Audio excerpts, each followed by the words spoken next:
There had been no time to train the battalion on gunnery or tactics. Thus, Babini sent a tank group from the 6th Battaglione Cariem to push south from the Pimple, which lost 3 tanks to fire from Richardson's C Squadron, now reduced to just 3 operational cruisers. After sunset at 1717 hours, Bergonzoli ordered the remaining Italian armor to bypass 2nd RTR to the west by using the sand dunes near the coast for cover. Thanks to the reduced visibility, a group of tanks did reach Coomforce around 2100 hours. However, the British had managed to lay some anti-tank mines, which disabled 4 M1340s and halted the armor. Some groups of personnel and vehicles succeeded in infiltrating past the roadblock in the darkness, but not many. According to the 11th Hussars War Diary, one Italian light armored regiment commander made it to Agadabia, but was captured after the battle. Before dawn on 7 February, around 0545 hours, the Italians made one last effort to break through the British roadblock. Approximately 23 Italian medium tanks were still operational, and they advanced at first light. The British Portee-mounted 37mm anti-tank guns from 106th RHA engaged the oncoming Italian armor and knocked out multiple tanks, but lost 8 of their 9 guns. In the end, it was C Battery 4th RHA, lobbing 120 25-pounder rounds into the enemy tanks at point-blank range, which broke the back of the final Italian attack. Soon thereafter, the rest of 4th Armored Brigade closed in on the Italian column, but found all resistance had collapsed. Over the course of the rest of the day, the British took in thousands of prisoners, about 20,000 altogether, including both Bergonzoli and Babini. The 10th Armata had been annihilated, and a great victory had been won, but the 13th Corps had no strength left for an advance to Tripoli to complete the conquest of Libya. Indeed, O'Connor had literally run the 7th Armored Division into the ground, and this veteran formation would require many months to refit, a result of the campaign which is often ignored. Altogether, 80% of the original WDF tracked and wheeled vehicles were either lost or no longer serviceable. Yet it was also extremely rare in the Second World War for a single armored division to achieve such strategic results in a campaign. The 7th Armored Division visibly demonstrated that the British pre-war investment in tanks was fully vindicated. According to Little Hart, the British counted 101 M1340 tanks on the Beda Fomm battlefield. 48 had been hit by 2-pounder rounds, 8 by other guns, and 6 by undetermined damage. A total of 39 M1340 were captured intact, mostly from the 21st Battaglione Cariem, which did not engage in action. A tankette battalion, the 60th Battaglione Cariel, was also destroyed at Beda Fomm. Although British sources emphasized the number of Italian prisoners taken at Beda Fomm, they are strangely silent about the number of enemy killed and wounded on the battlefield. At least half the Italian Caristi at Beda Fomm were killed or wounded in action, and losses of infantrymen and artillerymen must also have been significant. Some of the British tanks fired 2-pounder APHE rounds, which it was later found were responsible for causing a great many fatalities among Italian Caristi. While the Italian lack of radios on their tanks was a significant factor in their defeat at Beda Fomm, it was not the sole reason for defeat. Rather, it was the lack of training on the new medium tanks that prevented commanders from achieving positive results on the battlefield. British tankers, for the most part still pre-war regulars, were well-trained and capable of shooting, moving tactically, and communicating. This was the source of their battlefield success. The ability of Italian tankers to cooperate with their artillery and air support was noticeable in the opening stages of the campaign, but lapsed during the desperate breakout attempt at Beda Fomm. Had Italy possessed medium tanks prior to the outbreak of hostilities and had adequate time to train officers and men on how to get the most out of their tanks, the result at Beda Fomm might have been different. Indeed, Italian armored performance had nowhere to go but up after this disaster, and the British would not encounter such untrained forces again in North Africa. From the British perspective, the victory at Beda Fomm was a complete vindication of their pre-war armored doctrine. Harcourt's 2nd RTR single-handedly destroyed about 40 Italian tanks, but suffered only 3 killed and 4 wounded. Although the mechanical unreliability of British tanks was a major concern, 1/4 of the original tanks in the Western Desert Force managed to advance over 800 kilometers on their own tracks and were still combat effective when they reached their objective. While the Rolls-Royce armored cars and Mark 6B light tanks clearly needed to be replaced with newer vehicles, the British mechanized cavalry had performed superbly during the campaign. Indeed, the 11th Hussars was the star of the campaign, far more than the hard-hitting but ephemeral 7th RTR. The areas where there were deficiencies, such as lack of HE rounds for the 2-pounder tank guns and limited organic air defense in armored units, had not exacted a significant price on the battlefield. Likewise, the British conduct of combined arms warfare appeared to be competent, if economical in terms of resources.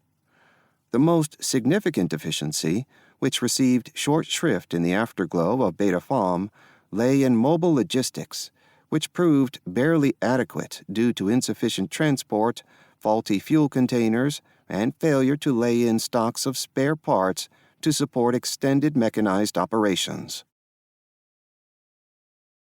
Chapter 4. The Africa Corps Arrives. Interlude, February 1941. We are delighted that you have got this prize, Benghazi, 3 weeks ahead of expectation, but this does not alter our previous directive, namely that your major effort must now be to aid Greece and/or Turkey. This rules out any serious effort against Tripoli. Churchill to Wavell, 12 February 1941. In the immediate aftermath of Beda Fomm, Coombs' exhausted 11th Hussars occupied El Agheila on 9 February, but that was the British high watermark for 1941. Coombs' regiment was so depleted after Beda Fomm that it was reinforced with the No. 2 Armored Car Company RAF with 4 Fordson armored cars. Despite the fact that the Italians still had 4 intact infantry divisions near Tripoli and the 132nd Divisione Corazzata Ariete had just arrived, the British War Cabinet decided that Commonwealth forces in Libya could be greatly reduced and a defensive stance adopted. Churchill insisted that Greece and Turkey were now the priority for Wavell's Middle East Command. Cray's 7th Armored Division was sent back to Egypt to rest and refit.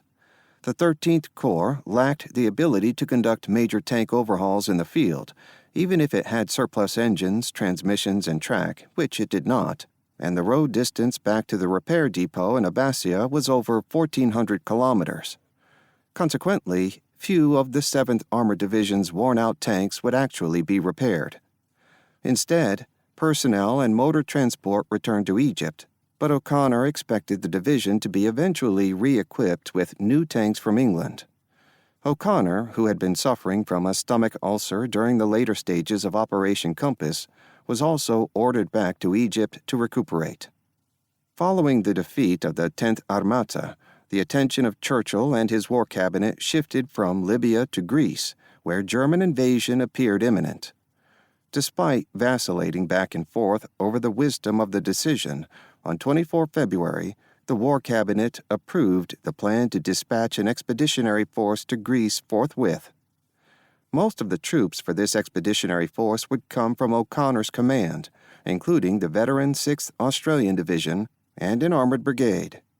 In its place, the partly trained 9th Australian Division would be sent to hold Libya.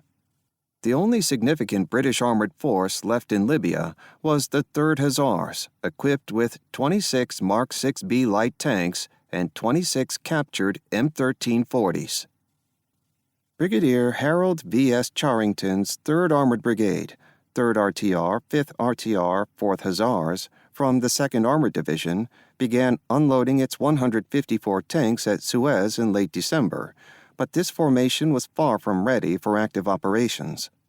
Aside from Charrington's Armored Brigade, the 2nd Armored Division only possessed one motorized infantry battalion, an artillery battalion, and an engineer company for support troops. Furthermore, many of the division's cruiser tanks were in poor mechanical condition, having been abused as training vehicles in England, and needed new engines and tracks. Wavell, eager to see the brigade off to the front, unhelpfully said that he hoped the old tracks would give less trouble in the desert than they had at home. At times, the obtuseness of senior British Army officers in the early years of the Second World War about tanks, a weapon their army pioneered over 20 years before, is difficult to understand. Major General Tilley flew out to Egypt to link up with his division in early January, but died in an air crash. Over a month later, Major General Michael D. Gambier Parry was assigned to command the 2nd Armored Division. Gambier Parry had joined the Royal Tank Corps in 1924, but had never really seen much service with tanks, and had instead moved into high-level staff and diplomatic assignments. Since the start of the war, he had been commanding an infantry brigade in Malaya, which was far removed from the experience needed to command an armored division in the desert.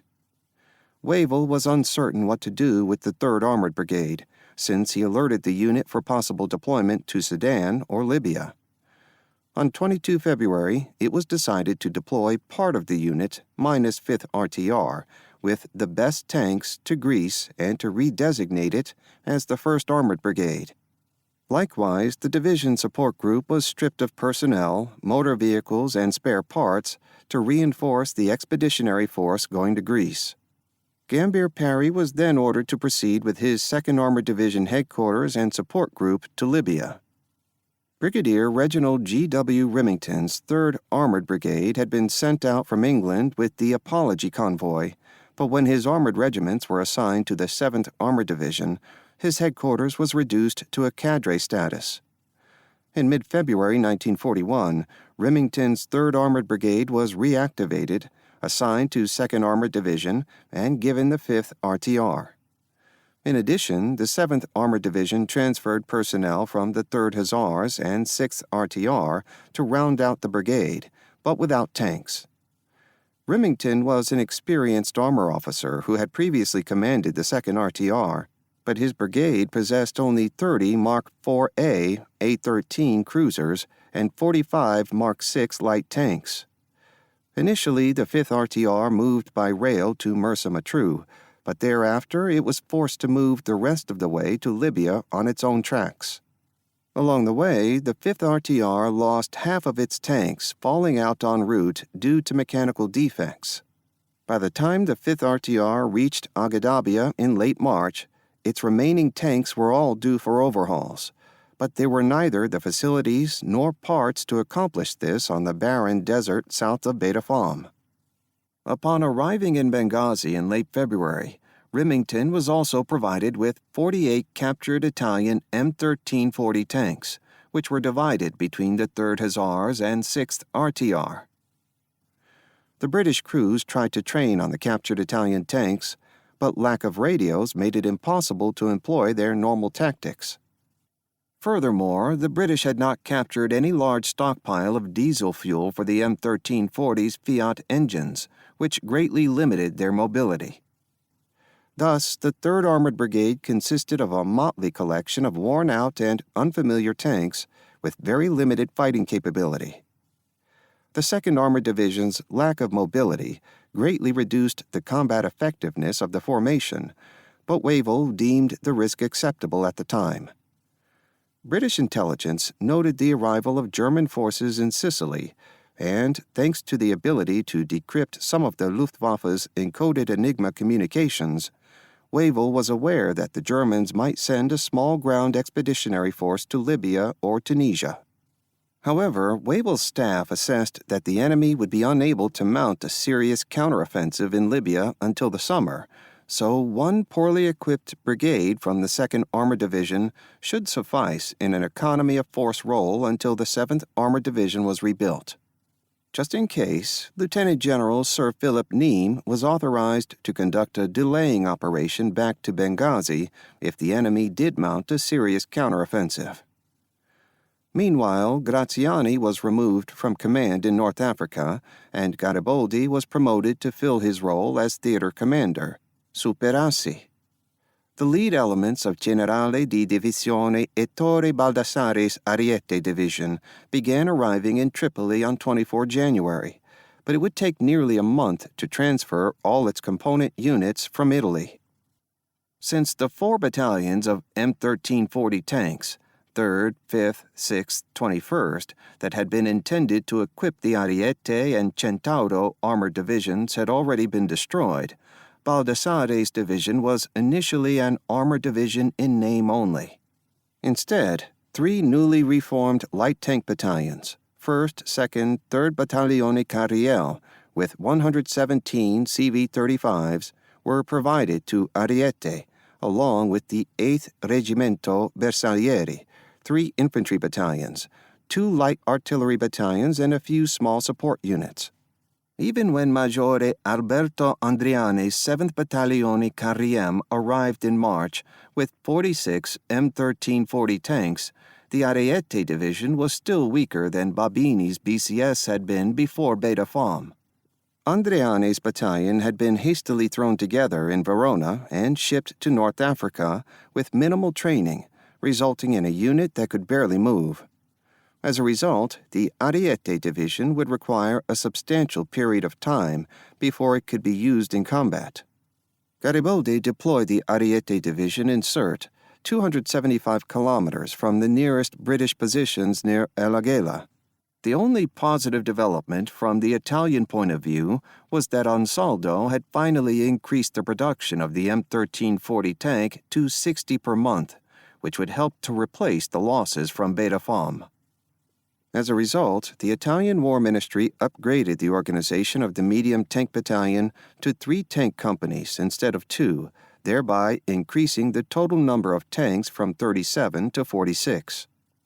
5 days after the British victory at Beda Fomm, Generalleutnant Erwin Rommel arrived in Tripoli via Ju-52 transport plane with a small staff and reported to Garibaldi. Hitler's Directive 22, issued in January, authorized the movement of a small German air-ground expeditionary force to North Africa. Although Rommel was ordered to cooperate with the Italians, he reported to the Oberkommando des Heeres, OKH.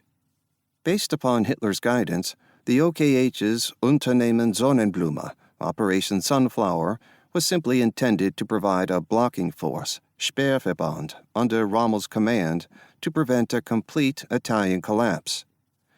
Given the apparent Italian inability to stop British armor, Rommel's force was optimized for defensive anti-tank roles, not maneuver warfare. Originally intended to consist of only a single German division, von Thomann's report influenced the OKH to increase the commitment to 2 divisions in early February. On 13 February, the Luftwaffe also began deploying some units to Berdufan Air Base near Tripoli, including 2 Stuka groups, 1st Stuka G1 and 2nd Stuka G2, with about 50 Ju-87 dive bombers and 1 Staffeln, 8 ZG-26, with 18 Bf-110D fighter bombers. Later, in mid-April, 1st JG-27 would also arrive with about 25 Bf-109E fighters. General Stefan Fürlich was made Fliegerführer Africa and assigned additional units as they became available. Although small, Rommel's Deutsches Afrikakorps, DAK, would enjoy powerful air support from the start of its operations in North Africa. Fürlich immediately sent his aircraft off to harass the British covering forces known to be operating near El Agheila. A squadron of the 11th Hussars reported in its diary on 14 February that at 1000 hours, 17 Me-110s flew down the road very low, machine-gunning everything in sight. Although 1 Bf-110 was shot down and its crew captured by the 11th Hussars, the attack confirmed that German units were now operating in North Africa. The Luftwaffe attacked the British forward position several more times over the next 2 days, knocking out 3 armored cars. The Luftwaffe also brought a Staffel of HS-126B reconnaissance aircraft, which began to identify forward enemy positions around El Agheila and Aghdabia. In addition, the strong Luftwaffe presence in the area prevented the British from using the port of Benghazi as a supply base. On the evening of 14 February, the lead elements of Generalmajor Johannes Streik's 5th Leichte Division arrived in Tripoli. The Aufklärungsabteilung 3, AA3, and Panzerjäger Abt 39 personnel worked through the night to offload all equipment in just 12 hours.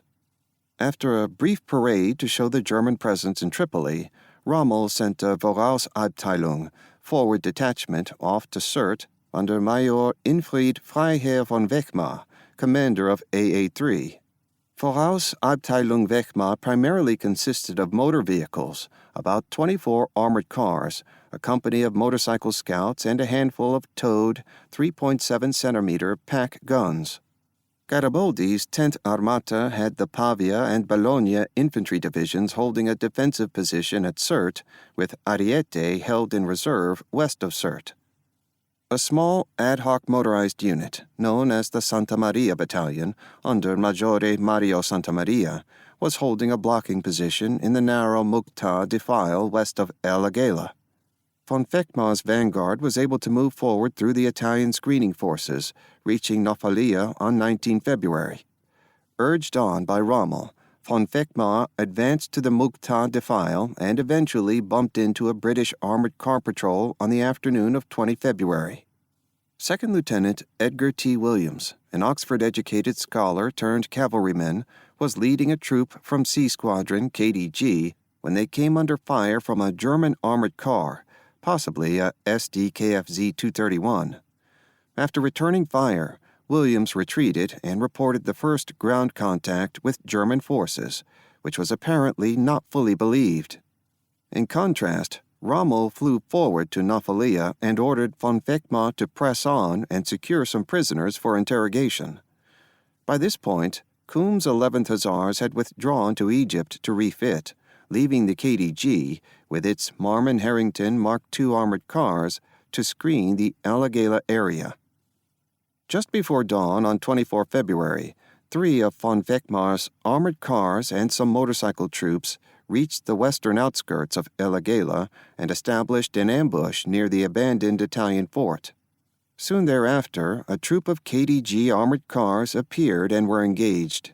A second troop and a pair of Australian 2-pounder anti-tank guns also arrived, but the Germans got the better of the skirmish.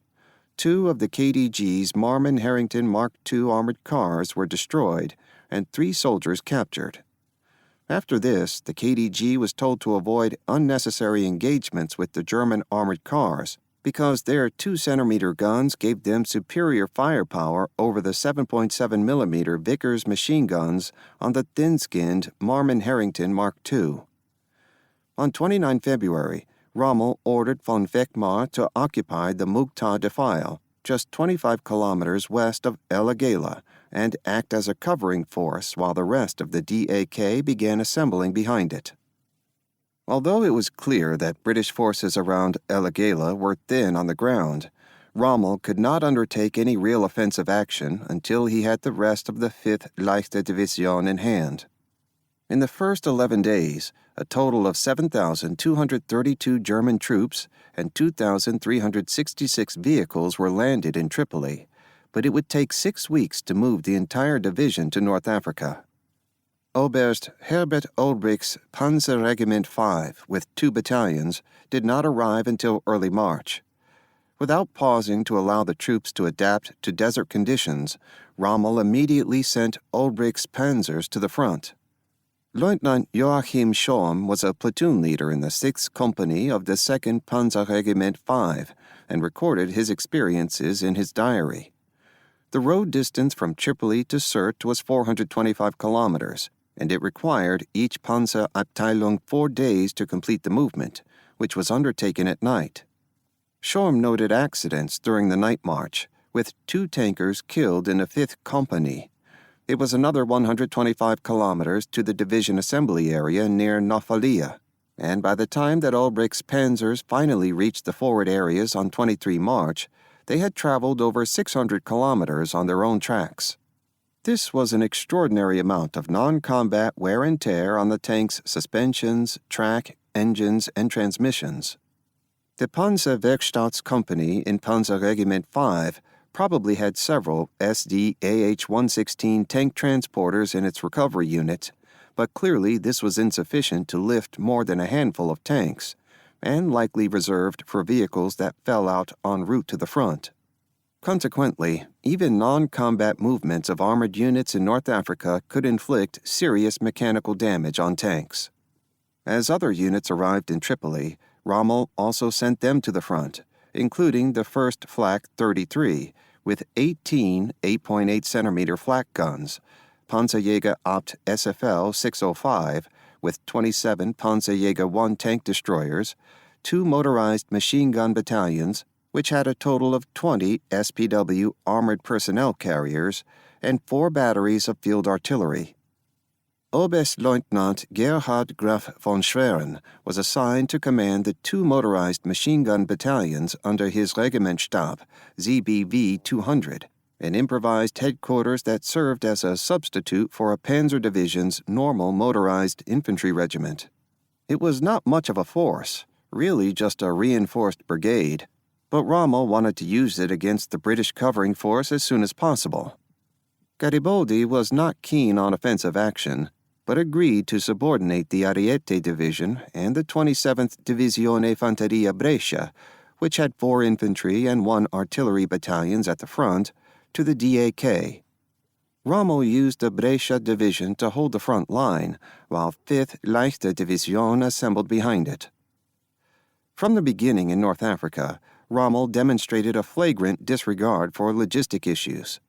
The DAK arrived in Tripoli without a normal allocation of division or corps-level transportation units, and was initially heavily dependent upon the Italians for motor transport. In contrast to a typical 1941 Panzer Division, the 5th Leichte Division only had about 2/3 the normal allotment of supply trucks, enough to move about 360 tons in one lift. This amount of logistic support was tailored to meet the requirements elaborated in an OKH study on the deployment of a single division-size blocking force to North Africa, but it was grossly insufficient to support long-range mechanized offensive operations. Just to move Olbrich's Panzer Regiment 5 to El Agheila required over 300,000 liters of fuel, or 250 tons. At best, a motorized transport column could reach the forward areas and return to Tripoli in about 2 days, meaning that as Rommel's forces moved further eastward, fewer and fewer supplies could be brought forward. Given the limited amount of trucks in theater, it was going to be difficult and time-consuming to move large quantities of fuel forward to El Agheila, roughly 600 kilometers from Tripoli. Instead, Rommel ordered his quartermaster, Major Ott, to use Italian barges to move bulk supplies forward to Ras El Ali, 43 kilometers west of El Agheila. From Ras El Ali, Ott moved the supplies to a depot located 5 kilometers away near the Arco dei Fileni, Marble Arch, on the Via Balbia. By late March, Ott had managed to assemble about 4 VS of fuel at this forward supply depot, sufficient for about a 400-kilometer advance. Thanks to Luftwaffe air cover, neither the RAF nor Royal Navy seriously interfered with this Axis logistic buildup. It was soon apparent that the 5th Leichte Division was not prepared to operate in the desert.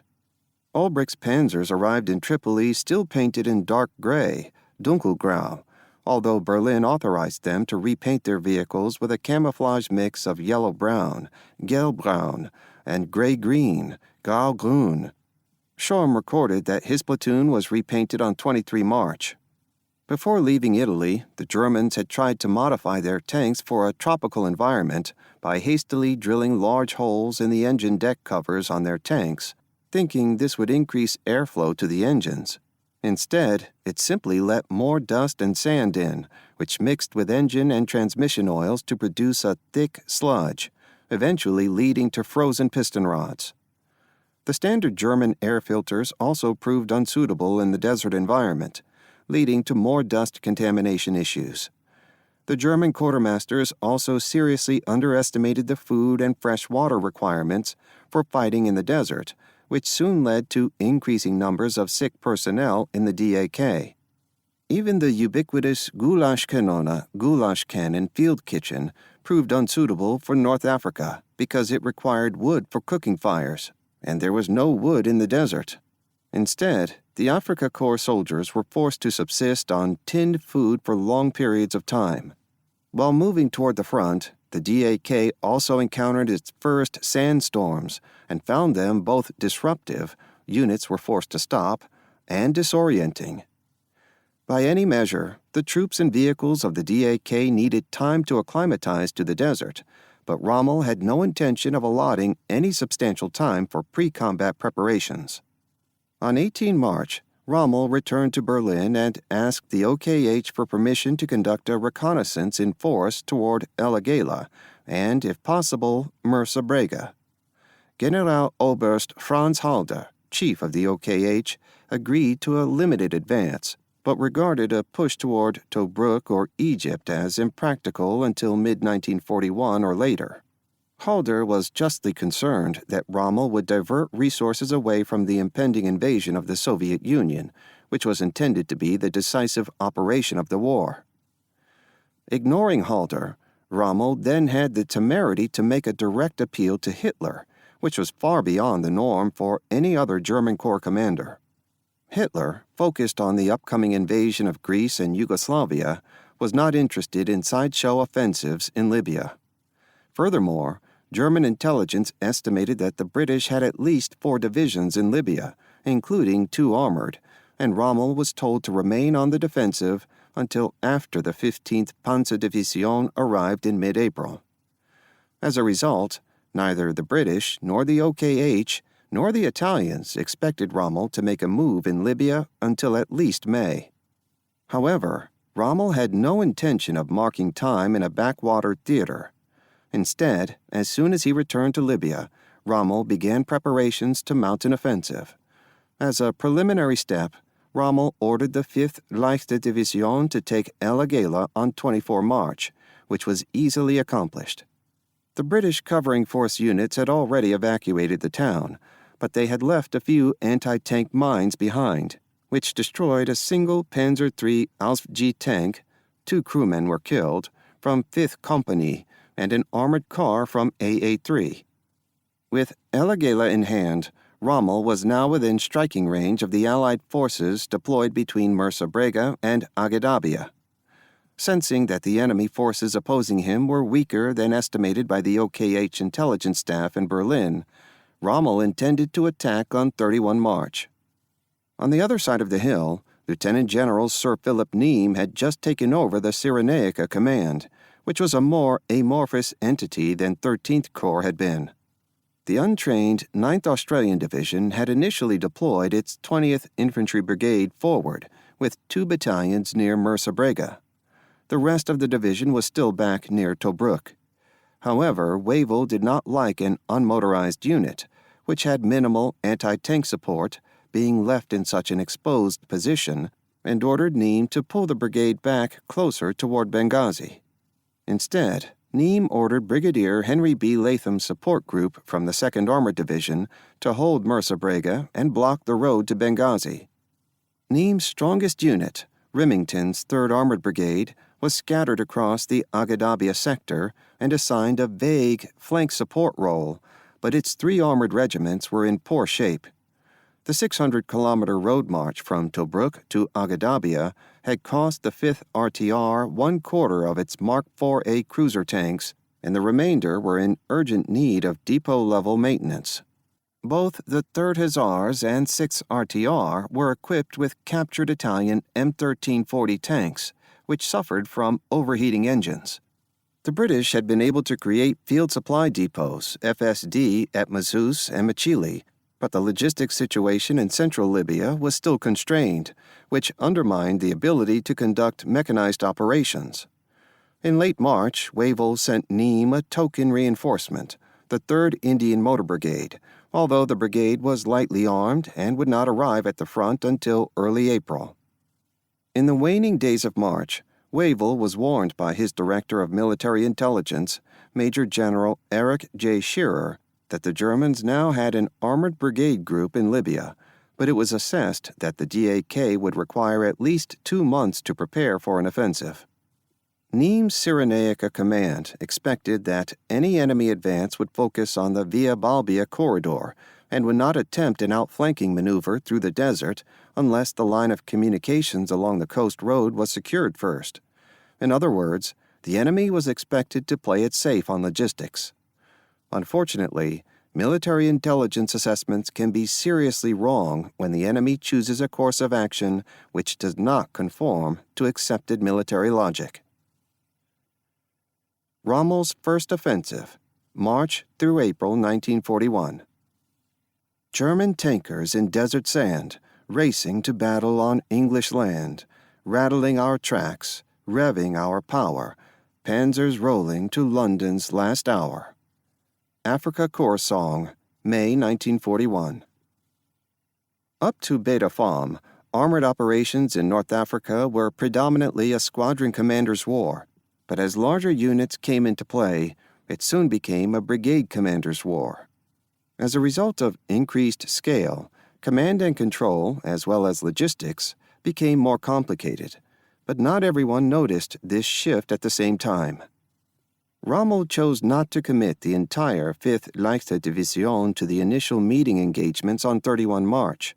Instead, at 0600 hours, Kampfgruppe Rau, 2nd Panzer Regiment 5, Maschinengewehr Bataillon 8, MG Battalion 8, Panzerjäger Abt SFL 605, began advancing along the coast road from El Alagela toward Mersabrega, while von Wegma's AA3 and MG Battalion 2 tried a flanking movement south of the road. Around 0630 hours, the lead German Panzer III tanks from the 6th Company encountered a patrol from the KDG and 4 cruiser tanks from 5th RTR, about 6 kilometers east of El Alagela. A troop from A Squadron 5th RTR under Major T.K.D. Pritchett occupied hold-down positions overlooking the Via Balbia and engaged the enemy column. Typically, the British tanks fired 3 rounds from a given hull-down position, then backed up, moved left or right, then occupied a new hull-down position, and repeated the process. It is a tactic still in common use today. Both sides engaged in a long-range gunnery duel to no great effect. 1 British tank was damaged and 1 armored car destroyed. The German tankers were not eager to close with the enemy, but instead brought up an 8.8 centimeter flak gun to engage the British. At that point, Major Pritchett opted to break off and withdraw. The German response was surprisingly cautious, with scouts inching forward to try and find passable crossings through the salt marshes, Sabka, west and southwest of Mersabrega.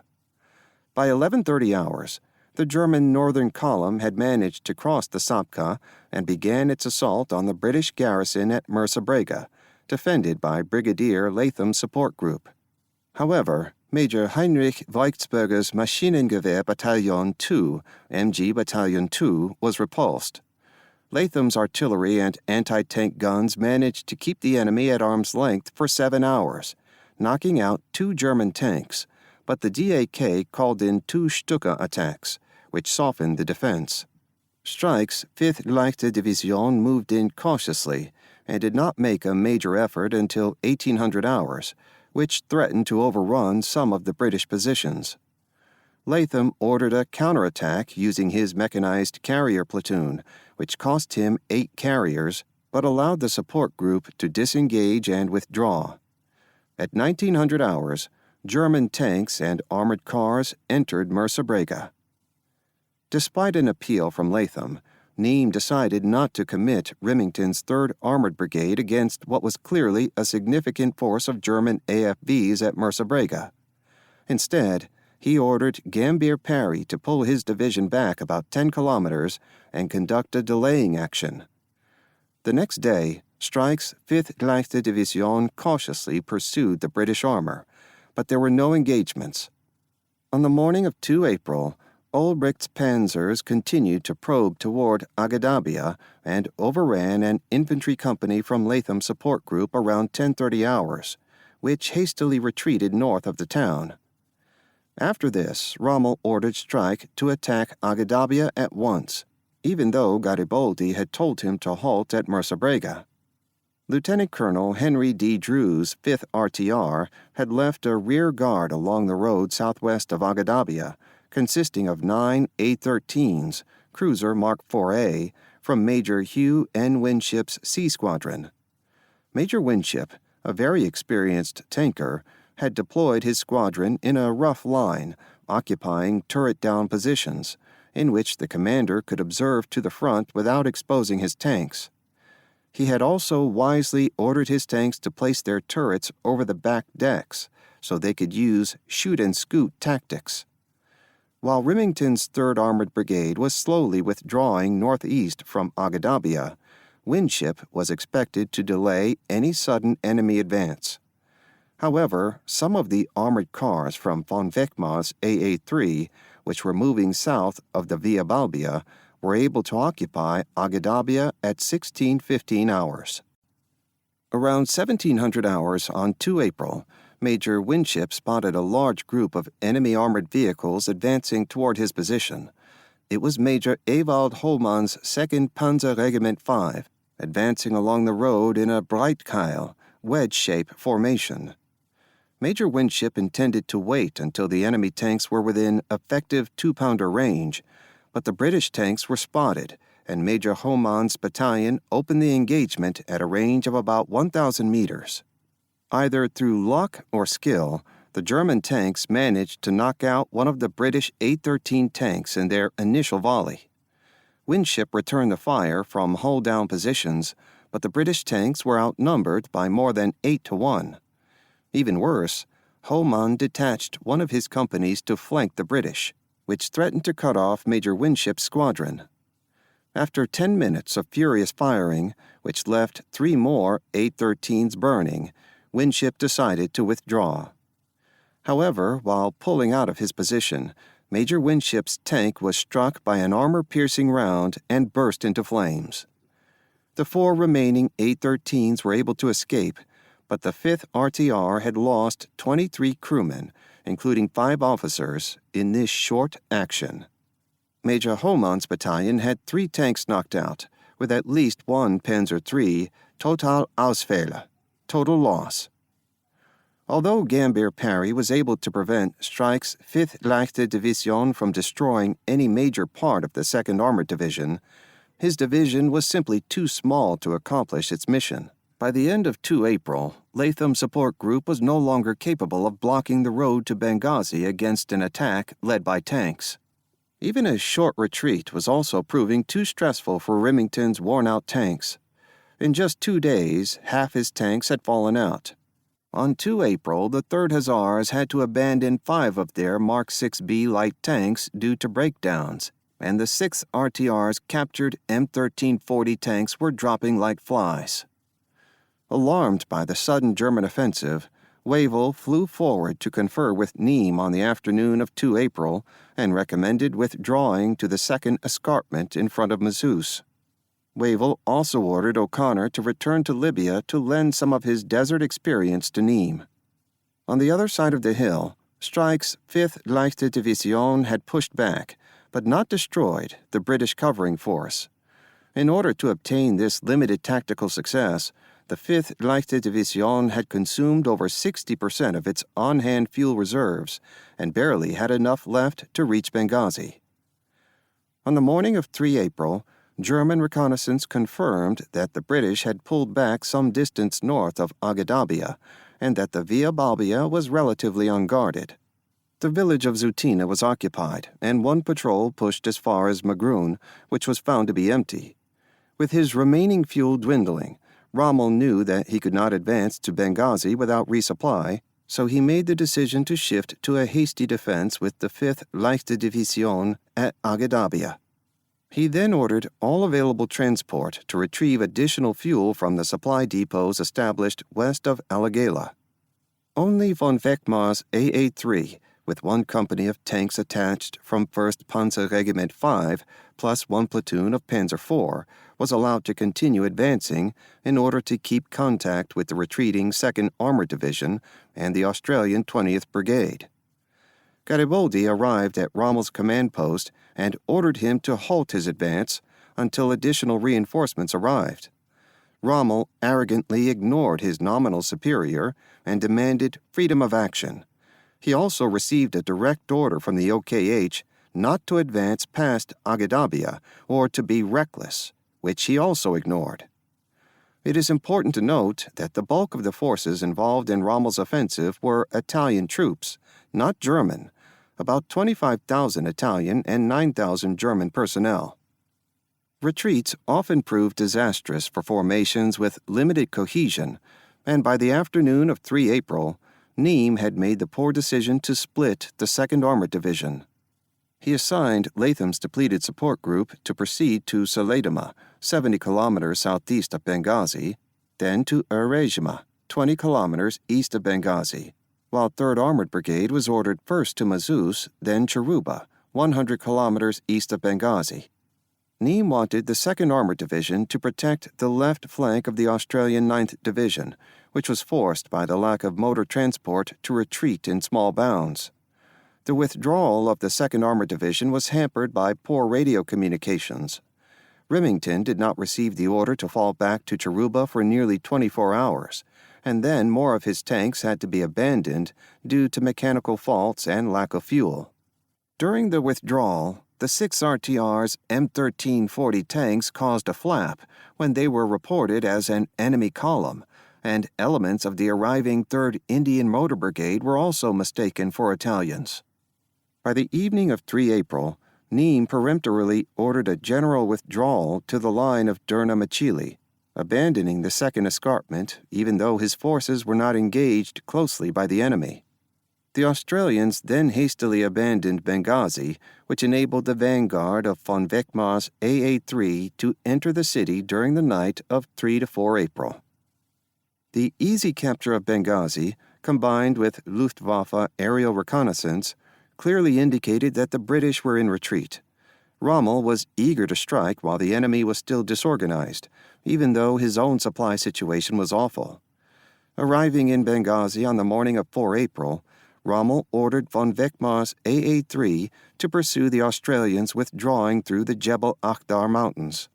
Although Rommel was not a cavalryman, a breed known to be intoxicated by the thought of wide envelopments, he was attracted to the idea of sending another column across the desert to try and cut off the British retreat before they reached the relative safety of Tobruk. The Italians reminded Rommel that the desert tracks were littered with unexploded AR-4 mines, which he ignored. Rommel ordered Oberstleutnant Gerhard Graf von Schwerin to lead a mixed motorized column from Agedabia and move along the Trig El Abd camel track toward Bengania and Machili. Rommel glibly said the final objective of Gruppe Schwerin would be Timimi, located over 300 kilometers away. Von Schwerin was given a few companies of German motorized troops and the Italian Colonnona Santa Maria, described as a reconnaissance battalion, but he had little fuel and no maps. Nevertheless, like a good soldier, von Schwerin promptly moved out with his column. The Trig El Abd turned out to be a wretched track through a waterless wasteland, and several German vehicles discovered AR-4 mines the hard way. By nightfall on 4 April, von Schwerin had moved over 100 kilometers, but his vehicles had all run out of fuel.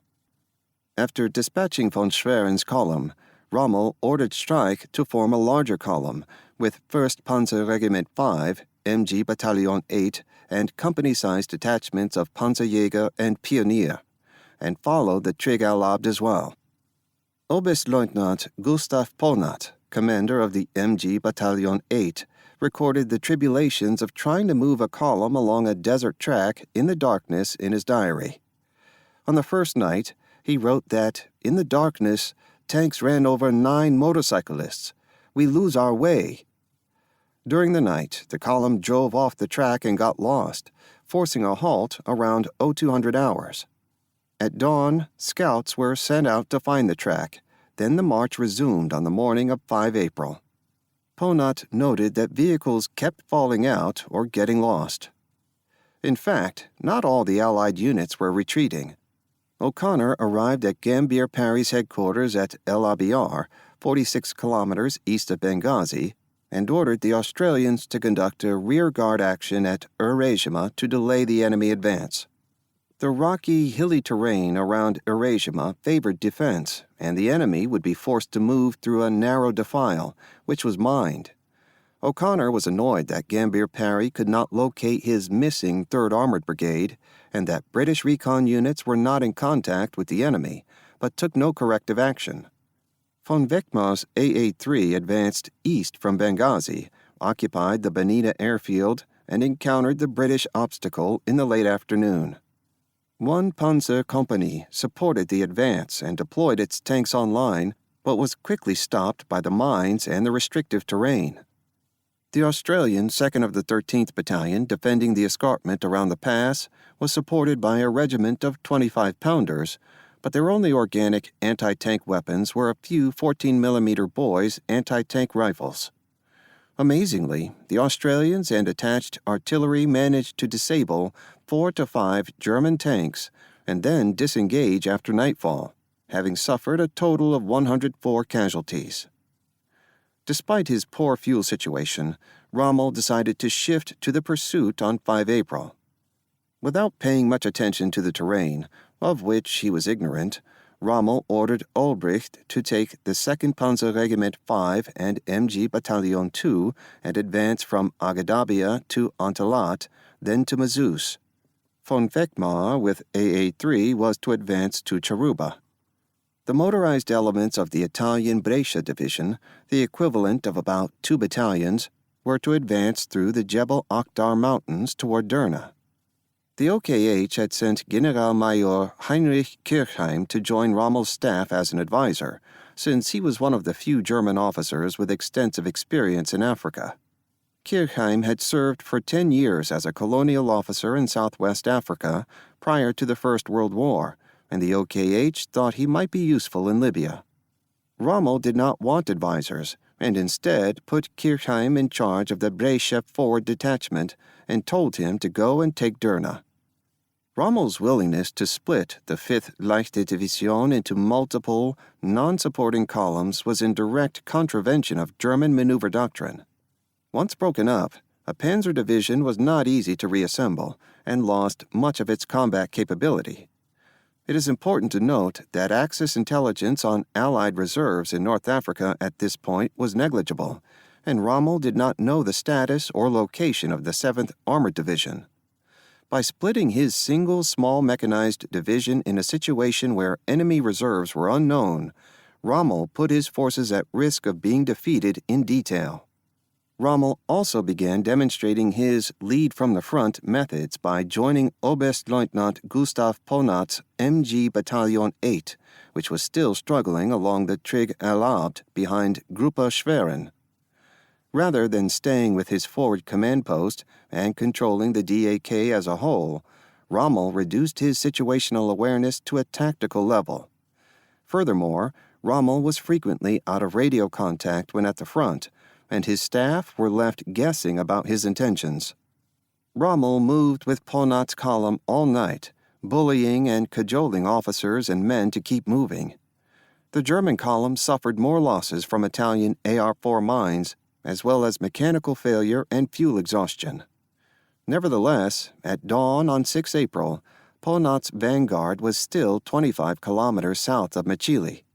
A Luftwaffe HS-126B reconnaissance plane reported that Mechili was occupied by a large enemy force, which was Brigadier Edward W. D. Vaughan's 3rd Indian Motor Brigade. The Indian Brigade was equipped mostly with just small arms and had only 3 Boys anti-tank rifles for defense against tanks. Gambier Parry's 2nd Armored Division headquarters was also in Mechili, where the RASC had stockpiled a plentiful supply of fuel, ammunition, and water in FSD-20.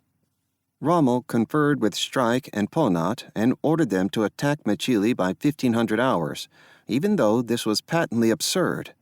Strike outright refused because his division was strung out all over the desert and in no condition to attack. Rommel allegedly called Strike a coward, and there is no doubt that their relationship deteriorated during the advance to Machili. Rommel was also angry with Ulbrich due to the slow advance of his panzers.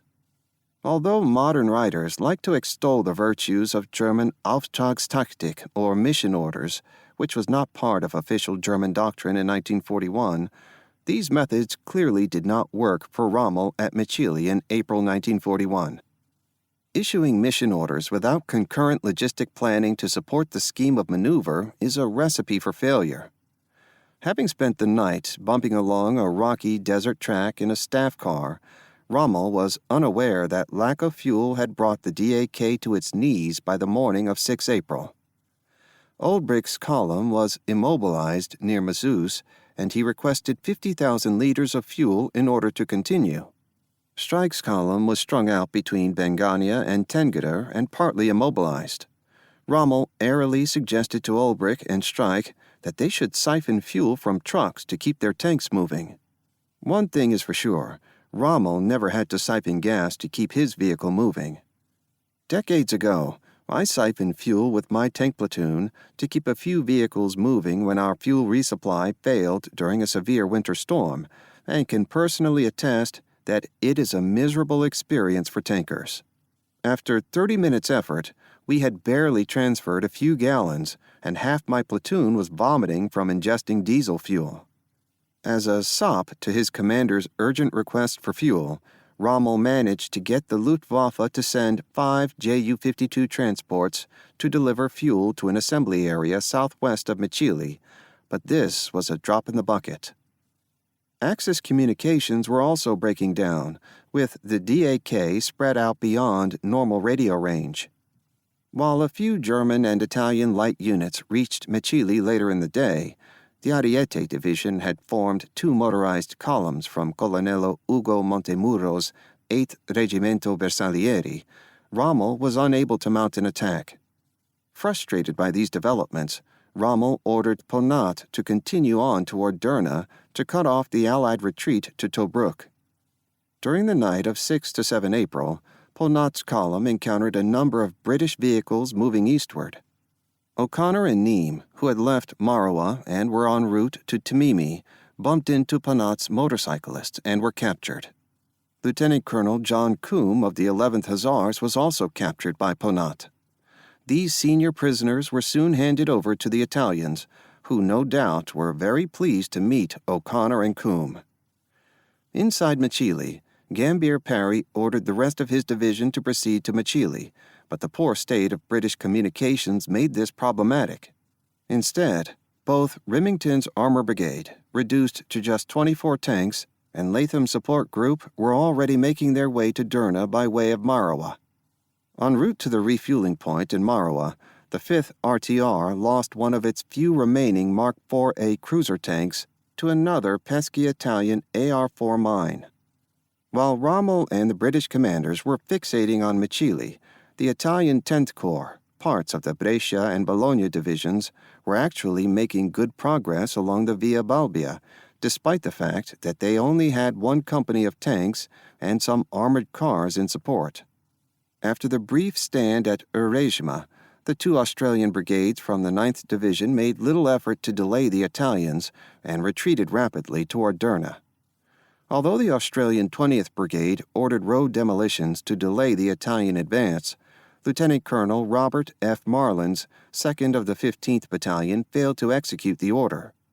Marlin paid for this omission when he and over 180 of his men were scooped up by a fast-moving enemy column near Giovanni Berti on the morning of 7 April.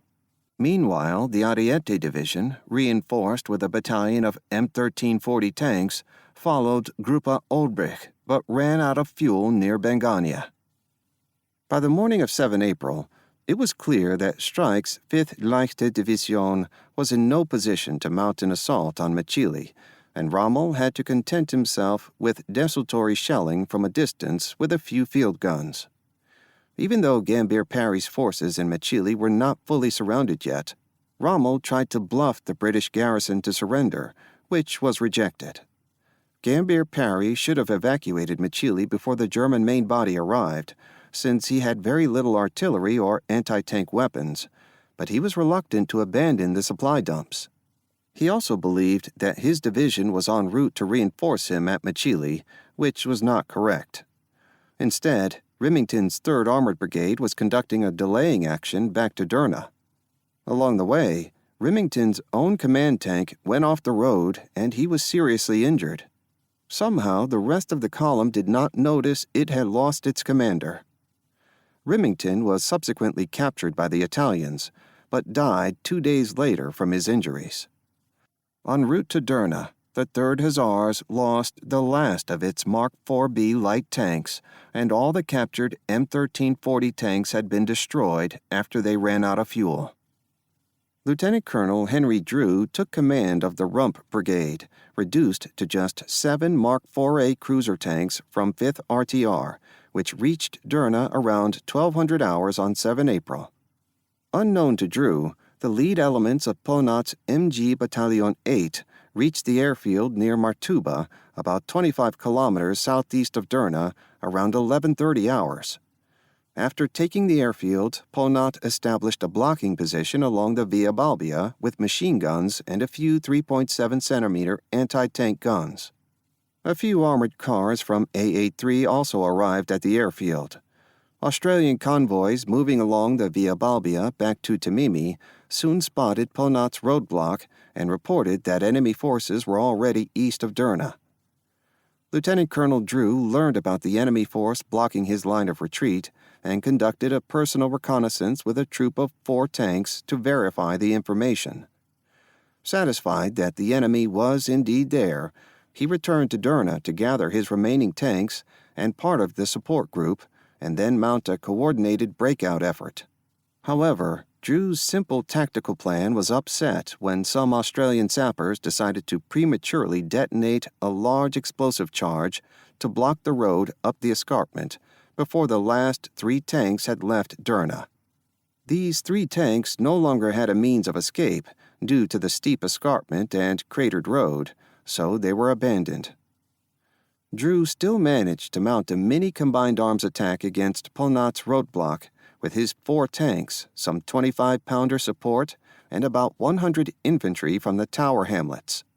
According to Little Hart's post-war history, the German 3.7-centimeter pack guns knocked out all 4 cruiser tanks, but were themselves overrun by the desperate British breakout attempt, which succeeded. According to Trooper Jake Wardrop, a tank driver from 5th RTR actually involved in the action, the German anti-tank guns only knocked out 1 British tank, but 2 more dropped out from mechanical problems en route back to Tobruk. Most of the survivors of 3rd Armored Brigade and support group did escape, but only one of 5th RTR's cruisers reached Tobruk, carrying 4 crews. Despite this exciting escape, by 2200 hours on 7 April, it was clear that no relief force was going to Machili, and Brigadier John Harding, filling in for the missing Nîmes, ordered Gambier Parry to evacuate Machili at once. However, Gambier Parry dallied for the next 8 hours, discussing the situation with Brigadier Vaughan and then opting for the most predictable scheme of maneuver, a breakout due eastward to start at dawn. Gambier Parry only had a single cruiser tank from the division headquarters to lead the attack, while the rest of the troops would be mounted in thin-skin motor vehicles. Unfortunately, during the night, German and Italian reinforcements finally reached Machili and tightened the ring around the garrison. The motorized Fabri's column, 3rd Battaglione Bersaglieri, under Tenente Colonnello Gino Fabris, was blocking the British escape route to the east. Major Ernst Boldbrinker personally led 8 tanks from his 1st Panzer Regiment 5 and reached the outskirts of Machili before the breakout began. Boldbrinker was a tough Austrian Nazi who had been a stormtrooper in the First World War and a Freikorps member afterwards. Transferring to the Wehrmacht in 1936, Boldbrinker had 5 years of experience in the Panzerwaffe and was a hard-nosed combat veteran. The British breakout attempt miscarried from the start and did not actually begin until 0630 hours on 8 April, with the sun already up. The single cruiser tank attacked and helped some vehicles to escape through the enemy perimeter before it was destroyed. Then Boelbrinke's tanks arrived and proceeded to engage the massed British column, inflicting considerable damage. A battery of Australian anti-tank guns, equipped with 37mm Bofors guns, tried to engage Boelbrinke's tanks but failed to stop the attack. Eventually, Gambier Parry surrendered with most of his 2nd Armored Division headquarters, and Vaughan surrendered with about 2/3 of his brigade. Altogether, the Germans took about 1,800 prisoners at Mechili.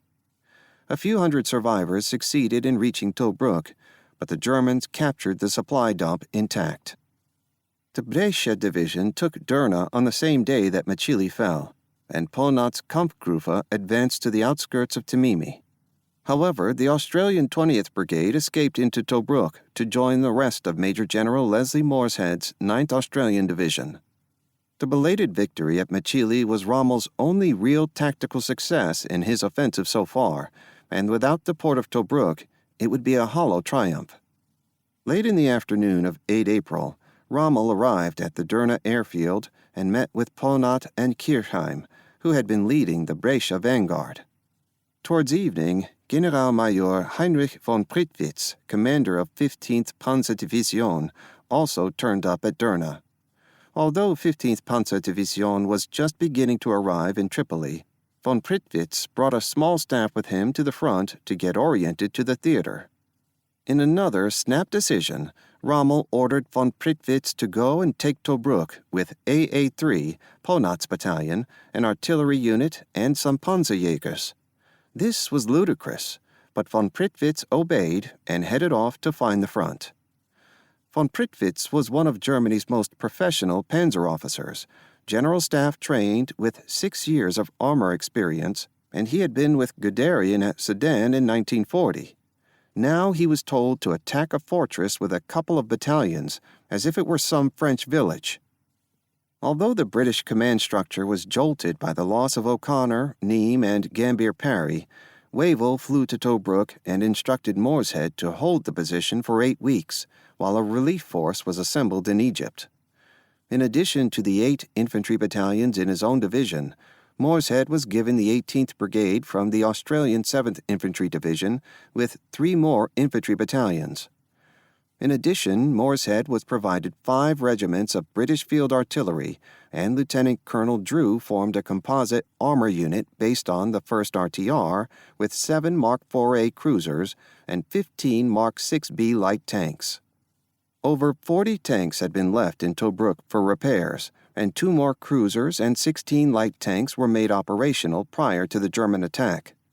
In addition, a detachment of 4 Matilda II infantry tanks from the 4th RTR arrived in Tobruk by sea on 8 April. Although Morshead was forced to defend a large perimeter, 44 kilometers in length, the forces he had in hand amounted to a reinforced division. Furthermore, Morshead's supply situation was much better than Rommel's, who was still dependent upon Tripoli. The British also deployed a small mobile force under Brigadier Gott from remnants of the 2nd Armored Division support group. Brigadier Latham had been relieved of command, reinforced by 2 squadrons of the 11th Hussars and 1 squadron of the 7th Hussars, with 17 Mark 6B light tanks to block the coast road along the Egyptian-Libyan border near the Halfaya Pass. On 9 April, von Prittwitz and Kirchheim tried to push their small motorized Kampfgruppen from Derna toward Tobruk, which was over 100 kilometers distant. By the end of the day, armored cars from von Wechmar's AA-3 had reached Akrama and were engaged by Tobruk's outer perimeter. Meanwhile, the bulk of Streich's 5th Leichte Division was still stumbling into Mechili, and Ulbricht's Panzerwerkstatt mechanics were trying to fix as many immobilized tanks as possible to restore Panzer Regiment 5's combat capability. Rommel's decision to commit his armor across the desert led to roughly 85% mechanical casualties, leaving only 25 operational tanks to reach Mechili. In contrast, Ulbricht's Panzer Regiment 5 had only lost about 10 tanks to enemy action. Repairing these tanks in the desert, far from their supply base, was going to take time, but Rommel would not hear of it. Instead, he ordered Ulbricht to move as many panzers forward as possible to support von Prittwitz. The Italian Ariete Division was in a similar state of discomfiture, with less than 20% of its tanks and vehicles still combat-ready. Although some of Rommel's subordinates disputed the wisdom of his decisions, they obeyed and tried to carry out his plan to assault Tobruk as soon as possible. On the morning of 10 April, Rommel allegedly told his staff that our objective is the Suez Canal. He then drove forward to meet von Prittwitz and ordered him to launch a hasty attack with whatever units were at hand, which was not much. Rommel made the assumption that the British were on the verge of evacuating Tobruk and did not expect a resolute defense, although he had no hard intelligence to support this conclusion. Gruppe Prittwitz had no maps of Tobruk, no intelligence on enemy dispositions, and only a few batteries of Italian 75/27 guns in support. Around 0900 hours, Ponat led a column, 7 armored cars and 2 companies from MG Battalion 8, forward to the western side of Tobruk's perimeter and bumped into armored cars from the KDG. British artillery began pounding the German column, inflicting numerous casualties. Von Prittwitz drove forward in his staff car, unaware that he was within range of enemy direct-fire weapons, and he was killed when his vehicle received a direct hit. The British also had air superiority over the Tobruk sector, and Hurricane fighters from No. 73 Squadron conducted multiple low-level strafing attacks, shooting up German motorized columns approaching Tobruk. Generalmajor Kirchheim was caught in one of these attacks and badly wounded. After several hours of fruitless skirmishing, Ponat broke off his probing attacks. Rommel's ill-considered order to attack Tobruk with inadequate forces and no prior reconnaissance resulted in the loss of 2 senior German leaders for absolutely no gain. By any standards of professional military leadership, Rommel's decision-making between 6 through 10 April was not just excessively reckless, but patently idiotic. However, the Rommel myth created by his opponents and post-war historians, including Liddell Hart, has helped to conceal his amateurish inability to effectively use the tools of armored warfare in the North African desert. Even good commanders can make tactical mistakes, but the truly bad ones double down on their mistakes and continue to make them over and over again, which is what Rommel decided to do at Tobruk. Rather than reorganizing for a proper siege and assault, Rommel continued to order hasty, poorly planned attacks on Tobruk's outer perimeter in the vain hope that the defense would collapse. He also refused to consider logistic constraints or the need for armored units to conduct proper maintenance in order to be combat-ready. A true armor leader incorporates logistics and maintenance into the fabric of any maneuver plan, instead of wishing them away because they are inconvenient. Despite the failure of Ponat's probe on 10 April, Rommel ordered Streich to bring up all his available tanks to support a more serious attack against Tobruk's southern perimeter on 11 April. He told Ulbricht that the enemy would withdraw as soon as they saw German tanks approaching. Ulbricht was only able to send about 20 to 25 tanks from 2nd Panzer Regiment 5 to support Ponat's MG Battalion 8, and they did not reach Tobruk until 1500 hours. A few Italian tanks and tankettes from the Ariete Division were also available, along with some artillery from the Brescia Division. Without any real reconnaissance, Rommel chose to conduct the breakthrough attempt 3 kilometers west of the El Adam Road, but was unaware of the existence of the Italian-built anti-tank ditch in this sector, which was 4 to 5 meters in width and 4 meters deep. 2 Australian platoon-size entrenched positions, R-33 and R-35, overlooked the sector the Germans chose to attack. The German attack started late, around 1600 hours, and the tanks and infantry came under artillery fire even before they left their assembly area. A sandstorm further impeded the attack and made it impossible to coordinate with the Italian artillery to suppress the enemy defenses. The British artillery fire intensified as the German tanks approached the perimeter, forcing tank crews to button up, which greatly reduced their situational awareness. Unexpectedly, the German tanks encountered the anti-tank ditch, which prevented any further advance. Stymied by the anti-tank ditch, the German panzers fired at the British positions for a while, which had no anti-tank guns, then turned east and tried to find a bypass, but there was none. Moving laterally across the front of an alert enemy is another major sin for tankers, because it exposes them to flanking fire on their thinner side armor. Around 1830 hours, a squadron of tanks. This audiobook is completely free. Take a moment to relax, enjoy some calming music, and thank you so much for watching this video.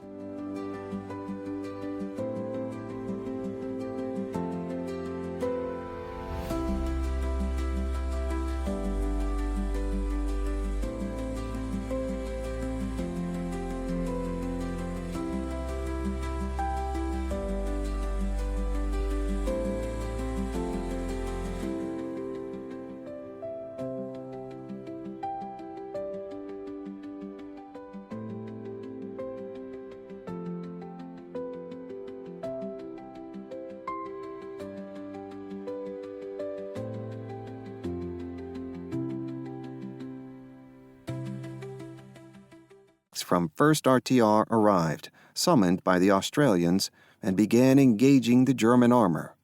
2 cruiser tanks were destroyed, but 1 German tank and 1 Italian M1340 were knocked out, causing Streich to break off the action.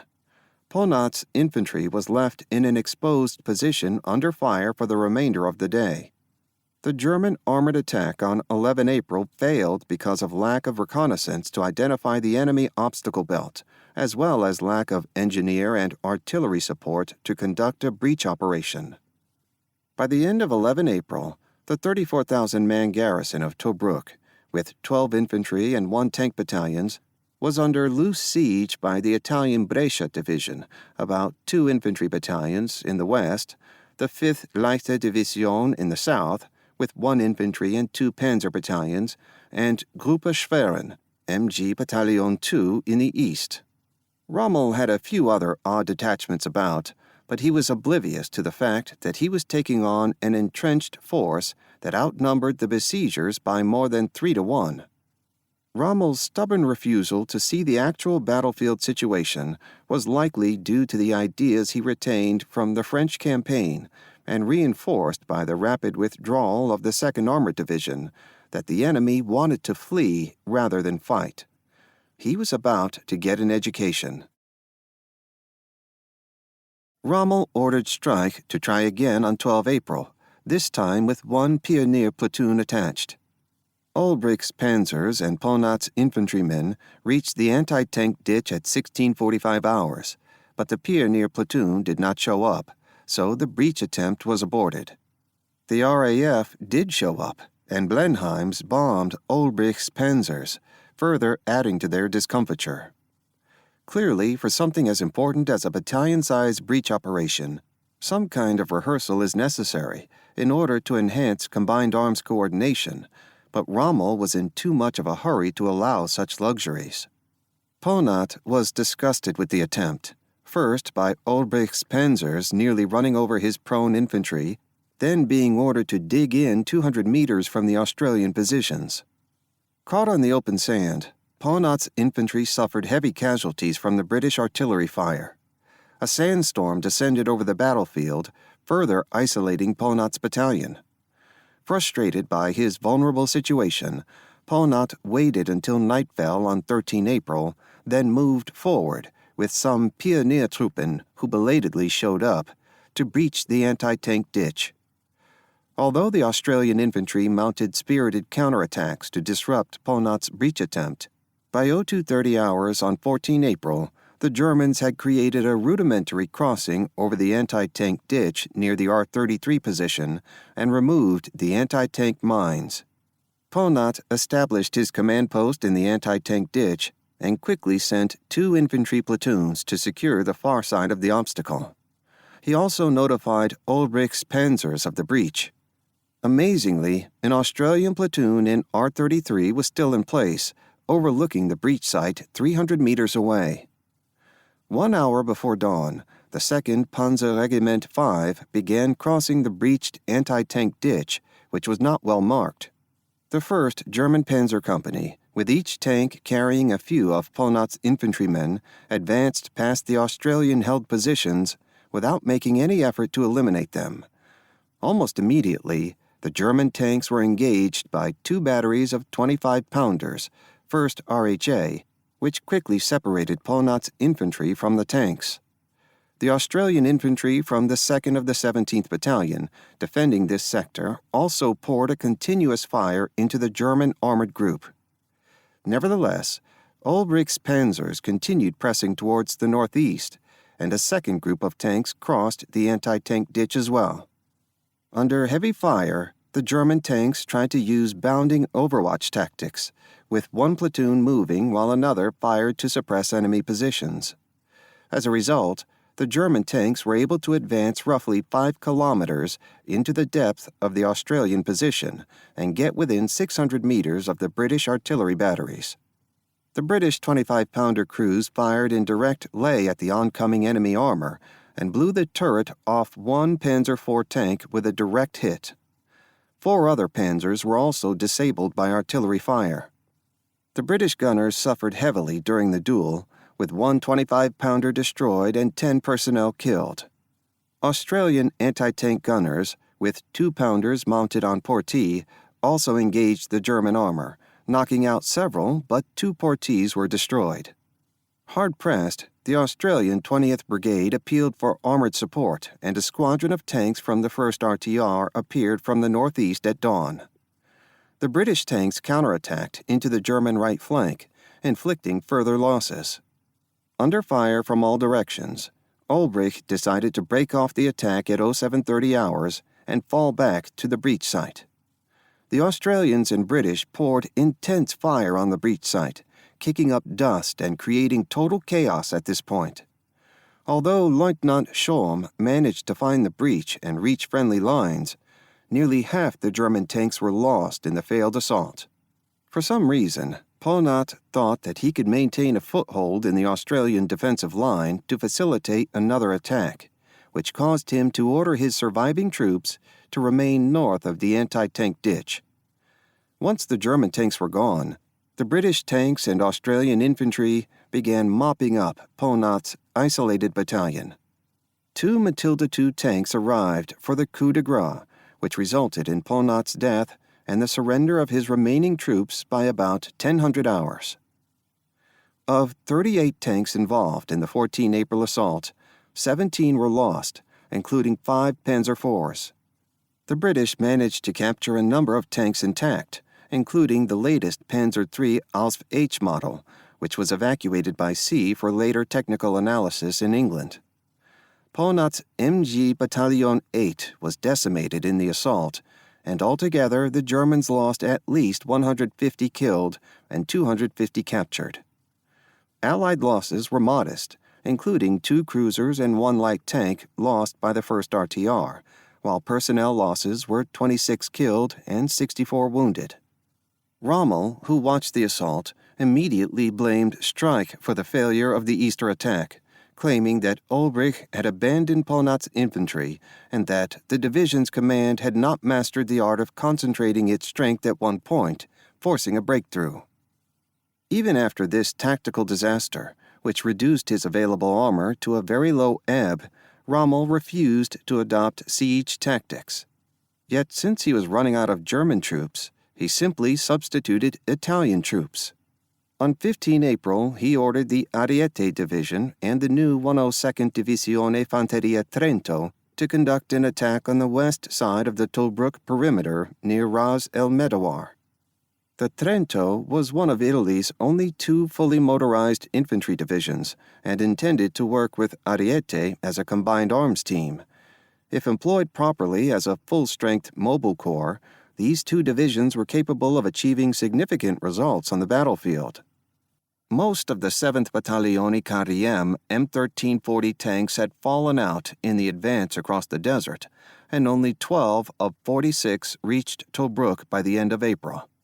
Nevertheless, Rommel ordered the Italian motorized units into battle piecemeal on 15 to 16 April, with just a couple of infantry battalions and minimal tank support, 7 M1340s and 12 CV-35s, and they suffered over 1,300 casualties. The Trento Division lost the equivalent of 2 infantry battalions.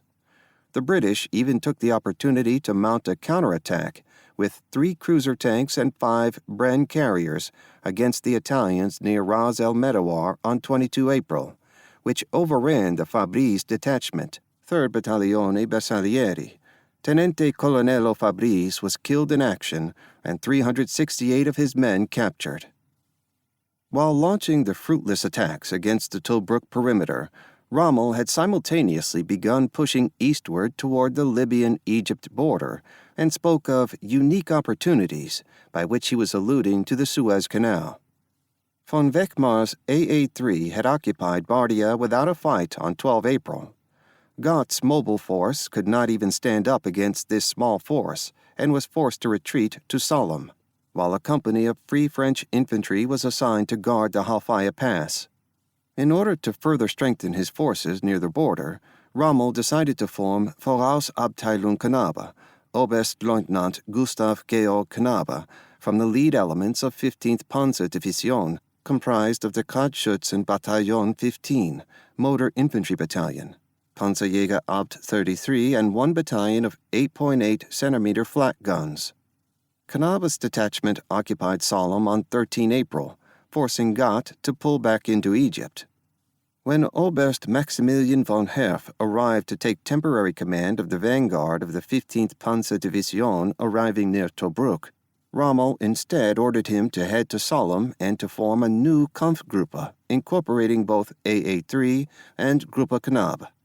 Several Italian units were also sent to reinforce Kampfgruppe von Herf, 2 infantry and 1 artillery battalions, further weakening the Italian forces at Tobruk.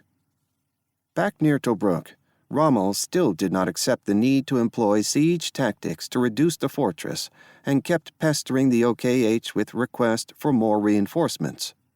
Both German and Italian reinforcements were arriving from Tripoli, but at a rate which would not permit another major assault until the end of April. The 15th Panzerdivision was a far more powerful formation than the 5th Leichte Division, but due to British attacks on the Italian convoys to Tripoli, its entry into theater was drawn out. Although the German press was exultant about Rommel's success in Libya, General Oberst Halder and the OKH staff were not pleased with reports from the North African front. After hearing about the failed Easter assault, Halder wrote that Rommel is in no way up to his operational task. All day long he rushes about between the widely scattered units and stages reconnaissance raids in which he fritters away his forces. The piecemeal thrusts of weak armored forces have been costly. Halder also described Rommel as "this soldier gone stark mad," and resolved to rein him in. He decided to send Generalleutnant Friedrich Paulus, who served on the OKH staff as the senior quartermaster, to Rommel's headquarters and evaluate the situation.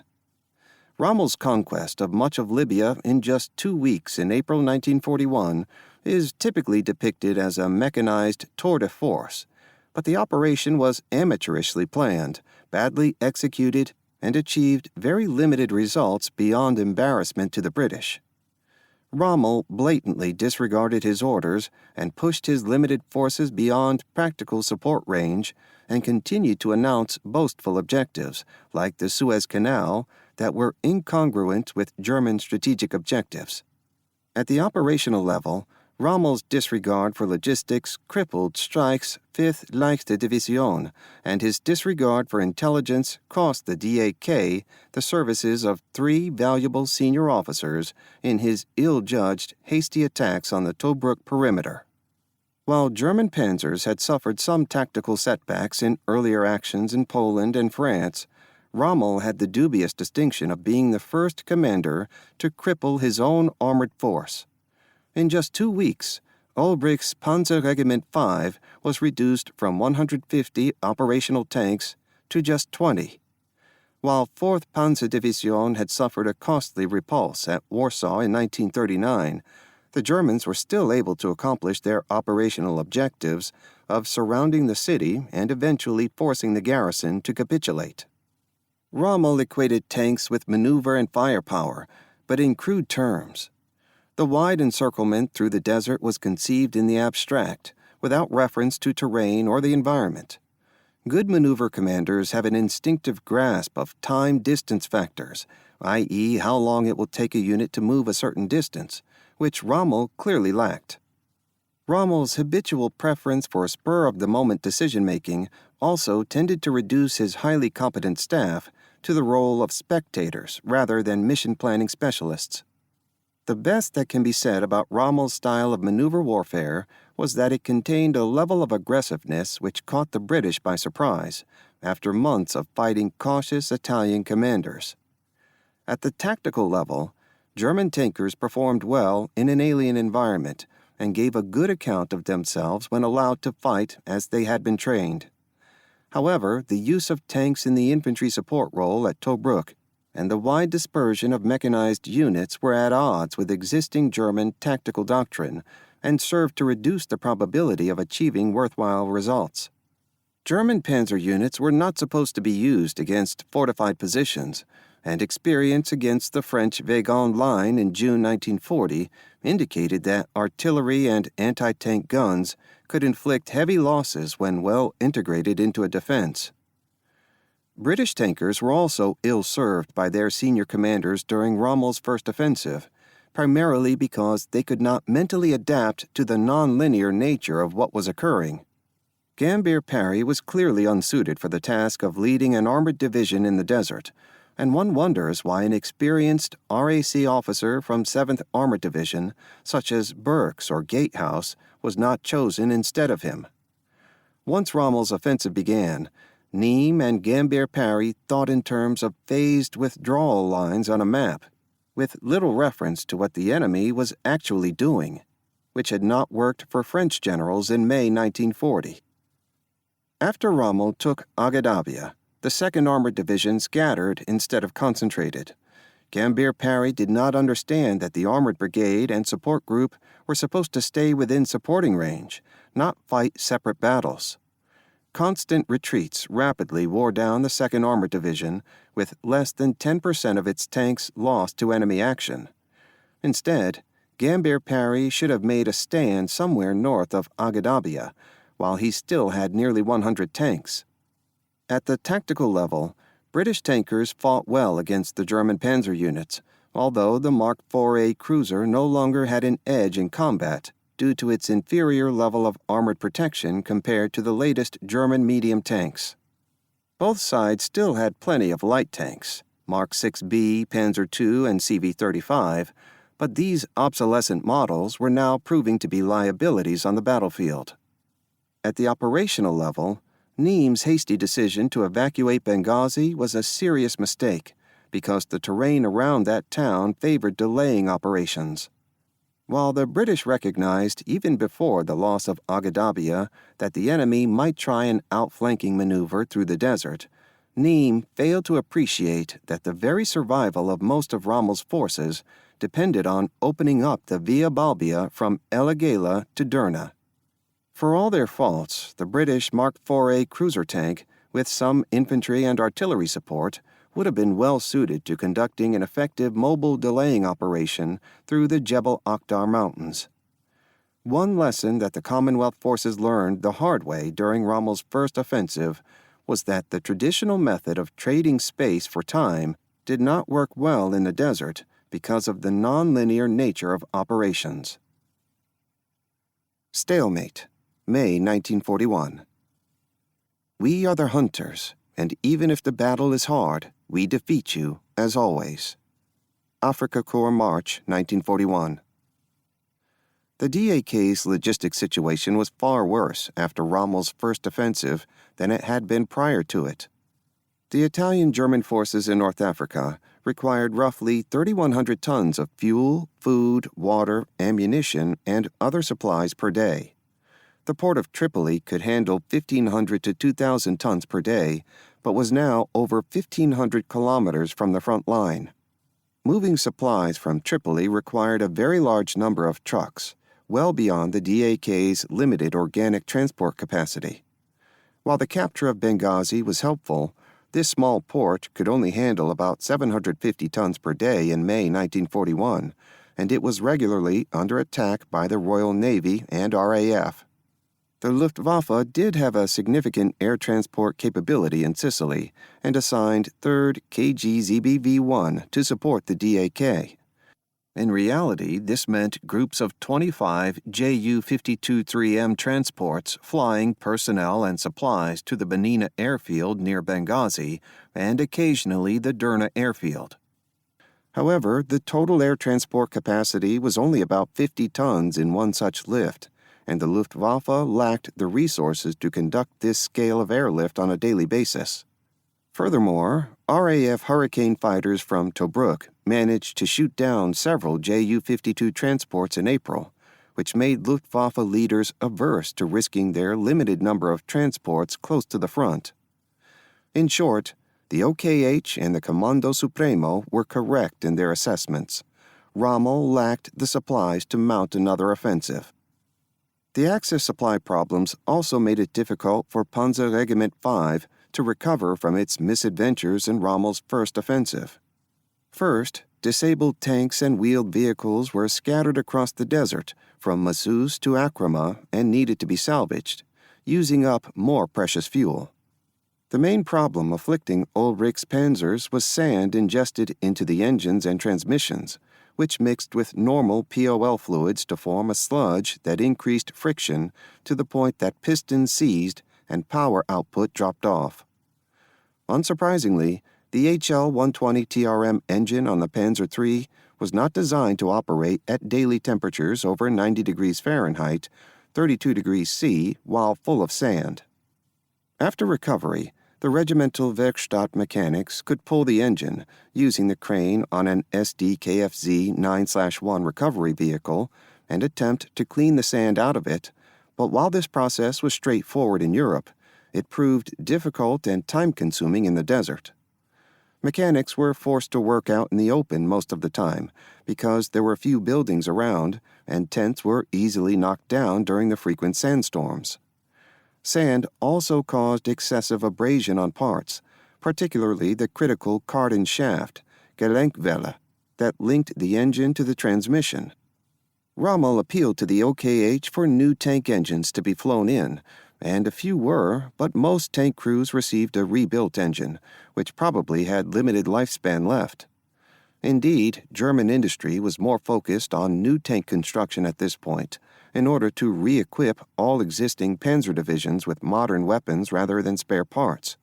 For example, only one spare Maybach SSG-77 transmission for the Panzer III Ausf H was built for every 5 made for new construction. In April 1941, roughly 40 spare transmissions of this type were built for the entire Panzerwaffe. The DAK's ability to repair tanks in North Africa was also seriously limited by the lack of a local tank repair facility and spare parts depot. The OKH recognized this and recommended one be established in Benghazi, but this did not occur until July 1941. Consequently, the 5th Leichte Division could barely keep half of its armor running, and by the end of April, its remaining tanks were concentrated into Panzerabteilung Hohmann, which had a total of 79 operational tanks, 9 Panzer I, 24 Panzer II, 36 Panzer III, 8 Panzer IV, 2 Panzer Bef. Paulus arrived at Rommel's headquarters on 27 April and found him preparing to launch another offensive at Tobruk within 3 days. Paulus knew that the DAK situation was poor, but Rommel claimed otherwise. Using his influence in Berlin, Rommel had managed to persuade Hitler to authorize the airlift of 1 battalion from Schützenregiment 104, SR 104, and some engineer companies to support another attack. Oberst Hans Henning von Holzendorf, commander of SR-104, was among those personnel flown into Benghazi, and Rommel put him in command of Kampfgruppe von Hotzendorf, 3 infantry, 1 Pioniere, 1 artillery, and 1 anti-tank battalion. Most of the troops in this Kampfgruppe were not acclimatized to North Africa, and the subunits had not worked together before. It is also interesting that Generalmajor Hans Karl von Esebeck had already arrived to take command of 15th Panzerdivision, but found Rommel treating his battalions like a replacement pool. Esebeck was a cavalryman, general staff trained and experienced in panzer operations, but he was apparently ignored by Rommel. Streich was still in command of the 5th Leichte Division, but was on thin ice with Rommel, who was looking for an excuse to relieve him. Paulus initially tried to put a brake on Rommel's planned attack, but soon acquiesced. Rommel had decided to mount a larger attack in the same sector where the Italians had failed on 15 to 16 April, Ras el Medawar. The Australian 26th Brigade held this sector, and it had created a series of infantry strongpoints behind the anti-tank ditch, protected by mines and barbed wire. However, the assigned sectors were far too large for the limited forces available. In the 2nd of the 24th Battalion sector, each of its 3 forward companies was responsible for a 2,000 to 3,000 meter wide front. Each combat outpost on the outer perimeter only had about 2 infantry squads, armed with a medium machine gun and perhaps an ineffectual anti-tank rifle. A total of 10 anti-tank guns were allocated to defend this 8-kilometer-wide sector, which was also rather thinly spread. The garrison's small armored reserve under 3rd Armored Brigade had been reinforced with 14 additional Matilda II infantry tanks, all operated by Major Kenneth P. Harris's D Squadron, 7th RTR. Altogether, on the eve of the German attack, Lieutenant Colonel Drew's 3rd Armored Brigade had 18 Matilda II, 17 cruiser tanks, 8 A9 or A10, 9 Mark IVA in 1st RTR, and 1 squadron of Mark 6B light tanks in the 3rd Hussars. Although the additional German infantry was helpful, the DAK still had very limited artillery and engineer support, which were just as essential for a successful breakthrough operation. In order to soften up the Australian defenses, the Luftwaffe mounted 4 major raids on the positions of the 26th Brigade on 29 April, which inflicted about 50 casualties. However, the focus on this one sector deprived the DAK of any hope of achieving surprise. On the morning of 30 April, the Australians also spotted German infantry moving up toward the western perimeter, which alerted them that another attack was imminent. Rommel's new assault began with a night infiltration attack on the evening of 30 April by Kampfgruppe von Hotzendorf, 3 battalions, and a Kampfgruppe from 5th Leichte Division, 2 battalions, against the Australian 2nd of the 24th Battalion. The infiltration was preceded by another massed Stuka attack and a 60-minute artillery preparation by 2 German 10.5-centimeter howitzer battalions. As dusk fell, the German infantry approached the anti-tank ditch along with several companies of Pionier. The German bombardment did disrupt Australian wire communications, which made it difficult for individual positions to call for artillery support. Given the width of the sector, the single Australian battalion could not stop the enemy infiltration attack, and by 2100 hours, German infantry had succeeded in crossing the anti-tank ditch across a 2,000-meter front between the S3 and R3 positions.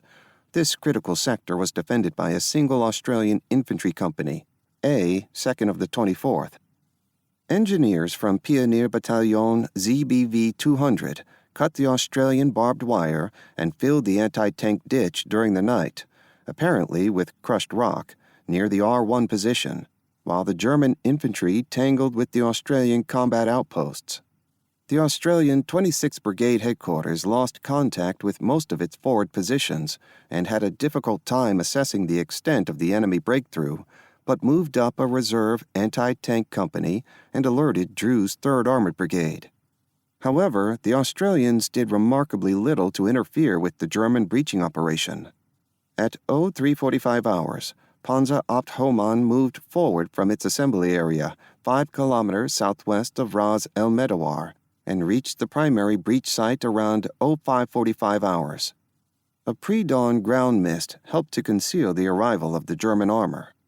It must have taken a considerable amount of time to move the Panzerabteilung across the breach site, which was not under artillery fire due to the Australian loss of wire communications, but Hohmann seems to have been able to quickly deploy his panzers once on the other side. Rather than move in a concentrated wedge as in the previous attack, Hohmann assigned separate missions to his first 2 companies across. 2 platoons from Oberleutnant Hans Sandrak's 5th Panzer Company would help infantry from MG Battalion 2 eliminate the Australian R5 outpost, while its other tank platoon helped clear the enemy from the top of Ras El Medawar. At the same time, the 6th Panzer Company would advance into the depth of the Australian 2nd of the 24th Battalion's positions in order to overrun its command posts and reserve positions. The remainder of Panzerabt Hohmann, the Stab, 7th and 8th Panzerkompanien would follow and support. The Australian 26th Brigade was not immediately aware that German armor had succeeded in crossing the anti-tank ditch until tanks were spotted atop the Ras El Medawar around 0800 hours. At this point, 4 Australian anti-tank guns began to engage Sandrak's tanks, claiming 1 Panzer III and 2 other tanks, but all 4 guns were eventually destroyed. Once these anti-tank guns were knocked out, the 6th Panzer Company pressed on to the northeast, but ran full tilt into a British minefield, which immobilized 12 tanks, 3 Panzer II and 9 Panzer III. Lieutenant Schom's Panzer III hit one mine, breaking its right track, then hit another mine when he tried to back up, breaking his left track. Schom transferred to another tank while his crew tried to repair their damaged tracks while under fire. However, since the German Pionier were still tied up at the breach site, no effort was made to clear any of the mines in front of the 6th Company. Despite the lack of forward observers with effective communications, the British artillery began to make life difficult for the Germans by bombarding the area around Ras El Medawar. The lack of solid information about the strength of the enemy breach operation made Drew reluctant to commit his armor, and initial reporting about German tank movements proved inaccurate. The British Armored Reserve was located about 6 kilometers east of the ongoing action, and the fog of war made it difficult for Drew to determine the optimal time to commit it to action. The Australian front-line infantry positions were not asking for tank support, although Drew was unaware that 26th Brigade had lost communications with its 2nd of the 24th Battalion. Nevertheless, around 1000 hours, Drew could see that a major German attack was in progress, and he decided to commit B Squadron 1st RTR, 5 cruisers, with orders to support the 26th Australian Brigade. Moving westward, B Squadron soon bumped into Sandrak's 5th Company and engaged in a brief duel at 1,000 meters that caused little damage to either side. The British tankers complained that dust and smoke near Ras El Medawar reduced visibility. Both sides broke contact, but another tank skirmish occurred around 11:35 hours when 9 more cruisers from C Squadron 1st RTR arrived. This time the action occurred at a range of about 700 to 800 meters, and the British claimed 1 Panzer III and 2 Panzer II tanks set on fire, but one of their own cruisers was destroyed and another disabled. Around noon, Drew decided to commit half the Matilda IIs of 7th RTR, but 3 fell out as mechanical casualties, and another was put out of action by a Stuka attack, leaving just 5 to join the remaining 12 cruisers of 1st RTR. By mid-afternoon, the British armor was slowly advancing westward along the outer perimeter, from R14 to R4, but neither group of tanks could communicate due to radio issues. The Germans spotted the approaching British tanks and had plenty of time to deploy virtually all their remaining tanks in an L-shaped formation and opened fire. It is likely that some of the Panzer III tanks were equipped with the Panzergranate 40, PZGR-40, tungsten core APCR round, since 2 Matilda II tanks were destroyed and 2 more put out of action. A total of 3 Matilda II tank commanders were killed in action. 2 cruiser tanks from 1st RTR were also disabled. Nevertheless, British return fire was accurate, hitting 4 German tanks. Outnumbered, the British tanks withdrew, leaving the German armor remaining near Ras El Medawar. Late in the day, some tanks from the Ariete Division crossed into the breach and used CV-33 flamethrower-equipped tankettes to burn out some of the Australian infantry positions that were still holding out. Rommel succeeded in punching a dent into the Australian defensive line and capturing Ras El Medawar, but his losses in men and materiel outweighed this gain. By late afternoon, Panzer Abt Hohmann had been reduced to only 35 operational tanks, although only 14 of those were total losses. Most of the tanks had been disabled by mines, artillery, and anti-tank guns, against only 7 lost to enemy tanks. While the British after-action report admitted only 3 tanks destroyed and 2 damaged, a good portion of their tanks were non-operational at the end of the day as well. Neither side had used their armor particularly well on 1 May, although the Germans did demonstrate increased competency in breaching a fortified line and fending off enemy armored counterattacks.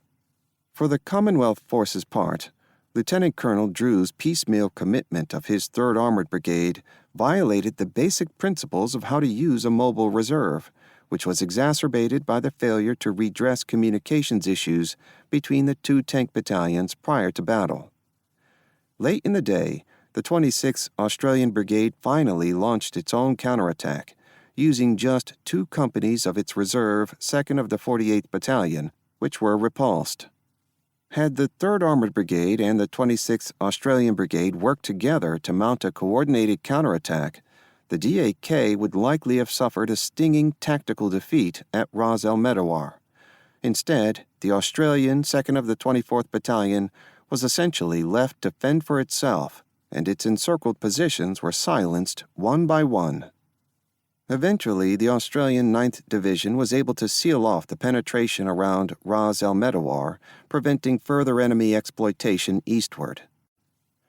The action at Ras El Medawar also exposed endemic problems with British Army communications that had been surfacing since the beginning of the Desert Campaign. Despite the Royal Tank Corps' experiments with wireless radio communications at Tidworth in the 1930s, the British Army had not invested enough resources into developing modern radios and training in their use until the Second World War began. Although the RAC and the Royal Artillery recognized the importance of wireless radios, most of the other British combat arms were still heavily dependent upon First World War-style wire communications. A typical Commonwealth Infantry Division in 1940 and 1941 only had 75 radios, of which 2/3 belonged to the artillery units. The 2 types of wireless communications were RT, radio telephony or voice, and WT, wireless telegraphy or Morse. The quality and range of voice messages was poor, while tactical commanders did not like to use WT because it was slow. While each British tank had a radio transmitter receiver in 1941, the cruisers and light tanks had the number 9 wireless set, while the infantry tanks had the number 11 wireless set. Both were low-power output systems that operated in the high-frequency HF range. Tuning radios was a necessary part of pre-combat activities that was often given short shrift. In contrast, the DAK Panzer units were operating with high-power output radios operating on very high-frequency VHF, and DAK commanders were well-trained in radio procedures. British tactical radio procedures in 1940 and 1941 were also rather poor, particularly in terms of radio security. Units would use the same call sign, making it easy for the Germans to identify armored units, and the limited number of frequencies available. The British Army's communications problem had not mattered against a passive Italian foe in 1940, who possessed no radios on their tanks at all, but would prove costly against an enemy well-versed in how to employ tactical communications in a mobile battle. After the limited success of the 1 May attack, the OKH ordered Rommel to shift to the defense and conserve his strength. For both sides, the operational focus shifted from Tobruk to the Libyan-Egyptian border area. Rommel decided to reinforce Kampfgruppe von Herf with several Italian units, which were intended to hold the Halfaya Pass, Bardia, and Sollum, leaving von Herf's German units free to conduct a mobile defense. On the night of 10 to 11 May, Rommel also transferred Panzerabt Hohmann with 27 tanks to von Herf's command. At this point, von Herf was essentially tasked with a counter-reconnaissance mission to prevent the Commonwealth forces from re-establishing ground contact with the encircled Tobruk garrison. In Egypt, the British hastily cobbled together a relief force, redesignated once again as the Western Desert Force, WDF, with Lieutenant General Noel Beresford Peirce in command.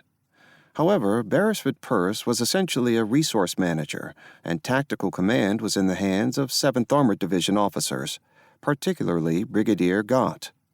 Unfortunately, the 7th Armored Division was still struggling to rebuild its armored units, which lacked spares almost as badly as the DAK's Panzer units. The difference was that the RAOC depot in Abbasia had the workshops to repair some tanks and fabricate parts, which enabled the 7th Armored Division to slowly rebuild its strength. Some of 7th RTR's Matilda II tanks had already been repaired and sent to Tobruk by sea. Lieutenant Colonel Roland F.E. Shute, the new commander of the 2nd RTR, was provided with 36 refitted cruiser tanks, primarily obsolescent A9s and A10s. 2 squadrons from Lieutenant Colonel Walter O'Carroll's 4th RTR had arrived by sea in Suez, with a total of 33 Matilda IIs. Including the remaining Mark 6B light tanks, by early May the WDF had assembled a total of 100... Enjoy this free audiobook as a moment of peace. Let yourself unwind with the music. And thank you for taking the time to watch.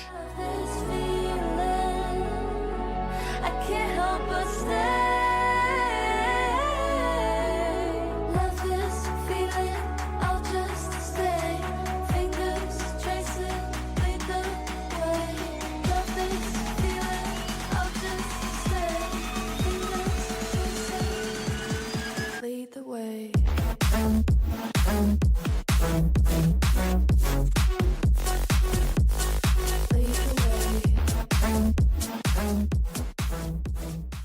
17 tanks.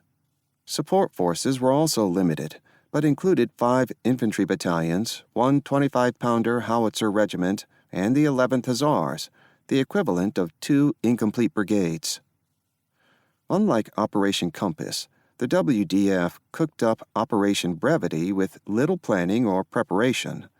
It is also bizarre that the most experienced British armor officers in Egypt, Cray, Caunter, Gatehouse, and Burks, were not involved in planning Brevity, but instead, an infantry officer who had not previously commanded tanks was given tactical command of the operation.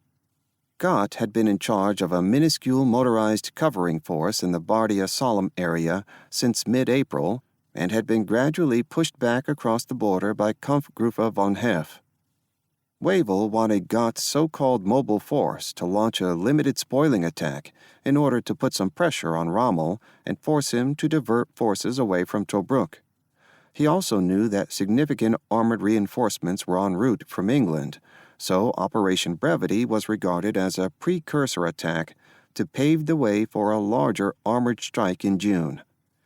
For his part, Gott intended to conduct a limited offensive to capture the Halfaya Pass, but was willing to keep his options open to press onward in case enemy resistance proved less than expected.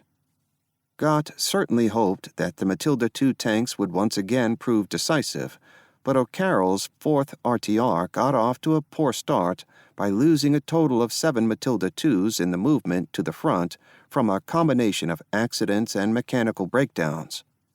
By 11 May, 4th RTR had managed to coax 26 of its Matildas to an assembly area near Sofafi, roughly 50 kilometers southeast of Halfaya Pass. Gott's tactical plan was to advance in 3 columns, with the primary objective being the recapture of Halfaya Pass.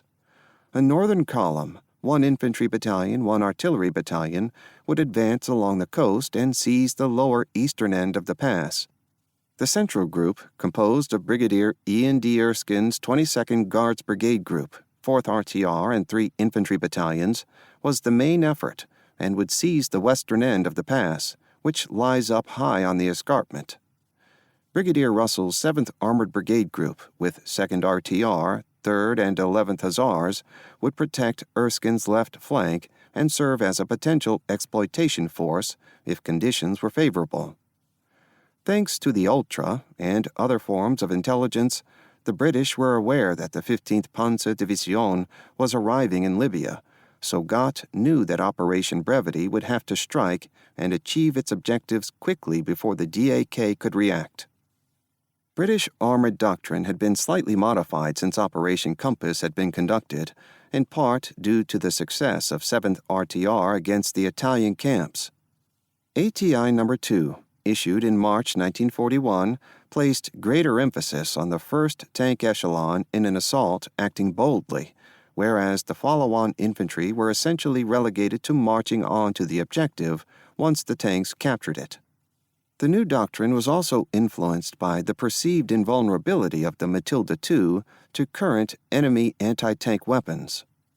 On the night of 14 to 15 May, the 3 British tactical groups advanced towards their objectives. The 4th RTR approached Halfaya Pass from the south. The Halfaya Pass, which is about 3.5 kilometers in length, was defended by a mixed Axis force comprising 2 companies of the 5th Battaglione Bersaglieri, known as the Montemurro Detachment, a battery of 47mm anti-tank guns, a battery of 75/28 guns, and the 2nd Kradschützen Bataillon 15. The Italians had deployed no mines or anti-tank obstacles, but they had cleverly formed stone wall defenses, Sanger, around their positions. Major Cecil G. Miles led the attack just after dawn with his C Squadron, 4th RTR, with 1 company of infantry from the 2nd Battalion Scots Guards trailing over 1,000 meters behind. The Italians were caught by surprise, but it was quickly evident that they had learned a few things since the action at Nibewa Camp 5 months earlier. The British Matilda II tanks charged forward, ignoring the ineffectual Italian fire, and some drove up onto the stone Sanger walls, exposing their thin belly armor. Although the Matilda's thick hides were generally impervious to the Italian 47mm anti-tank guns, their 20mm belly armor was not, and the Italian gunners concentrated on this weak spot. Based upon O'Carroll's after-action report and limited photographic evidence, it is known that 7 Matilda II tanks were knocked out through a combination of hits on the thinner belly armor and suspension systems. Interestingly, 4th RTR reported no personnel casualties in any of these immobilized tanks, suggesting that the damage was mostly external. Despite this success, Axis resistance collapsed once British infantry arrived, and about 300 prisoners were taken, including almost all of the German company. Meanwhile, the Northern Column, which lacked tank support, was unable to quickly seize the eastern end of the Halfaya Pass, which was held by 1 company of Bersaglieri troops. Eventually, with the support of Blenheim bombers, the last Axis positions were overcome later in the day. With part of Halfaya Pass secured, the 4th RTR pushed north to seize its secondary objectives, beginning with Musaid, which controlled the road to Sollum. Part of the central column proceeded to occupy Sollum. A squadron, 9 Matilda II under Major I.A.D. Banks, then pivoted west toward Fort Capuzzo, followed by troops from the Durham Light Infantry, DLI. Meanwhile, Panzerabt Hohmann had moved forward to the Fort Capuzzo area to block any enemy movement toward Bardia. Communication problems led to 2 panzer companies heading off in the wrong direction, but Hohmann led the Stab and 5th Company toward Fort Capuzzo. When Hohmann spotted Major Banks's tanks approaching around 0830 hours, he deployed his dozen tanks on line in hull-down positions and opened fire when the British came within range. It appears likely that the German tanks had some Panzergranate 40 APCR rounds, because 5 Matildas were disabled. Nevertheless, Banks continued to advance toward the fort, not realizing how badly he was outnumbered. 2 Matildas crashed through the wire around the fort, followed by some of the British infantry. By 09:15 hours, Homan decided to pull back because his tanks had expended all their ammunition, so the British were temporarily able to capture the fort.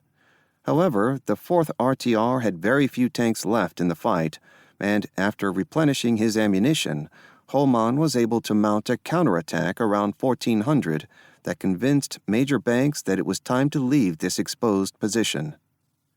The DLI was badly mauled by the German armored counterattack and suffered 160 casualties, including 70 men taken prisoner. 4 disabled Matildas were abandoned near the ruins of Fort Capuzzo. By evening, the British had occupied Sollum and Halfaya Pass, but O'Carroll's 4th RTR was reduced to only 6 operational Matildas, and another 4 immobilized tanks were destroyed the next day. During the night of 15 to 16 May, the British were chagrined to find that the Germans had already recovered several of their damaged Matilda II tanks from the battlefield. While the 4th RTR was engaged in the main attack, the 2nd RTR, 3rd Hussars, and 11th Hussars had moved forward to protect the desert flank. The 7th Armored Brigade Group used 3 mixed Jock columns in its flank security mission. The Axis deployed a small screening force around Sidi Suleiman, which included some motorized units and at least 1 platoon of tanks from Panzer Abt Homan. Around 1000 hours, 2nd RTR engaged in sporadic skirmishing with the German covering forces around Sidi Suleiman and claimed to have knocked out a Panzer IV tank and 1 Panzer III, but German sources state that only 1 Panzer II was lost. 1 2nd RTR cruiser tank was put out of action during the skirmishing. The only significant result achieved by the 7th Armored Brigade during Operation Brevity occurred when 9 cruiser tanks from A Squadron were sent on a combat patrol toward Sidi Azeiz late in the afternoon. After observing some German units at a distance, the patrol turned around and returned toward the border area.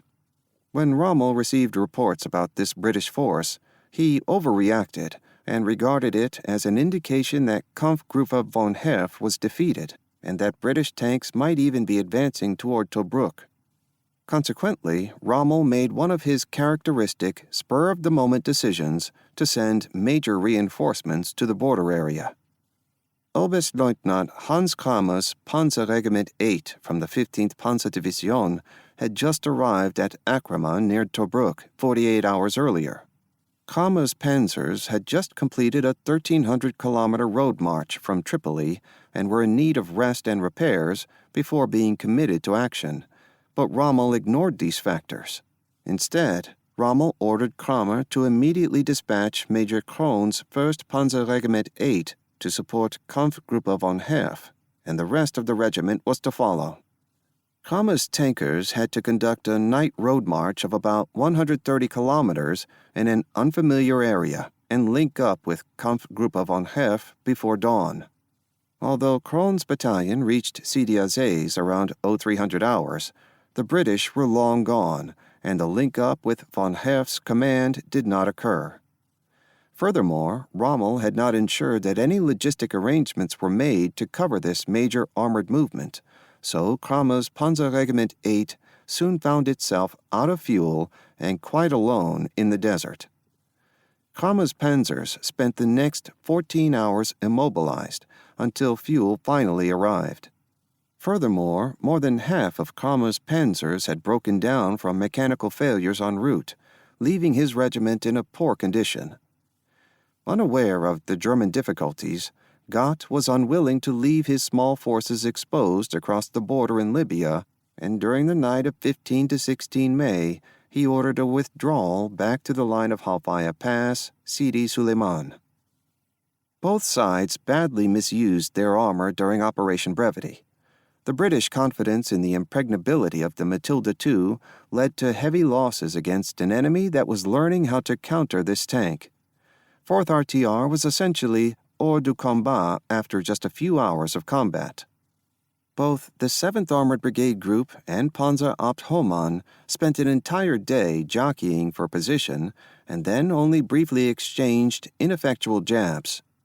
Nor did either side show much acumen in command and control or logistics over the course of 15 May, with company-size elements wandering aimlessly around the battlefield, then running out of fuel. One interesting aspect is the German reticence to commit their battery of 8.8 centimeter flak guns to stop the British armor. Von Herf kept them back in reserve when they should have been deployed forward at Fort Capuzzo. After the British withdrawal into Egypt, von Herf was able to reoccupy all of the frontier outposts within a few days, including Sollum. Gott deployed Lieutenant Colonel John Mowbray's 3rd Battalion Coldstream Guards to defend Halfaya Pass, along with 4 25-pounder guns, 8 2-pounder anti-tank guns, and Major Miles's C Squadron 4th RTR, 9 Matilda II.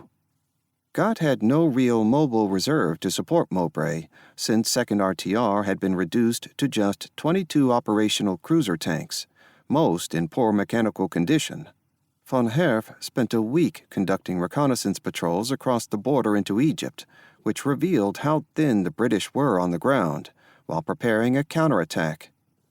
Hot weather, daily storms, and fuel shortages delayed the German response, but by 25 May, the DAK had redeployed the bulk of its available armor to support von Herf's counterstroke, which was designated Unternehmen Skorpion, Operation Scorpion. It is not clear who planned Scorpion, but the operation was overly complex and not the kind of work done by große Generalstab-trained officers. 3 German panzer battalions, 1st, 2nd Panzer Regiment 5, and 1st Panzer Regiment 8, with a total of about 75 tanks, were assembled into Panzergruppe Kramer to serve as the main maneuver force. This was the first German multi-tank battalion attack in North Africa. 2 mixed Kampfgruppen, Group Bach, 1 reinforced infantry battalion and an anti-tank detachment, and Gruppe Knabe, Radschützenbataillon 15 and 1 artillery battalion, were assigned to support the attack on Halfaya Pass, while von Vechmar's AA-3 provided flank security in the desert to the south of the pass. The plan was noticeable for its lack of fire support. Only a dozen 10.5 centimeter howitzers and no Stukas, its lack of clear subunit objectives, and the failure to lay in adequate fuel to enable Panzergruppe Kramer to conduct effective maneuver warfare. Ergo, if you only have fuel for 50 tanks, don't assign 75 to the mission. Although Kramer was clearly concerned about the British Matilda II tanks at Halfaya, once again, the 8.8 centimeter flak battery was left in reserve. Unternehmen Scorpion began on 26 May, with German forces cautiously crossing the Egyptian border at several points. Gruppe Bach inched slowly along the coast toward Halfaya Pass, hugging the escarpment for cover, while Gruppe Knabe moved slowly along the top of the escarpment. These forces were intended to be noticed. The British quickly detected the enemy activity, and Major Miles decided to conduct an active defense by leading his 9 tanks on a sweep northwest of the pass. Miles's tanks encountered a German combat patrol from Gruppe Knabe and destroyed 1 Panzer III tank, but 1 Matilda was damaged by return fire. Throughout the afternoon, Miles parried any attempt by Gruppe Knabe to get closer to Halfaya, but a combination of combat damage and mechanical defects quickly wore down his squadron to just 2 operational Matilda II tanks by evening. Meanwhile, Kramer's panzers waited until 1500 hours until moving, then advanced in 2-up, 1-back formation. Rather than advancing directly upon Halfaya Pass, Kramer's panzers pushed about 30 kilometers to the south, past Sidi Suleiman, then pivoted to the northeast and stopped to lager at 2020 hours, 7 kilometers south of Halfaya Pass. Since the fuel column failed to find Kramer's panzers during the night, they were nearly out of fuel. Apparently, Kramer's move was intended to envelop Halfaya's defenses from the south and prevent interference from the 7th Armored Brigade Group, which had fallen back. At dawn on 27 May, all three German Kampfgruppen converged on Halfaya Pass. The British 25-pounder battery spotted Kramer's panzers from the south and hit them with a barrage, but the German tanks continued to advance. By this point, Lieutenant Colonel Mowbray could see that his battalion was under fire from three directions, and at 0700 hours he ordered the position to be evacuated. Major Miles's remaining tanks were ordered to conduct a rear guard as the British headed down to the bottom of the pass and escaped eastward. Some of Kramer's panzers ran out of fuel just as they reached the top of the escarpment, but the rest poured fire on the retreating British. The British Matildas were hit by 3.7 centimeter and 5 centimeter fire from behind and above, which did considerable damage to their turrets. It also appears that Panzergruppe Kramer had some Panzergranate 40 APCR rounds, given photographic evidence of hull and turret penetrations. In any case, most of the British force succeeded in escaping, but 4th RTR had lost a total of 7 of 9 Matildas, 3 of which were repaired by the Germans. In addition, the British lost most of their heavy weapons assigned to defend the pass. While Unternehmen Skorpion achieved its immediate objective of recapturing Halfaya Pass, it was a rather slipshod operation that really only succeeded because Gott's forces along the Egyptian border were so threadbare at this point. If the British had mined the approaches to Halfaya and had a full tank regiment in reserve, Mowbray's forces should have been able to withstand at least the first enemy assault and wait for relief. Kramer's roundabout movement to Halfaya Pass needlessly consumed his limited fuel supplies and left his regiment partly immobilized on the objective. Once the Germans had recovered Halfaya Pass, Rommel immediately ordered the position fortified, anticipating a British response. However, the British response would take over 2 weeks to organize. The British armored forces in Egypt had sunk to such a low ebb because fewer than 400 tanks had been sent from England since July 1940, just 29% of Britain's total tank production in this period. Of the tanks sent to the Middle East, about 1/4 were lost in the expedition to Greece. In late April, the 3rd RTR and 4th Hussars returned to Egypt with none of their tanks and less than half their personnel. Furthermore, most of the spares for the Mark IV-A tanks had been sent to Greece by mistake and lost in the retreat, depriving Gott of the resources to resuscitate some of his non-operational tanks.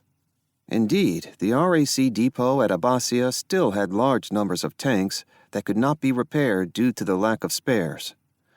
On 20 April, Wavell appealed to London for help and highlighted the arrival of the 15th Panzerdivision, learned from interception of Enigma traffic, as providing the enemy a crucial advantage in armored capability. Wavell's command was, in fact, suffering the consequences of a series of poor decisions made earlier by the War Office. Anticipating that the A-13 cruiser tank would require further enhancements in mobility and armored protection, in April 1939, the General Staff had prevailed upon the War Office to issue contracts for 2 variants to be developed by Nuffield Mechanization, which was already involved in manufacturing the cruiser Mark III and Mark IV, and the London, Midland and Scottish Railway Company, LMSR, a company with no prior experience in designing or building tanks. Neither company produced a prototype for their variant. The War Office simply placed orders based upon promised specifications and hoped for the best. Nuffield was able to develop its cruiser Mark VI in straightforward fashion, based on its experience with the earlier Marks. The Mark VI was 5 tons heavier than its predecessors and had 5 road wheels on each side instead of 4, which enhanced its cross-country mobility. However, the Mark VI still had a useless auxiliary turret on the front slope, which would be eliminated in the Crusader II in late 1940, and its level of armored protection was still inadequate. In contrast, LMSR tried to develop a more innovative tank and promised welded armor and a new transmission, but their cruiser Mark V proved to be a mechanical disaster. In particular, the engineering decision to mount the tank's radiators in front led to recurring engine overheating problems that could not be rectified. Nevertheless, by mid-1940, the War Office wanted over 9,900 cruiser tanks, and both designs were taken into service and large production orders placed. To add to the already chaotic nature of British tank designations, the War Office decided to redesignate the Cruiser Mark V as the Covenanter tank and the Cruiser Mark VI as the Crusader tank. By the end of 1940, both tanks were beginning low-rate production, but this came at the cost of phasing out the Cruiser Mark IVA. Thus, by the start of 1941, the production run of the Mark IVA had ended, but both the Covenanter and the Crusader were plagued by a myriad of design defects, so a total of only 167 of both models were built between January and March 1941. While seeking to create a vast fleet of cruiser tanks, the War Office was also trying to field a large number of infantry tanks. Both the Matilda II and Valentine tanks were already in low-rate production by the summer of 1940, but the War Office was eager to incorporate some lessons learned from the campaign in France into a new infantry tank. 4 prototypes of an earlier design, the A-20, were available in June 1940, but they were judged inferior to contemporary German designs. Instead, the War Office decided to update the requirement to A-22 and hand over a design contract to Vauxhall Motors, which was making trucks for the Army but had no prior tank design experience. Amazingly, Vauxhall was able to design the new tank, designated as the Infantry Tank Mark IV, or Churchill, in just 6 months. The Churchill was much larger than the Matilda II, 39 tons versus 25 tons, and had much thicker frontal armor, but it was slow and had an operational radius of just 90 kilometers. Taking a page from the French Char B-1B's design, Vauxhall decided to equip the initial version of the Churchill with a turret-mounted 2-pounder gun and a hull-mounted 3-inch howitzer. Although the Churchill was not ready to begin mass production until June 1941, the construction of the Matilda II and Valentine tanks was well in hand, with a total of 469 built in January through March 1941.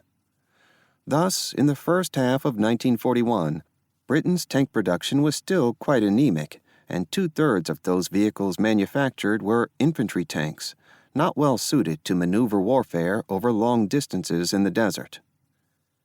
Wavell's armored force was negatively impacted by 2 other poor decisions made by the War Office. Although the Royal Ordnance Factory at Woolwich had been assigned to develop a successor to the 2-pounder gun, the 6-pounder, 57mm, the project had not been assigned a high priority.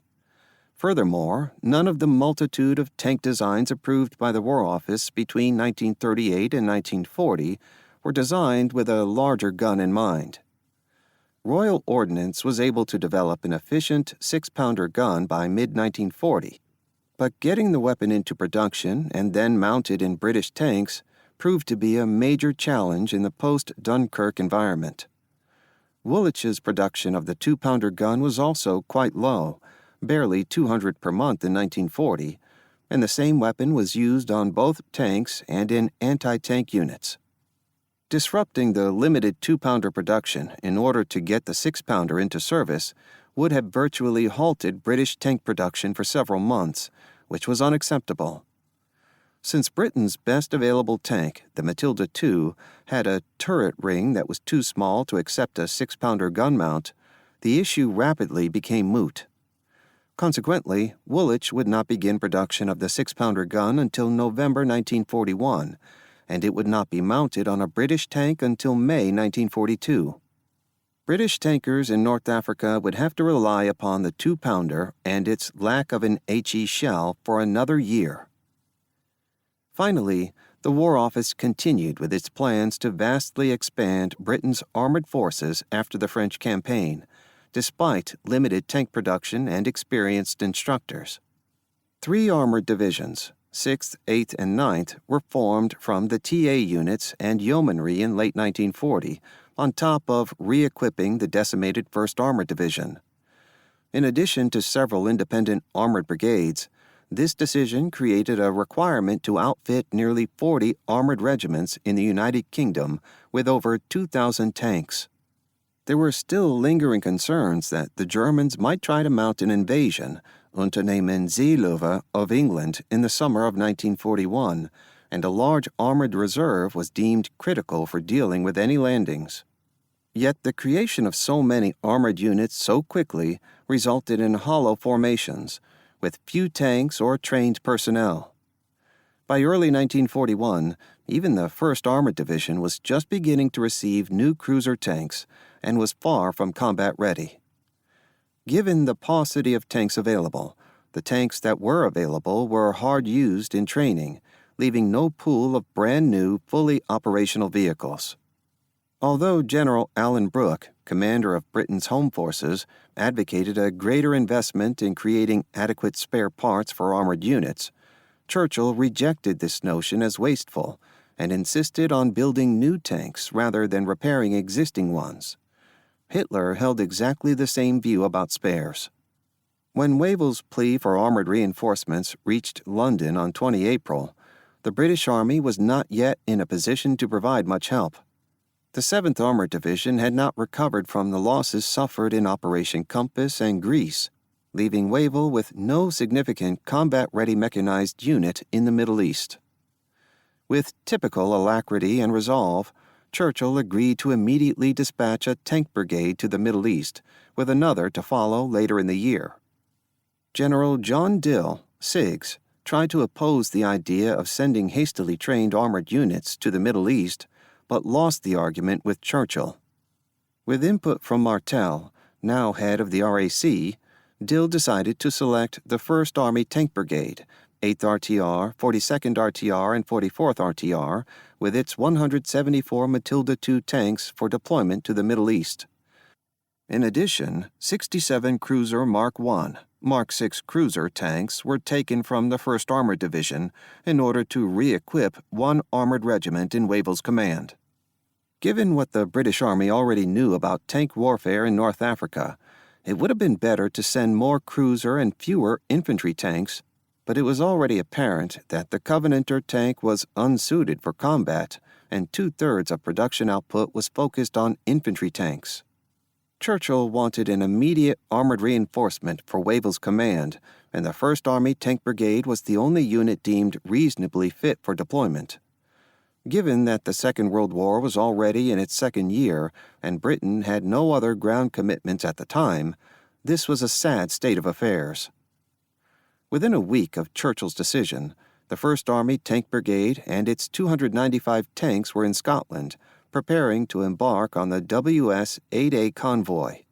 However, Churchill was unwilling to wait for the convoy to take the 6-week-long route around the Cape to Egypt, and instead demanded that the tanks be sent, at all costs, directly through the Mediterranean. Given the threat posed by Axis air and naval forces, the decision was made to send the tanks on 5 fast transports through the Mediterranean, the Tiger convoy, and the personnel via the safer Cape route, the WS-8A convoy. The Tiger convoy passed from Gibraltar to Malta, but lost the SS Empire Song to mines on 9 May. This vessel was carrying the 50 Matildas and 7 Mark VI light tanks that belonged to the 8th RTR. The remaining 4 ships reached Alexandria on 12 May, delivering a total of 238 tanks. However, the personnel of the 3 tank regiments, going the long way around the Horn of Africa, would not reach Egypt until 13 June. From the beginning, Churchill possessed unrealistic expectations about what these tanks could achieve, but confidently predicted that Wavell would use them to sweep every German out of Cyrenaica by the end of June. Operation Battleaxe, June 1941. "They are tearing my tanks to bits." Major Cecil G. Miles, C Squadron, 4th RTR, 15 June 1941. Once Wavell learned that armored reinforcements were en route, he began planning a major offensive to strike the Axis forces along the Egyptian frontier, based on Churchill's mandate to drive the Germans from Cyrenaica. After the Tiger convoy arrived, The first task was to unload the vehicles and prepare them for combat, a task which took an inordinate amount of time. Indeed, it required about 9 days just to unload all 238 tanks at Suez, then transfer them to the RAC depot at Abbasia. All the tanks needed to be painted in the 3-tone counter scheme, light stone, silver gray, and slate, and fitted with sand filters. Many of the tanks also arrived without vital equipment or required repairs to correct technical deficiencies. For example, many of the tanks lacked radios, and there were only enough to provide one per troop. In fact, none of Churchill's Tiger Cubs were delivered to troops until 21 May, and the process continued for the next 3 weeks. Driver training and gunnery calibration were major issues, particularly on the unfamiliar Crusader tank, for which no technical documentation had been provided. Rather than wait for the personnel of the 1st Army Tank Brigade to arrive, it was decided to provide the new tanks to veteran units in the 7th Armored Division. Both O'Carroll's 4th RTR and Jerram's 7th RTR were brought up to strength with Matilda II tanks, while the new Crusader tanks went to Harlan's 6th RTR. The 5th RTR was provided with 33 Matilda IIs and 7 other tanks, but the unit did not finish re-equipping until 15 June. Clearly, the RAC depot at Abbasia was hard-pressed to process large quantities of new tanks in mid-1941, and as a result, more than 1/3 of the tanks sent on the Tiger convoy would not participate in the forthcoming offensive. While the 7th Armored Division was partially re-equipping, the WDF began detailed planning for Operation Battle Axe. The primary architects of the plan were Beresford Peirce, Brigadier John Harding, and Brigadier Alexander H. Gatehouse. Although all had served in Operation Compass, only Gatehouse was an experienced armor officer. The basic concept was to use an infantry division to recapture Halfaya Pass and the 7th Armored Division to defeat enemy armor in the Fort Capuzzo-Sollum area. Information on the enemy's current dispositions in the frontier region was sketchy, but it was assumed that most of the Axis armor was deployed close to Tobruk, so the WDF expected to enjoy a numerical advantage on the opening day of the offensive. Given the shortage of transport and supplies, Wavell was under no illusions that Battle Axe would be able to lift the siege of Tobruk, unlike Churchill, but calculated that the elimination of the DAK covering forces would set the stage for a successful follow-on offensive. Wavell's planning process was immediately disrupted by Churchill's decision to invade Vichy-held Syria, Operation Exporter, in early June, which would require 1 brigade from the Indian 4th Infantry Division and 2 infantry brigades from the 7th Australian Division. Although no tanks were allocated for Operation Exporter, this concurrent operation reduced the amount of infantry for Operation Battle Axe. It should go without saying that infantry tanks like the Matilda II were intended to work with infantry, not in an independent role. Once again, Britain's political leadership injected a simultaneous secondary mission to distract Middle East Command from the primary operation, as had occurred just 3 months prior with the Greek expedition. After deducting the forces required for Operation Exporter, Beresford Peirce's WDF had 2 armored brigades with 4 armored regiments, 2 infantry brigades with 6 infantry battalions, and the 7th Armored Division Support Group with 2 motorized infantry battalions. After the Tiger convoy reached Suez, Churchill pressed Wavell to mount Operation Battle Axe as soon as possible. In a cable on 4 June, Churchill claimed that Wavell had 530,000 soldiers and 450 heavy tanks in theater and should be able to inflict a decisive defeat upon Rommel. Wavell tried to delay Operation Battle Axe in order to avoid a premature offensive, but Churchill continued to press. The best that Wavell could achieve was to postpone the offensive for a week, in part to satisfy Major General Cray's request for additional time to train his tank crews. Even this was not much of a respite because it took days to shift the slow-moving Matilda II tanks to their forward assembly areas.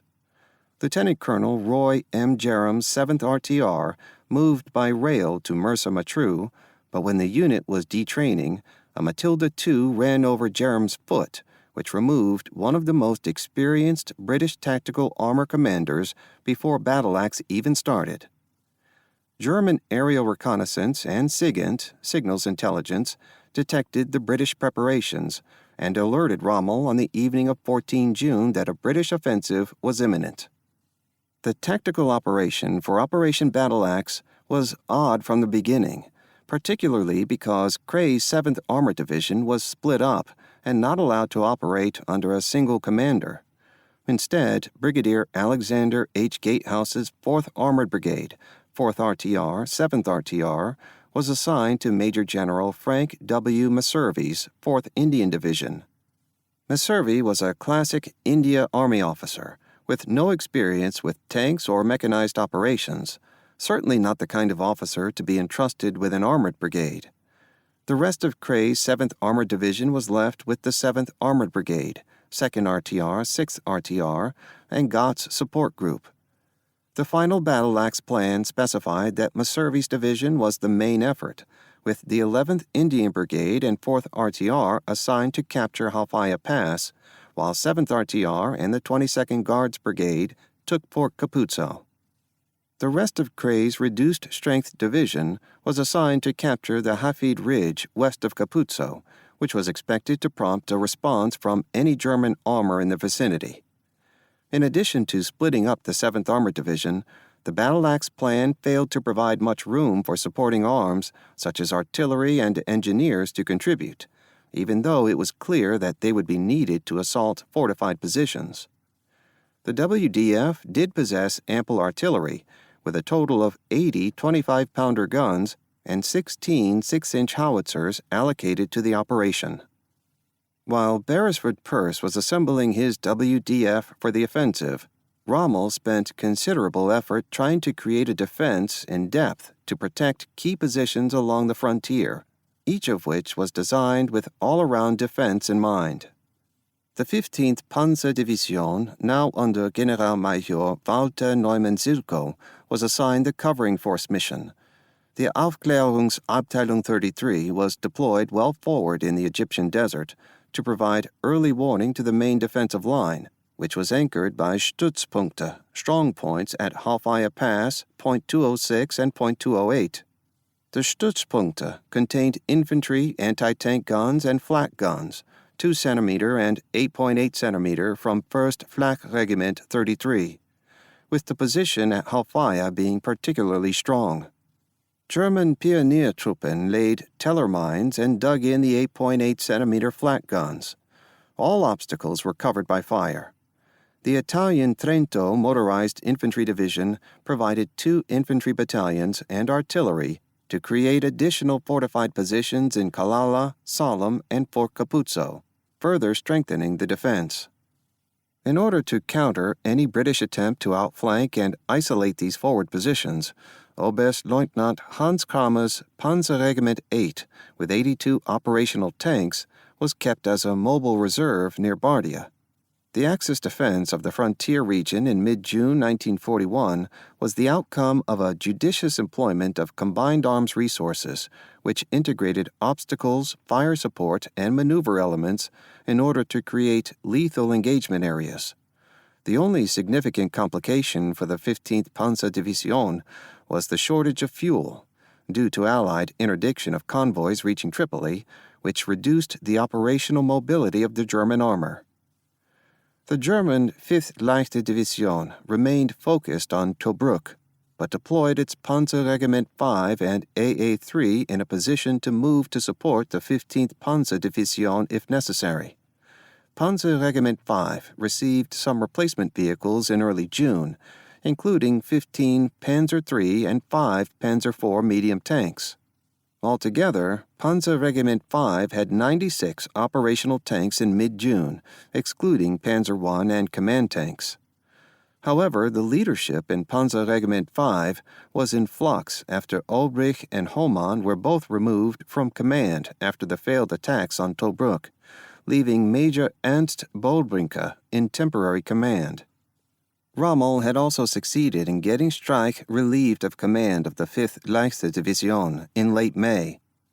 The new commander of the 5th Leichte Division was Generalmajor Johann von Ravenstein, a Prussian aristocratic officer of great experience. Like Rommel, von Ravenstein had been awarded the Pour le Mérite in the First World War for outstanding combat leadership of an infantry battalion. Unlike Rommel, he had been trained in the Große Generalstab and was highly regarded within the upper echelons of the OKH. Between 1939 and 1940, von Ravenstein commanded a motorized infantry regiment in both the Polish and French campaigns and was experienced in maneuver warfare. However, von Ravenstein adapted poorly to the heat in North Africa and was initially out of sorts.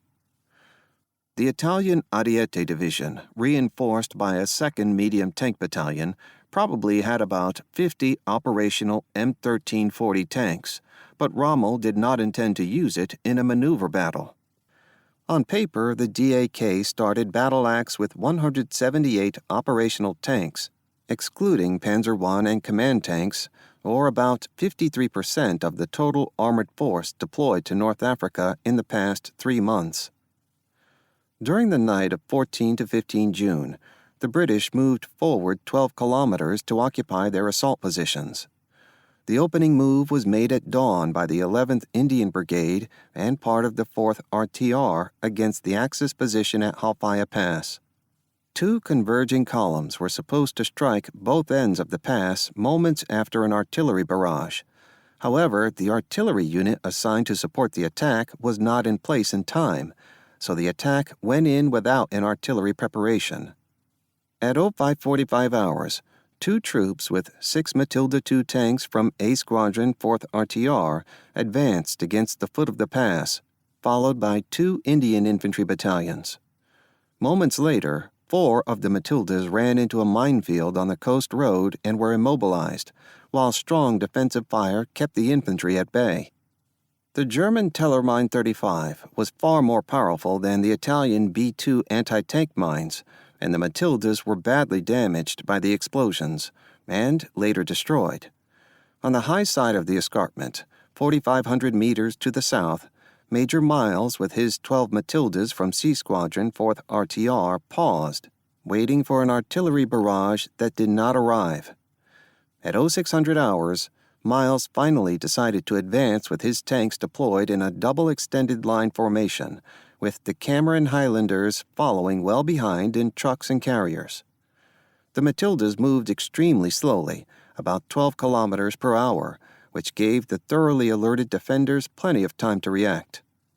The battery of 4 8.8-centimeter flak guns guarding the head of the pass opened fire at 2,000 meters, claiming 1 kill, but then ceased firing, probably because of hazy visibility conditions.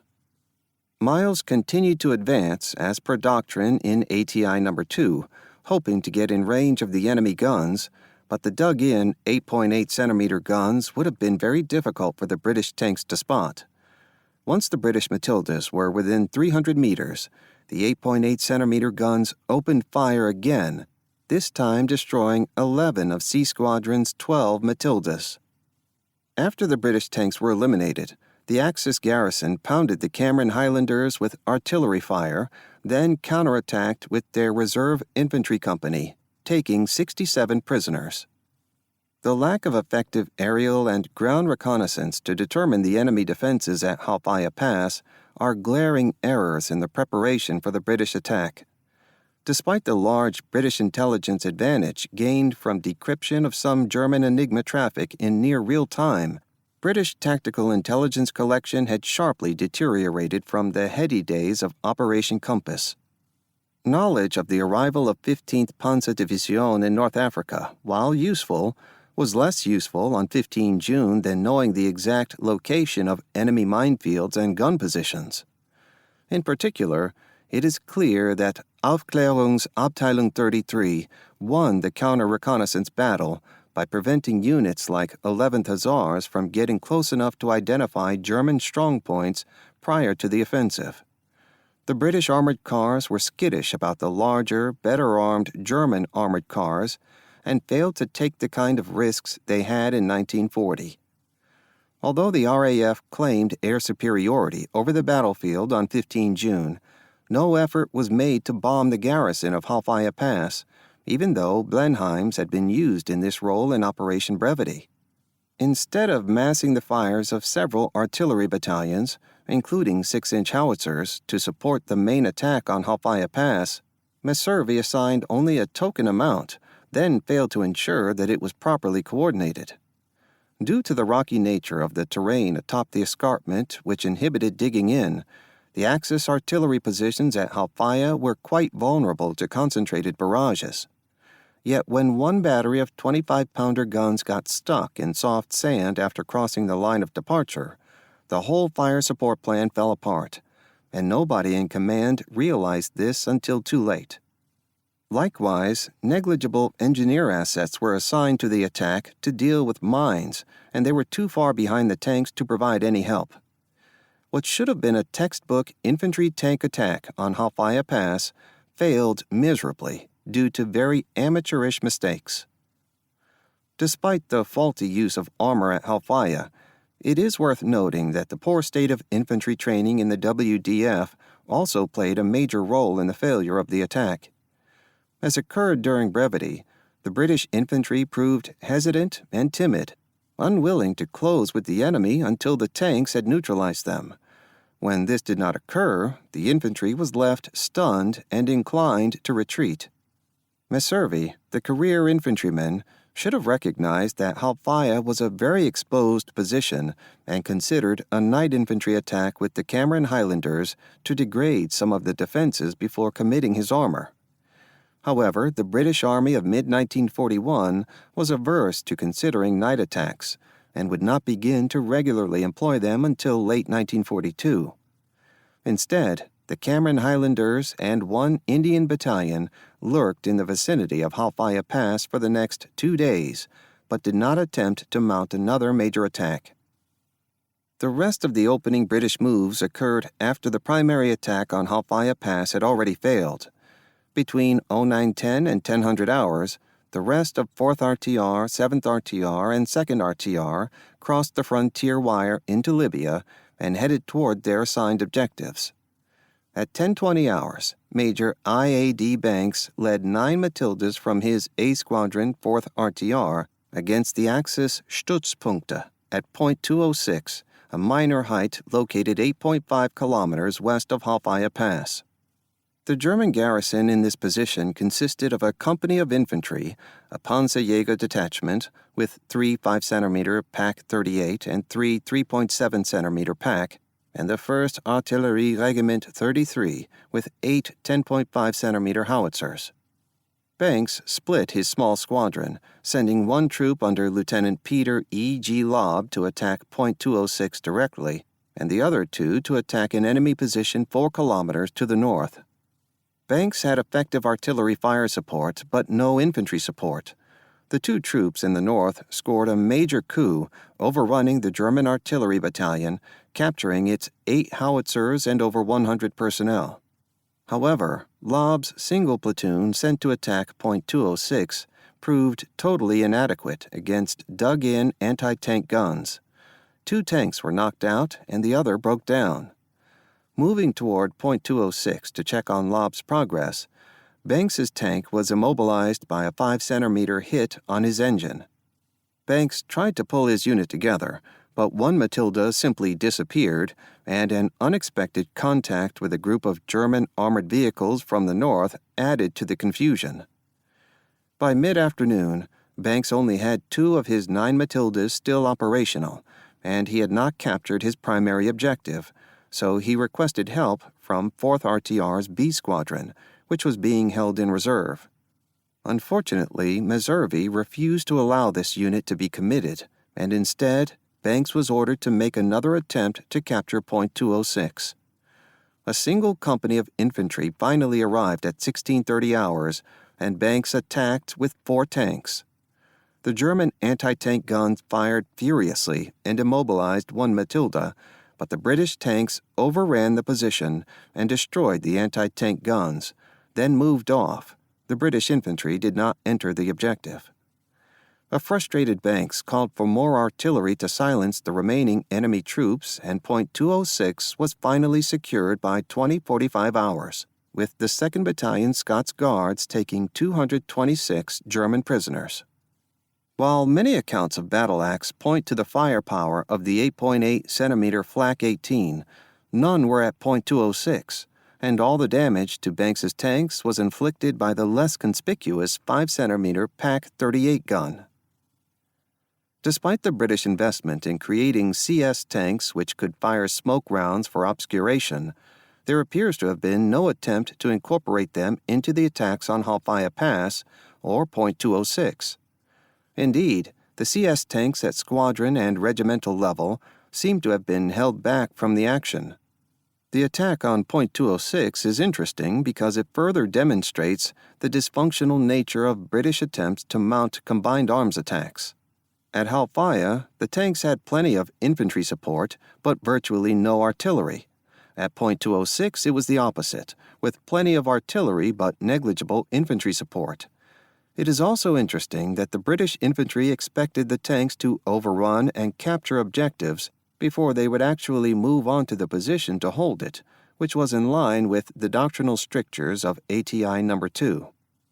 Similar tactics had been used during Operation Brevity, with heavy tank casualties occurring before the infantry even reached the objective. Altogether, O'Carroll's 4th RTR lost 24 of its 44 Matilda II tanks on the first day of battle axe, and only its uncommitted B Squadron was still mission-capable. In the center, Lieutenant Colonel Basil Groves's 7th RTR bypassed the fighting at Point 206 and headed for Fort Capuzzo, which it attacked at 13:30 hours. The 153-man Italian garrison consisted of the 3rd Company of the 61st Reggimento Fanteria, reinforced with two 37mm Pak guns. The British attack was conducted without artillery support, and the infantry from the 22nd Guards Brigade was well behind. Groves deployed A and B squadrons on line and mounted a simple frontal attack, with 30 Matildas grinding forward at 12 kilometers per hour, about 200 meters per minute. Although there was very little defensive fire from the Italian garrison, the British tankers buttoned up, and without good visibility, several tanks collided just short of the objective. Nevertheless, the 7th RTR fought its way into the position and then split up to suppress resistance nests. However, the Italian infantrymen from the Trento Division had begun training in close-quarter combat against tanks, practicing against M1340 tanks, using Type L anti-tank grenades, Molotov cocktails, and other improvised explosive devices. Lacking infantry support and buttoned up, the British tanks proved highly vulnerable to infantry concealed in the ruins of the fort, who approached from behind and used their grenades to immobilize no less than 5 Matildas and damage several others. This was an exemplary combat feat by any standards, and one which caught the British tankers totally by surprise. Groves appealed to the 22nd Guards Brigade to send in infantry to support his tanks, but it took nearly an hour for the troops to arrive. While 7th RTR was attacking Fort Capuzzo, the 7th Armored Brigade was advancing toward Hafid Ridge, Point 208, a minor feature which lay 5 kilometers further west. After crossing the frontier wire, the 2nd RTR was engaged by enemy artillery fire from the area of the ridge, and at 0940 hours, Lieutenant Colonel Shute ordered B Squadron, 13 Mark 4A cruiser tanks, to immediately attack this position, without benefit of artillery support.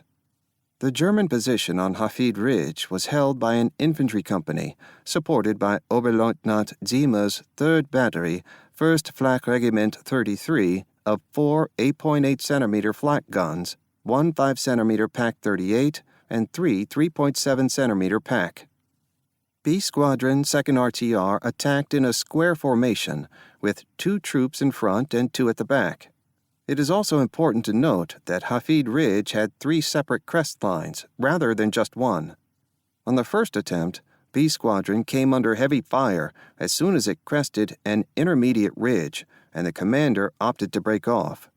A second attack, reinforced by A Squadron and supported by one battery of 25-pounder guns from 4th RHA, commenced at 11:45 hours.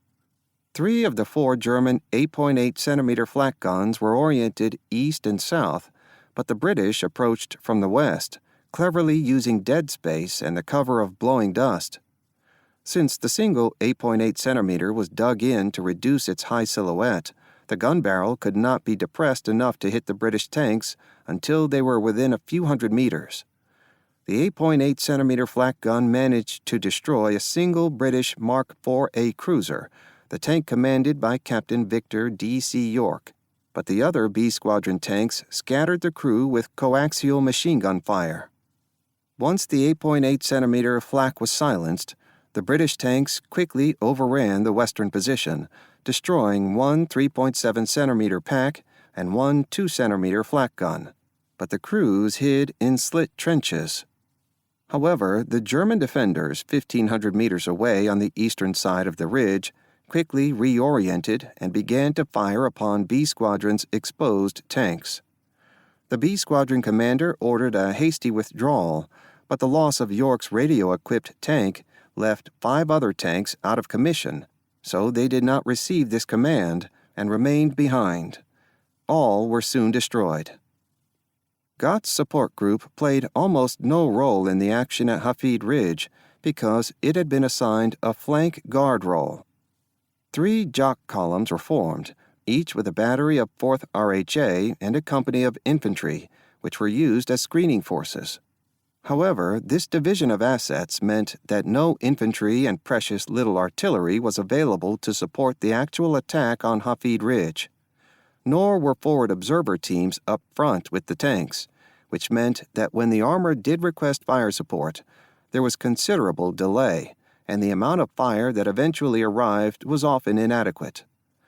Gott had enough 25-pounders to suppress the 8.8-centimeter flak guns on Hafid Ridge, and sufficient infantry to follow the tanks and consolidate on the objective, but he completely failed. A support group that does not provide timely support is not much of a support group, which was not recognized until after the culmination of Battle Axe.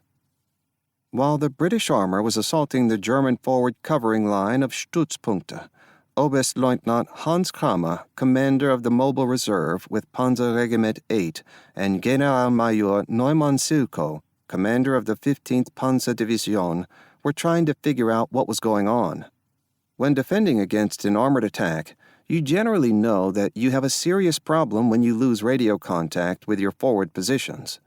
Based upon aerial reconnaissance and ground reporting, by 1100 hours, Neumann Silko knew that British armor had overrun Point 206 and crossed the frontier wire, but Capuzzo and Point 208 were still in Axis hands.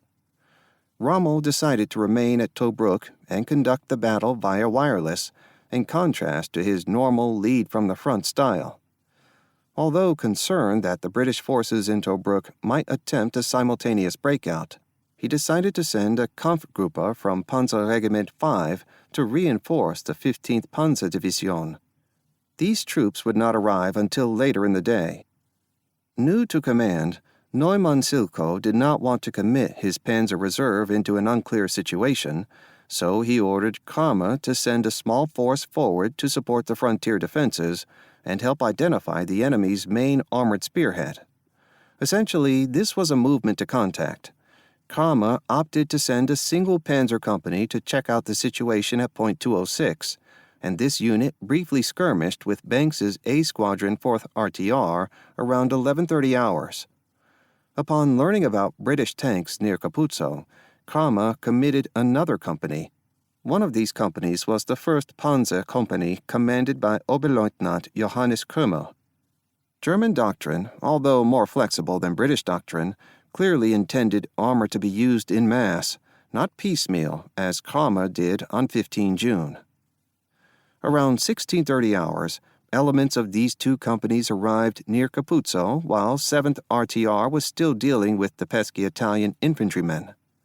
The German tanks and Matildas skirmished for a bit, but the German tanks retreated after 2 Panzer IIIs were knocked out and the ammunition of the remainder was running low. Following this skirmish, the British infantry finally arrived, the Buffs and Coldstream Guards, and forced the Italian Infantry Company to surrender. Capuzzo was declared secured by 1730 hours. Once the Germans learned about the fall of Capuzzo, Neumann Silko finally ordered Kramer to launch a full-scale counterattack with all of the 1st Panzer Regiment 8, but it took nearly 2 hours to bring all the scattered German tanks together. Around 1830 hours, Kramer's panzers attacked from the north and west, apparently supported by Oberleutnant Theodor Schwabach's battery of 8.8 centimeter flak guns and some artillery.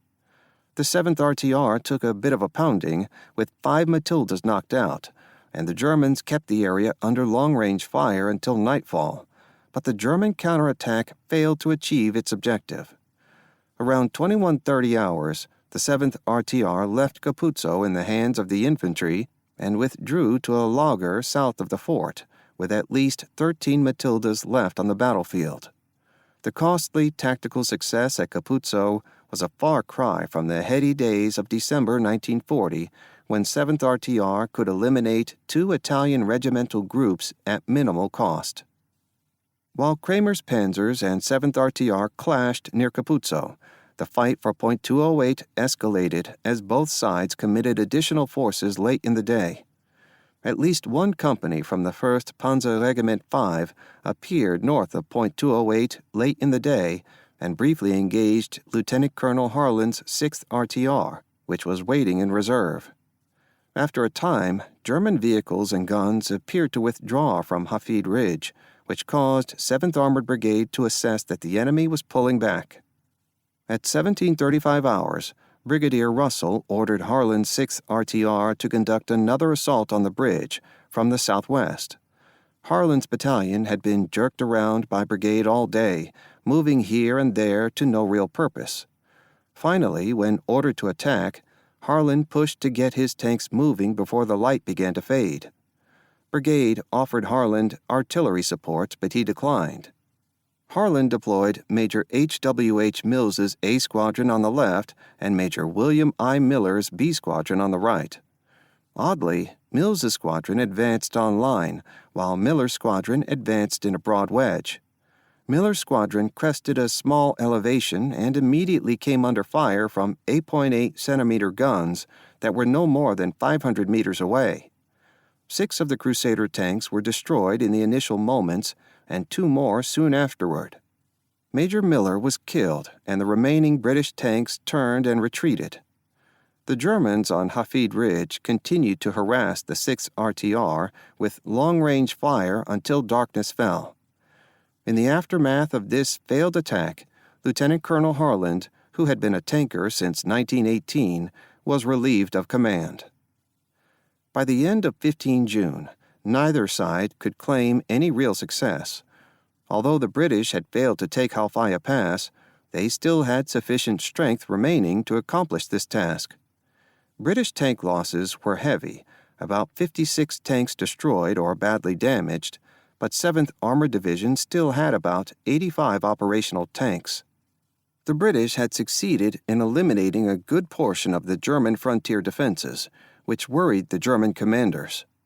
While the German Panzer Reserve was nearly intact and even reinforced by the 1st Panzer Regiment 5, it had failed to prevent the loss of the forward positions. Kramer spent most of the day committing the reserve piecemeal, then launched a poorly organized battalion-sized counterattack that failed to achieve anything. During the night of 15 to 16 June, both sides repaired damaged tanks and prepared to resume the battle at dawn. Rommel intended to commit the 15th Panzerdivision's Panzergruppe in a fixing attack on Fort Capuzzo, while swinging the Kampfgruppe from 5th Leichte Division around the west side of Hafid Ridge to strike the British in the flank. On paper, this sounded like a clever plan, but the German forces available proved inadequate to accomplish these tasks. Just before dawn, Kramer launched his attack against Capuzzo with about 50 tanks from Panzer Regiment 8, supported by Schwabach's 8.8 centimeter flak battery. The British 22nd Guards Brigade had dug in around Capuzzo with 2 infantry battalions and the 65th Anti-Tank Regiment, a TA unit, with 7th RTR in support. Kramer conducted a virtually tank-pure attack, again in violation of German doctrine, without significant artillery or infantry support. Kramer also made the mistake of attacking in column instead of wedge or line, which increased the probability of enemy rounds striking targets. The 7th RTR Matildas, occupying hull-down positions, opened fire first, followed soon thereafter by the 2-pounder anti-tank guns and 25-pounder guns. Kramer's panzers suffered badly from the British fire, but he tried to use the 75mm howitzers on his Panzer IV tanks to suppress the enemy anti-tank guns. Schwabach's 8.8-centimeter flak guns also managed to hit a few Matildas, but British 25-pounders succeeded in damaging 3 of his guns. British artillery pounded the exposed German tanks, and Kramer was badly wounded when his command panzer was knocked out. Eventually, 2 batteries from Artillery Regiment 33 arrived and provided Kramer's panzers with some fire support, although the action had already devolved into a slugfest.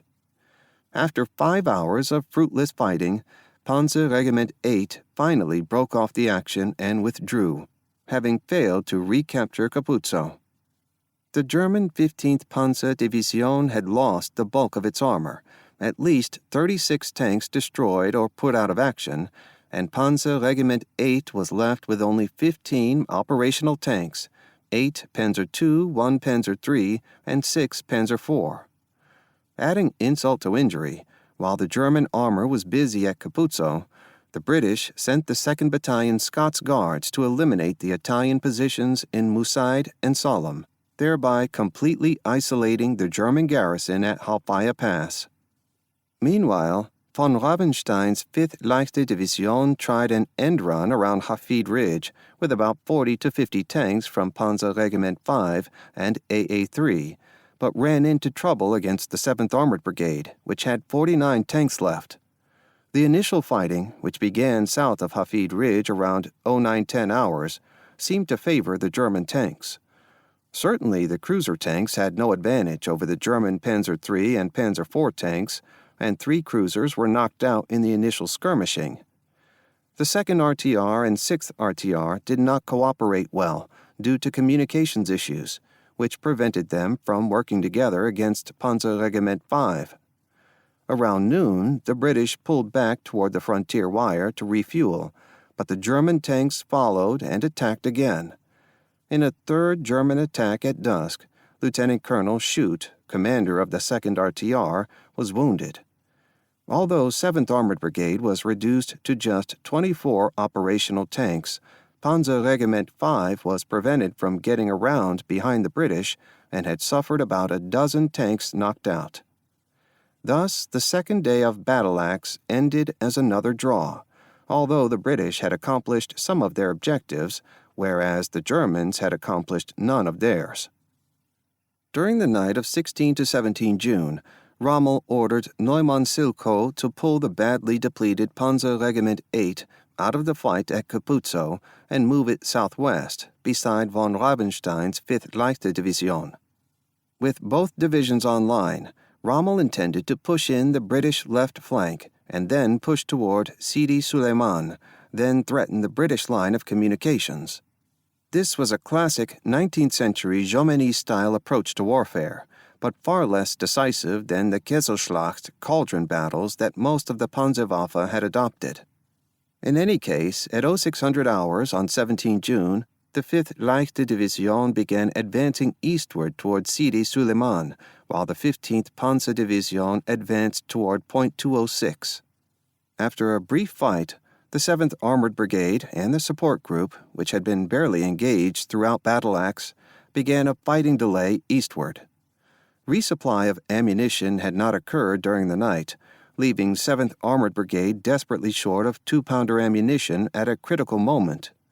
Both the 2nd RTR and 6th RTR were forced to abandon a total of 28 damaged tanks, which they did not have time to destroy. The 4th RTR put up a particularly stiff rearguard action near Point 206, with its still intact B Squadron under Major Ivor T. Clement. By 0900 hours, Panzer Regiment 5 had reached Sidi Suleiman, and German tanks were sighted within 2 kilometers of Messervy's Division Command Post, CP. Gatehouse verbally ordered Clement to stop this German tank advance, and the 12 Matildas of B Squadron 4th RTR immediately launched a counterattack. Major Clement succeeded in saving Messervy's CP, but he was killed in the action and his squadron mauled. Major John R. Holden's composite squadron from the 7th RTR also helped to slow the German advance. Nevertheless, Messervy decided to order his division to withdraw, fearing that German tanks would envelop and cut off his infantry, exactly the response Rommel was hoping to elicit. Messervy acted at a moment when British communications were chaotic, and by the time that Beresford Perce learned of the withdrawal around 1000 hours, it was already in progress. Messervy also blocked an attempt by Kray to unite the remaining tanks of 4th and 7th Armored Brigades in order to stop the German panzers, by claiming that his infantry needed 4th RTR and 7th RTR to cover their withdrawal. In any case, by 10:30 hours, most of the WDF was falling back. Although Rommel was able to convince the WDF to withdraw by threatening to envelop their flank, his panzers failed to catch and destroy any significant Commonwealth units. Indeed, the German pursuit in the final hours of Battle Axe was overly cautious and mostly concerned with linking up with the garrison at Halfaya Pass. Although tank skirmishing continued until about 1800 hours, the British slowly withdrew to the southeast, and the German tanks, low on fuel, did not press the pursuit. Rommel did not arrive on the battlefield until late on 18 June, after the fighting was over. He reported to the OKH that the DAK had destroyed 200 to 250 British tanks, indicating his tendency to exaggerate his accomplishments. Rommel also blamed both Neumann-Zilkow and von Ravenstein for failing to cut off the retreating 22nd Guards Brigade, which again was not indicative of the atmosphere one associates with a victory. In any case, the OKH in Berlin was not interested in Battle Axe, because Operation Barbarossa, the invasion of the Soviet Union, was about to commence in 3 days. The standard historiography of Operation Battle Axe has typically treated the 3-day battle as something of a fiasco for the British, which ended in a German operational-level victory. Furthermore, the battle is often depicted as the swan song of the Matilda II infantry tank due to the demonstrated lethality of the 8.8 centimeter flak gun.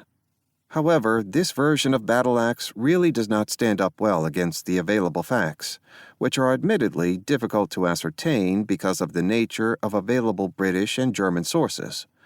In material terms, the British lost 98 tanks, 65 Matilda, 16 Crusader, 14 other cruisers, and 3 light tanks, out of a starting force of about 215 tanks, roughly 45% tank losses. Few accounts noticed that the British succeeded in evacuating many of their damaged tanks from the battlefield during Battle Axe, including most of the damaged Crusaders.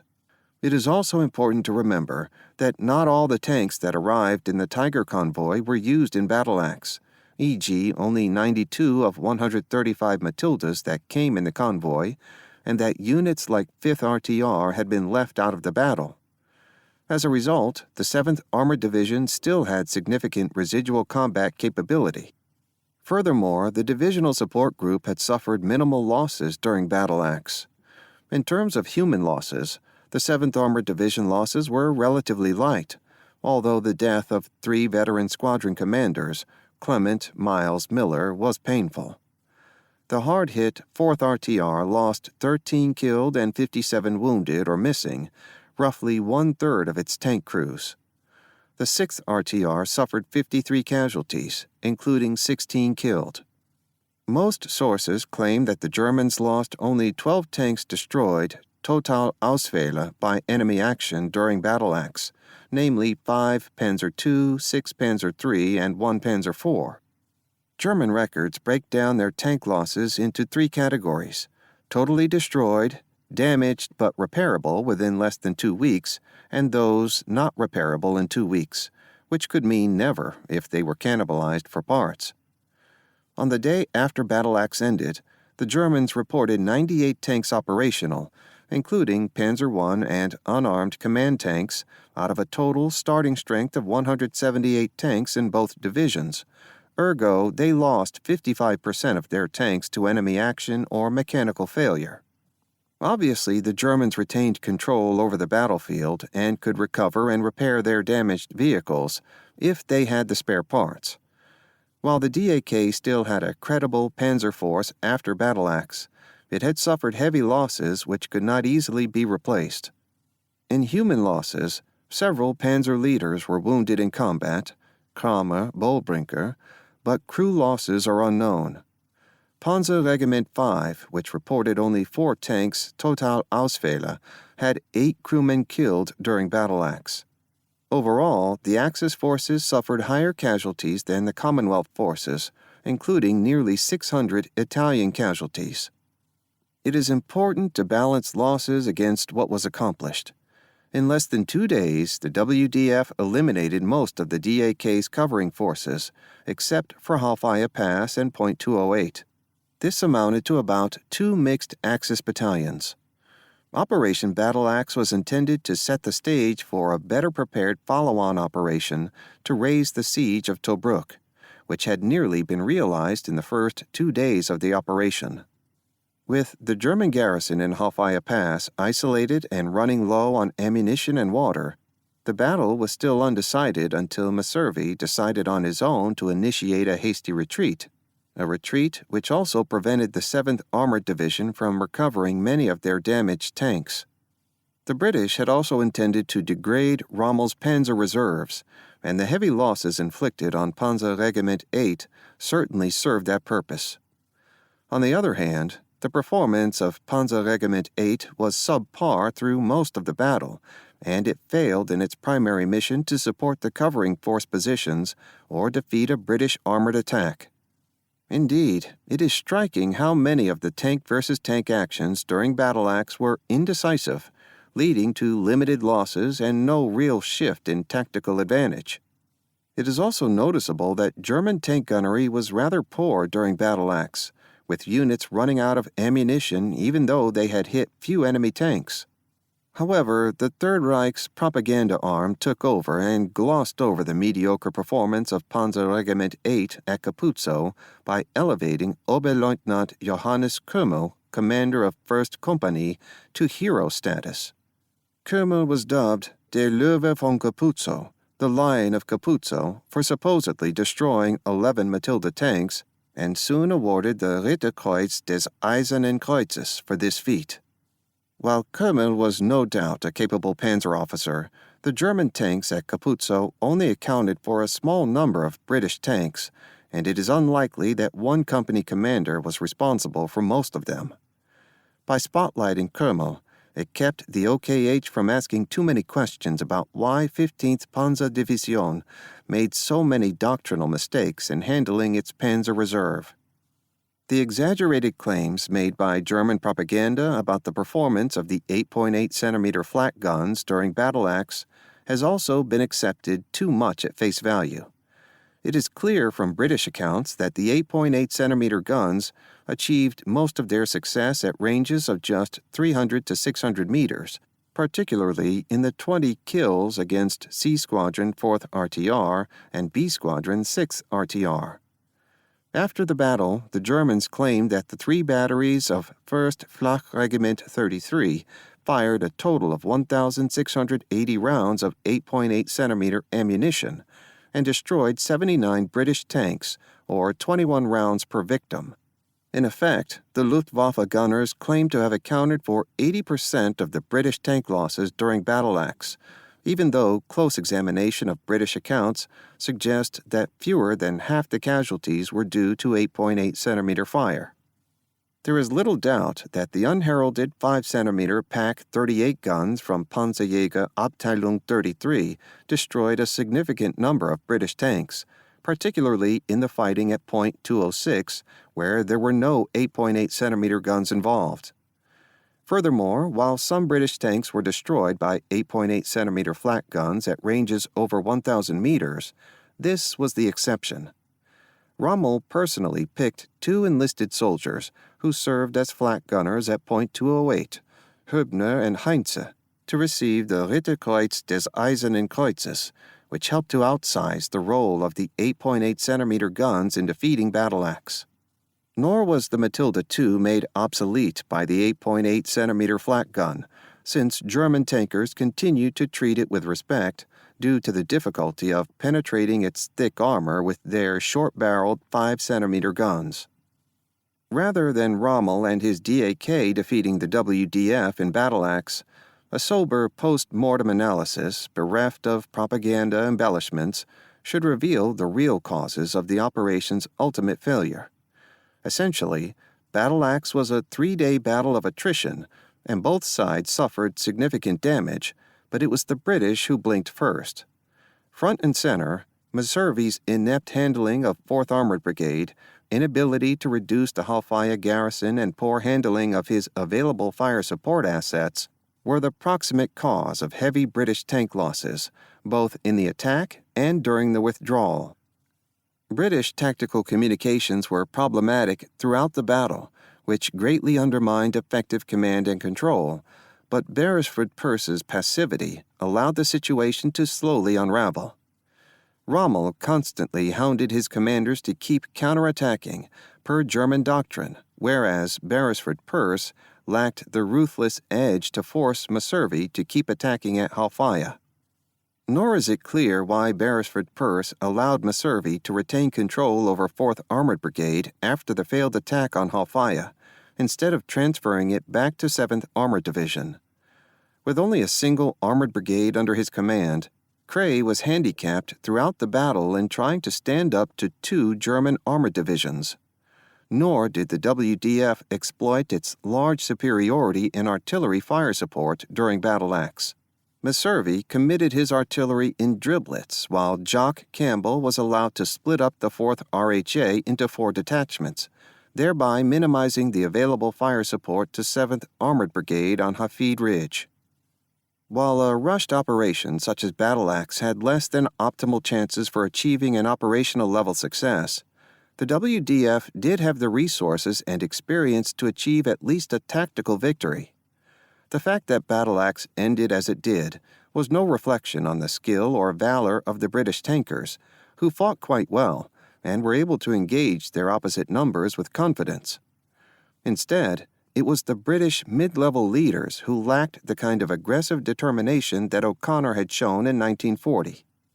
Despite their success in stopping Battle Axe, Rommel's DAK was in a worse situation afterwards, with fewer tanks, even fewer fuel reserves, and still stuck in a deadlocked siege at Tobruk, unable to move forward or backward. Nor did the British setback shift the strategic initiative to Rommel, which normally occurs as the result of a victory. Instead, Rommel found himself in exactly the same position as before, and also had to reconstitute his frontier covering forces, which had been badly depleted by Battle Axe. Aside from the addition of a dozen captured British tanks to their inventory, the DAK had little to boast about. In London, Churchill was apoplectic about the failure of Battle Axe. 4 days after the offensive ended, Wavell was unceremoniously relieved of command. General Claude Auchinleck was appointed to replace Wavell as theater commander in the Middle East. Auchinleck was a classic India Army officer, having spent virtually his entire military career in the region. He was an infantryman to the core, but his combat experience was against Turks and Northwest tribes, not German regular troops. In terms of leadership style, Auchinleck was idiosyncratic and aloof, ill-suited to the task of building a team spirit among the varied Commonwealth forces in the Middle East. Nor did he have any first-hand experience with tanks and mechanized operations, and had not really commanded any formation larger than an infantry brigade, a brief experience in the Norwegian campaign notwithstanding. Lacking this experience, Auchinleck also proved to be at a loss in selecting the best officers to lead the Commonwealth formations that would fight in North Africa, leading to a rather haphazard list of commanders over the next year. One positive outcome of Battle Axe for the British was that it caused the War Office to accelerate the development of a 6-pounder gun, 57mm, for a new version of the Crusader tank in order to match the German 5cm gun. However, mounting the 6-pounder gun in the sloped Crusader turret was a challenge that would require significant trade-offs, including reduction of one crew member, the loader. Due to these developmental challenges, the War Office did not expect any British tanks to be equipped with a 6-pounder gun until mid-1942. Chapter 5. The Clash of Armor. Panzergruppe Afrika and 8th Army, August to September 1941. The terrain was so different from that of East Africa. The desert was all the same and just nothing, with navigation as if you were at sea. Lieutenant General Sir Alan Cunningham, September 1941. Following Operation Battle Axe, both sides went into a period of reconsolidation and reorganization to prepare for future operations. Tobruk remained under loose siege, but Rommel launched no further major attacks against the fortress. Preoccupied with the invasion of Russia, the OKH hoped that Rommel could reduce Tobruk before the end of 1941, but did not expect to resume any large-scale offensive operations in North Africa until early 1942. For the Germans, the North African theater was now a sideshow to the main event. Rommel was promoted to General der Panzertruppe in July, and a new command structure, Panzergruppe Afrika, began forming in August and was formally established on 1 September. Generalmajor Alfred Gause became Chief of Staff of Panzergruppe Afrika, and his retinue included Oberstleutnant Siegfried Westphal as Operations Officer 1A and Major Friedrich von Mellenthin as Intelligence Officer 1C. Rommel would now have an experienced professional staff to plan operations. Initially, the Panzergruppe consisted of just the 2 German mechanized divisions in the DAK, the Italian Infantry Division Savona, and a few assorted support units. Although Rommel requested additional reinforcements, equivalent to another Panzer division, the OKH rejected this request and informed him that he should expect no major German reinforcements for the time being. When Rommel moved up to command Panzergruppe Afrika, Generalleutnant Ludwig Kruvel was flown in to take command of the DAK. Kruvel, a cavalry officer with general staff training, had a wealth of command experience in armored warfare. In 1938, he had commanded a Panzer regiment, then moved up to command the 11th Panzer Division in the Balkan campaign and the initial stages of Operation Barbarossa in the Ukraine, including a key role in the Battle of Brody in June 1941. Kruvel was a superb choice to lead German armor in North Africa. Before Kruvel arrived in North Africa, the 5th Leichte Division was reorganized as the 21st Panzer Division by adding 1 infantry battalion from 15th Panzer Division and 2 artillery battalions. For the next year, the armored backbone of the DAK would consist of these 2 panzer divisions. Rommel also pleaded for more German infantry to create a new covering force in the Bardia-Sollum-Halfaya triangle, and the OKH agreed to establish a new formation, Divisionskommando ZBV Afrika, but it did not begin deploying to North Africa until late September. In terms of equipment, the DAK's 2 panzer divisions were gradually rebuilt to nearly their original strength at the start of the Libyan campaign.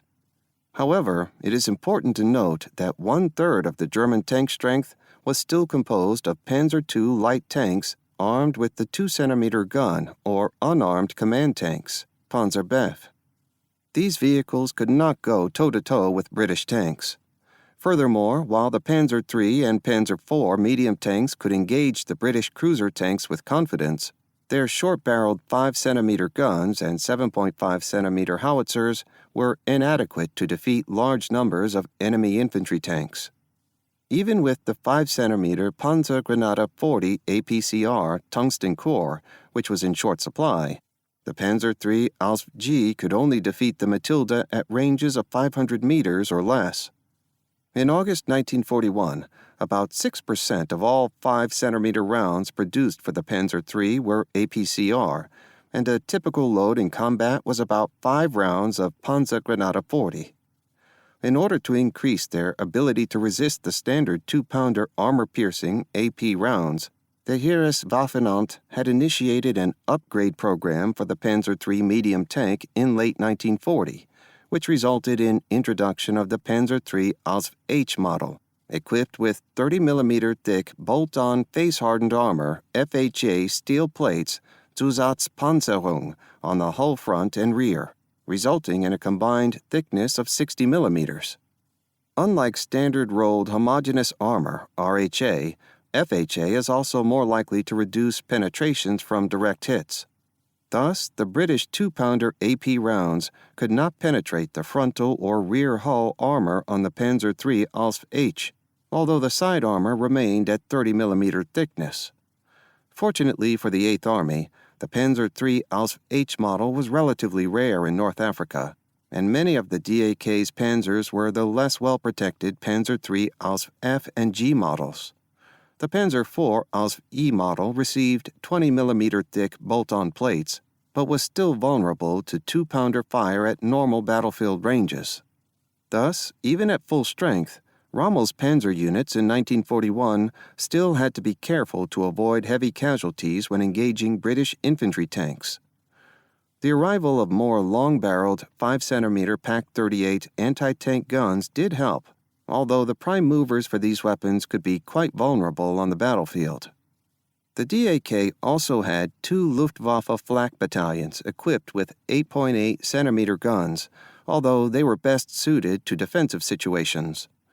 As for Rommel's infantry, they lacked the ability to conduct large-scale operations over desert terrain, since they were provided very few half-tracks. Only one company in the 15th Panzer Division was mounted in SDKFZ 251/1 half-tracks, or 4-wheel drive trucks. The wheeled transport of the division supply columns were even less suited to long marches over desert terrain. Consequently, the shortage of suitable off-road transport undermined the ability of the DAK to conduct combined arms maneuver warfare in the style promoted by contemporary Wehrmacht doctrine.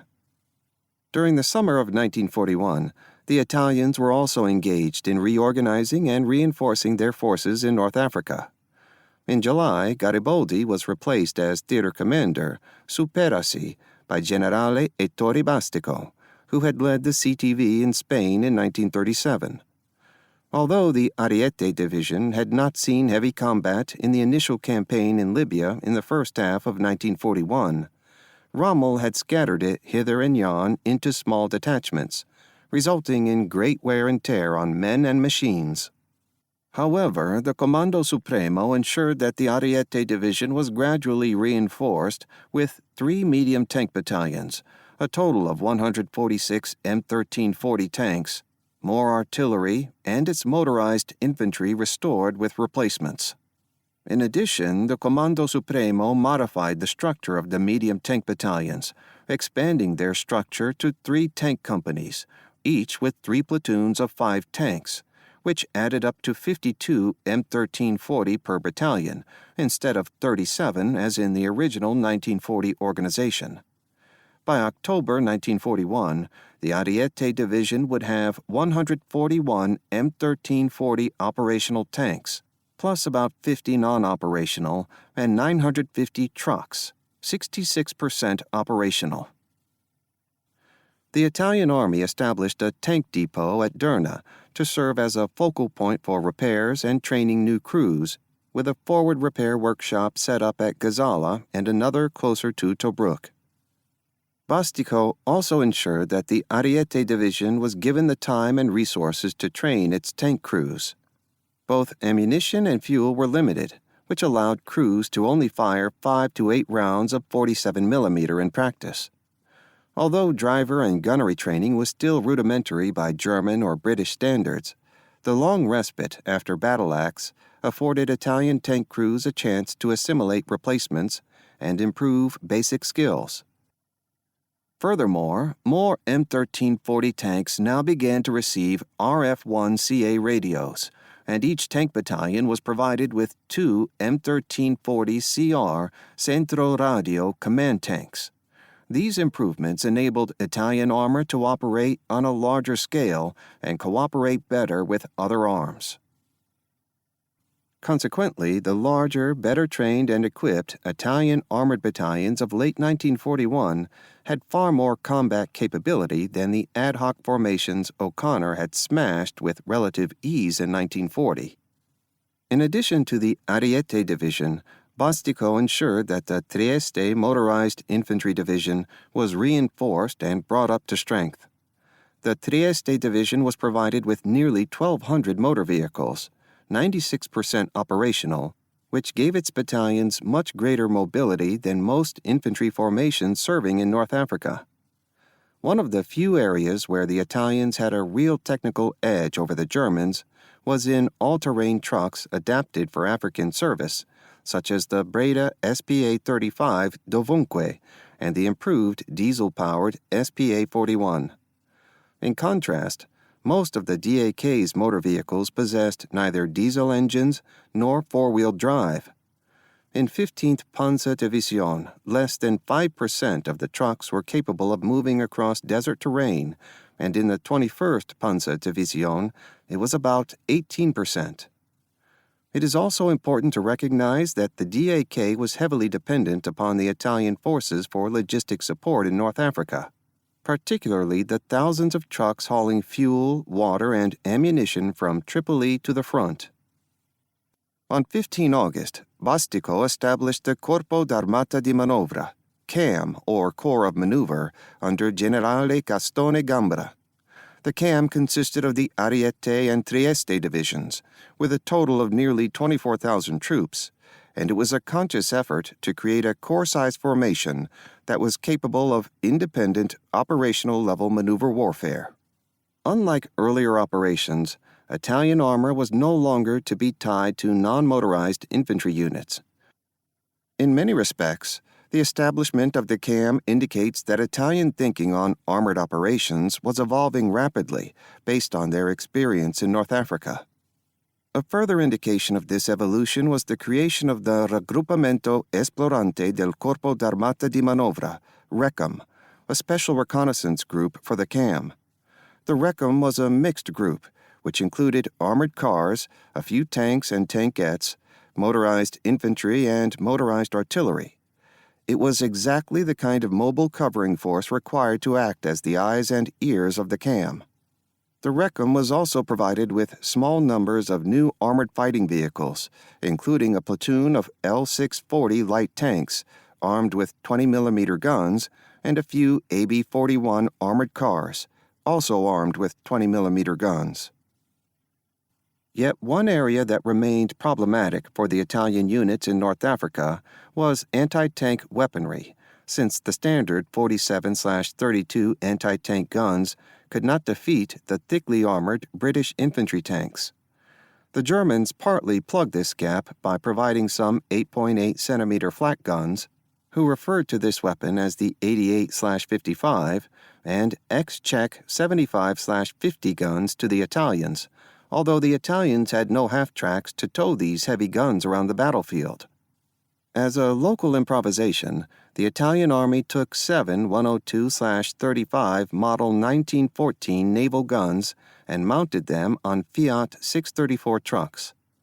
While these improvised tank destroyers were large, clumsy vehicles, they did have the ability to fire a 15-kilogram armor-piercing shell, which could defeat a Matilda II at a kilometer or more. The 8.8 centimeter typically fired a 10-kilogram Panzergranate 39 AP round. 2 batteries of these tank destroyers were assigned to the RECOM. On the other side of the desert, the Commonwealth forces were also using the respite to reorganize. In the immediate aftermath of Battle Axe, Auchinleck decided not to make any immediate command or structural changes with the Western Desert Force. Instead, Auchinleck focused on restoring the WDF's combat capabilities, which was assisted by the arrival in early July of over 120 new tanks from Britain, including the first 36 Infantry Tank Mark III or Valentines. In tactical terms, the 17-ton Valentine offered no real advantage over the 25-ton Matilda II, since it was armed with the same 2-pounder gun and possessed the same mobility limitations. The Valentine also had a very cramped turret interior and a 3-man crew, unlike the Matilda's 4-man crew, which meant the commander on an infantry tank Mark III had to load the 2-pounder gun on his own. While the Valentine had thinner armor than the Matilda, it was still well protected by the standards of 1941, and its reduced height made it a smaller target. Yet the Valentine's chief advantage lay in the fact that it was 20% cheaper than the Matilda and required 30% fewer man-hours to manufacture, which made it far better suited for mass production. In the field, the Valentine also proved more reliable than the mechanically fragile Matilda, which was more resistant to shell fire than sand. On 19 July, a major development occurred when the first American-built tanks arrived in North Africa. A merchant vessel delivered 36 M3 and 4 M2A4 light tanks to Suez. When the first M3 light tank arrived in Egypt, it was regarded as quite novel due to its rubber-clad track blocks and powerful engine.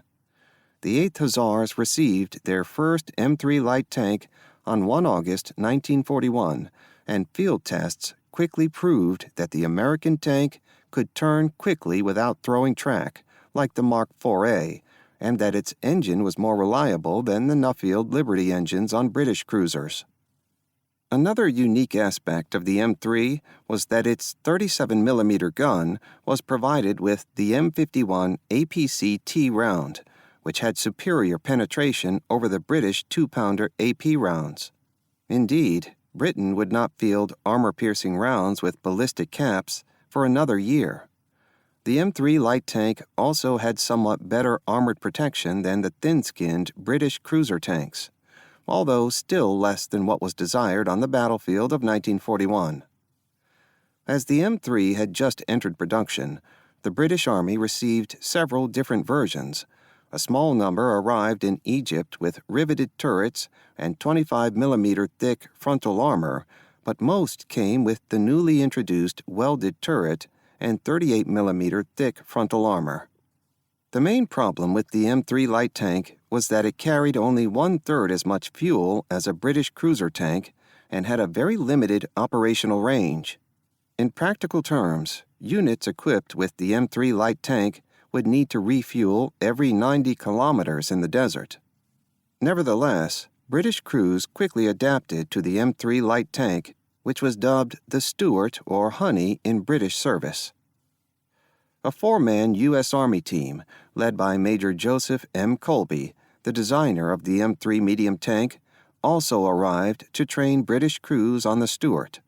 Thus, the first American soldiers were deployed in theater, while the United States was still nominally a neutral. Additional American technical personnel arrived prior to the beginning of the British offensive and were attached directly to the 4th Armored Brigade. One member of this technical support group, Sergeant Delmer E. Park, would be killed in action during Operation Crusader on 25 November. By the end of August 1941, the 8th Hussars had 36 Stuart tanks and had completed its initial conversion training. In September, the other 2 tank regiments in the 4th Armored Brigade began converting to the Stuart as well. However, the Americans only provided about 43,000 rounds of 37mm ammunition, equivalent to 3 basic loads, with the Stuart tanks, which would not prove adequate for a protracted operation. In addition to the Stuart tanks, large numbers of Chevrolet trucks also began to arrive in Egypt, greatly improving British transport capabilities. Another welcome addition was the arrival of over 100 Humber armored cars and Dingo scout cars, which were a vast improvement over the obsolete and jury-rigged collection of vehicles equipping the reconnaissance units. The early versions of the Humber were equipped with a 15mm Beza heavy machine gun, which fired both AP and APT armor-piercing tracer ammunition. In terms of mobility and armored protection, the Humber was roughly equivalent to the German SD KFZ-222 and SD KFZ-232 armored cars. By late summer, the 11th Hussars were re-equipped with the new vehicles. Another welcome addition was a company of RASC tank transporters, which helped with battlefield recovery.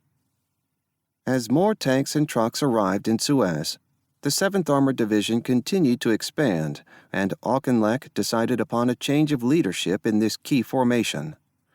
Although Cray was a veteran desert commander and had made no serious mistakes, the decision was made to send him back to England so that Strafer Gott could move up and take command of the 7th Armored Division in September. While Gott was an experienced desert hand as well, he was not an RAC officer, and his experience with tanks was more vicarious than first-hand. As commander of the 7th Support Group, his performance had been admirable against the Italians in 1940, but rather less so against the Germans in 1941. Gott also bears considerable responsibility for the failure of Brevity in May and the lackluster performance of his support group in Battle Axe. He would have been an excellent choice to command a motorized infantry brigade, but Auchinleck's decision to give him 7th Armored Division was a serious mistake. While Auchinleck was in the midst of reforming his forces, Rommel decided to mount an armored reconnaissance in force into Egypt, designated Unternehmen Sommernachtstraum, Operation Midsummer Night's Dream. Von Ravenstein's 21st Panzerdivision crossed the frontier at dawn on 14 September, heading toward Bir Kareget, 30 kilometers south of Sollum, where German intelligence thought that the British might have established supply dumps for another offensive. Rommel accompanied the expedition. Auchinleck had pulled British armor back from the border region, leaving Lieutenant Colonel Dennis S. Newton King's 4th South African Armored Car Regiment, SAACR, to serve as a covering force. 2 South African Armored Car Regiments, 4th and 6th, had arrived in Egypt in June, each equipped with about 54 Marmon Harrington armored cars, which were no match for the larger, better-armed German armored cars. Despite finding no evidence of British supply dumps near Bir Kareget, von Ravenstein decided to push an armored Kampfgruppe another 50 kilometers further east toward Rabia. Newton King's armored cars simply fell back, while keeping the Germans under observation. The 4th SAACR lost only a single armored car and a handful of casualties. When Kampfgruppe Stefan finally decided that it had enough flailing around in the desert, the South Africans called in an airstrike by 2 South African squadrons of Martin, Maryland light bombers that caught one German column in the midst of refueling. A number of tanks were damaged and 12 other vehicles destroyed. Afterwards, Panzer Regiment 5 quickly retreated across the border, leaving 2 Panzer III tanks as Total Ausfälle. Considerable fuel, at least 2 VS, was expended for no gain, and the tanks of Panzer Regiment 5 suffered considerable wear and tear during this brief operation. Rommel had made the mistake of sending too large a force to conduct a reconnaissance, which did not gather information commensurate with the resources expended.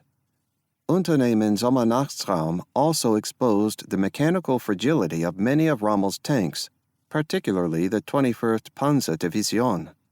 The Panzer Regiment 5's tanks had seen much hard use in the previous 6 months, but had received relatively little downtime to effect repairs. Under desert field conditions, it proved extremely difficult to clean sand out of engines and transmissions, and most repairs were of an expedient nature. While many narratives acknowledged the impact of fuel shortages upon DAK mobile operations, they failed to recognize the equally pernicious effects caused by limited access to POL, petroleum, oil, and lubricants, and spare parts. For example, in a hot desert environment, rubber seals and gaskets tend to degrade over time, and then oil and fluid leaks become common. The more tanks move in a hot environment, the more likely that friction will cause road wheel arm hubs to begin leaking grease, and once most of the grease is gone, the road wheel will seize up. Without adequate supplies of axle grease, tank mobility is reduced even if they have fuel. As a result of the brief foray of Unternehmen Sommernachtsraum, 1/3 of Panzerregiment 5's tanks fell out with various mechanical defects. Although Panzerregiment 5 quickly brought these vehicles back into service, it appears that many were probably operating in degraded mode, with lingering technical defects. Commanders kept these tanks in the line because they knew that there was no chance to send them back to Europe for depot-level maintenance, and that it was better to have a degraded tank than no tank at all. By mid-September, Auchinleck was ready to begin making serious organizational changes. Several new Commonwealth formations had arrived in theater, including the 1st South African Division, the 2nd New Zealand Division, and more units from the India Army. On 18 September, the WDF was redesignated as the 13th Corps, but Beresford Peirce remained in command. The 13th Corps was intended to be an infantry-heavy corps, incorporating the new Commonwealth units, but with a significant force of infantry tanks attached. A new corps, 30th Corps, was established to control most of the mobile vehicles, including the 7th Armored Division. Lieutenant General Vivian Pope, one of the most senior British armor officers, was flown from England to take command of 30th Corps. For the first time, the Commonwealth would have 2 corps-sized formations operating together in North Africa, which necessitated an Army-level headquarters to control them.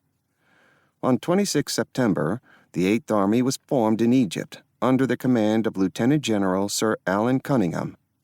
Cunningham was an artilleryman with no real experience with mechanized operations or even modern radios. However, Auchinleck selected him to command 8th Army because of the swift and successful campaign he conducted against the Italians, leading a command that comprised 4 Indian infantry brigades in East Africa between February and April 1941. Nor did Cunningham have any prior experience in the North African desert. Indeed, Cunningham was rather a dull blade, acceptable in colonial warfare, but ill-suited to fighting a peer opponent. Soon after Cunningham took over, Pope and Brigadier Hugh Russell, commander of the 7th Armored Brigade, died in an air crash on 5 October. Auchinleck, who was under heavy pressure from Churchill to mount another offensive as soon as possible, was forced to quickly find a new commander for 30th Corps, which was intended to spearhead the next operation. With Pope gone, there were few senior armor officers left, and Auchinleck decided to look for a cavalryman. Lieutenant General Charles W. Norrie, a traditional cavalry officer with only limited experience with tanks, was picked to head 30th Corps. Norrie had been in charge of the 1st Armored Division in England, which was beginning to arrive in Egypt. While Norrie did possess some prior desert experience and a good mix of staff and command assignments during the interwar period, it was soon evident that he was one of those officers who had been promoted well above his level of competence. While forming the 8th Army, Auchinleck also made it a priority to reinforce the Tobruk garrison. The Royal Navy had already brought the Polish Carpathian Brigade into Tobruk in August, and in late September the Australian 9th Division began leaving in a series of fast convoys. In their place, the British 70th Division, formerly the 6th Division, was sent into Tobruk, along with new equipment to replace losses. The tank force inside Tobruk, the 32nd Army Tank Brigade, was partly rebuilt and brought up to a strength of over 100 tanks, including 68 Matilda IIs. As a result, the Tobruk garrison gained the ability to mount powerful local counterattacks or a link-up effort with an approaching relief force. British planning now focused on 8th Army mounting a strong relief effort, spearheaded by armor, to link up with the Tobruk garrison. Ideally, Rommel's panzer forces would be crushed between the British hammer and anvil. With the arrival of the 22nd Armored Brigade and the remaining elements of the 1st Armored Division in October, Auchinleck achieved a clear numerical superiority in tanks over Panzergruppe Afrika. If the armor in Tobruk is included, Auchinleck had over 750 tanks available, in 17 battalion-size units, against only 425 Axis tanks, in 7 battalion-size units. Rather than fielding the 1st Armored Division as a separate formation, most of its subunits were used to reinforce Gott's 7th Armored Division, which now possessed 9 armored battalions with a total of 481 tanks, the largest armored formation yet commanded by a British officer. Although Auchinleck did not understand tanks, he did recognize that the British failure to incorporate infantry and artillery into their armored operations had been part of the reason for poor performance in brevity and battle axe. Instead of keeping most of the infantry and artillery assets concentrated in the divisional support group, they were now task-organized to the 3 armored brigades. Gatehouse made the most of this approach in his 4th Armored Brigade, attaching 1 infantry company and 1 artillery battery to each of his 3 tank battalions. The other 2 armored brigades were given fewer support assets, but enough to at least reinforce their main efforts. However, much of these changes occurred in October or early November, which precluded much training in the new tactics. The Territorial Army, TA troops in the 22nd Armored Brigade were given the least time to train in the desert and learn new tactics before the offensive, which seriously undermined their combat effectiveness. Gott's 7th Armored Division spent much of October training in the desert in the region near Mersa Matruh. On 12 October, the 4th Armored Brigade conducted a 120-kilometer road march across rocky terrain that severely damaged the rubber portion of the track blocks on many of the Stuart tanks. As a result, there was a frantic request for new track to be brought from Cairo, and it was not until 29 October that all the damaged track had been replaced. In fact, the amount of damage was overstated. Many of the veteran units in 7th Armored Brigade devoted their time to improving tank gunnery skills.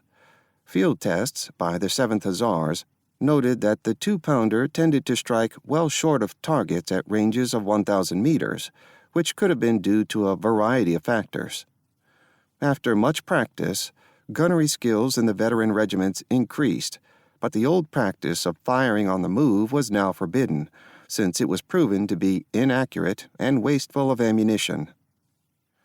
Since the beginning of the war in the desert, the RAF had provided minimal battlefield support to the Army, primarily due to lack of doctrinal emphasis.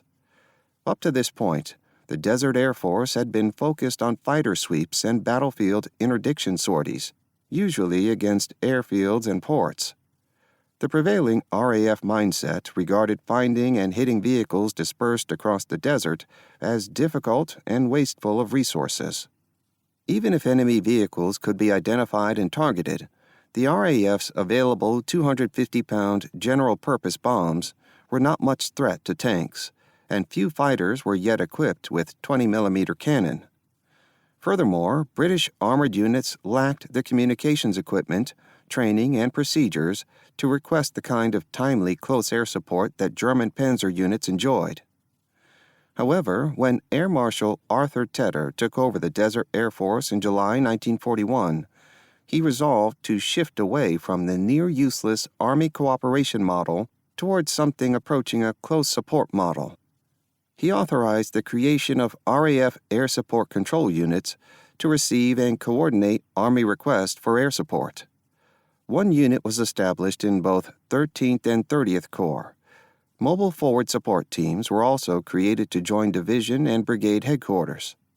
Nevertheless, tests run in September and October indicated that Army units could expect a 2.5-hour delay between the request being made and aircraft actually arriving.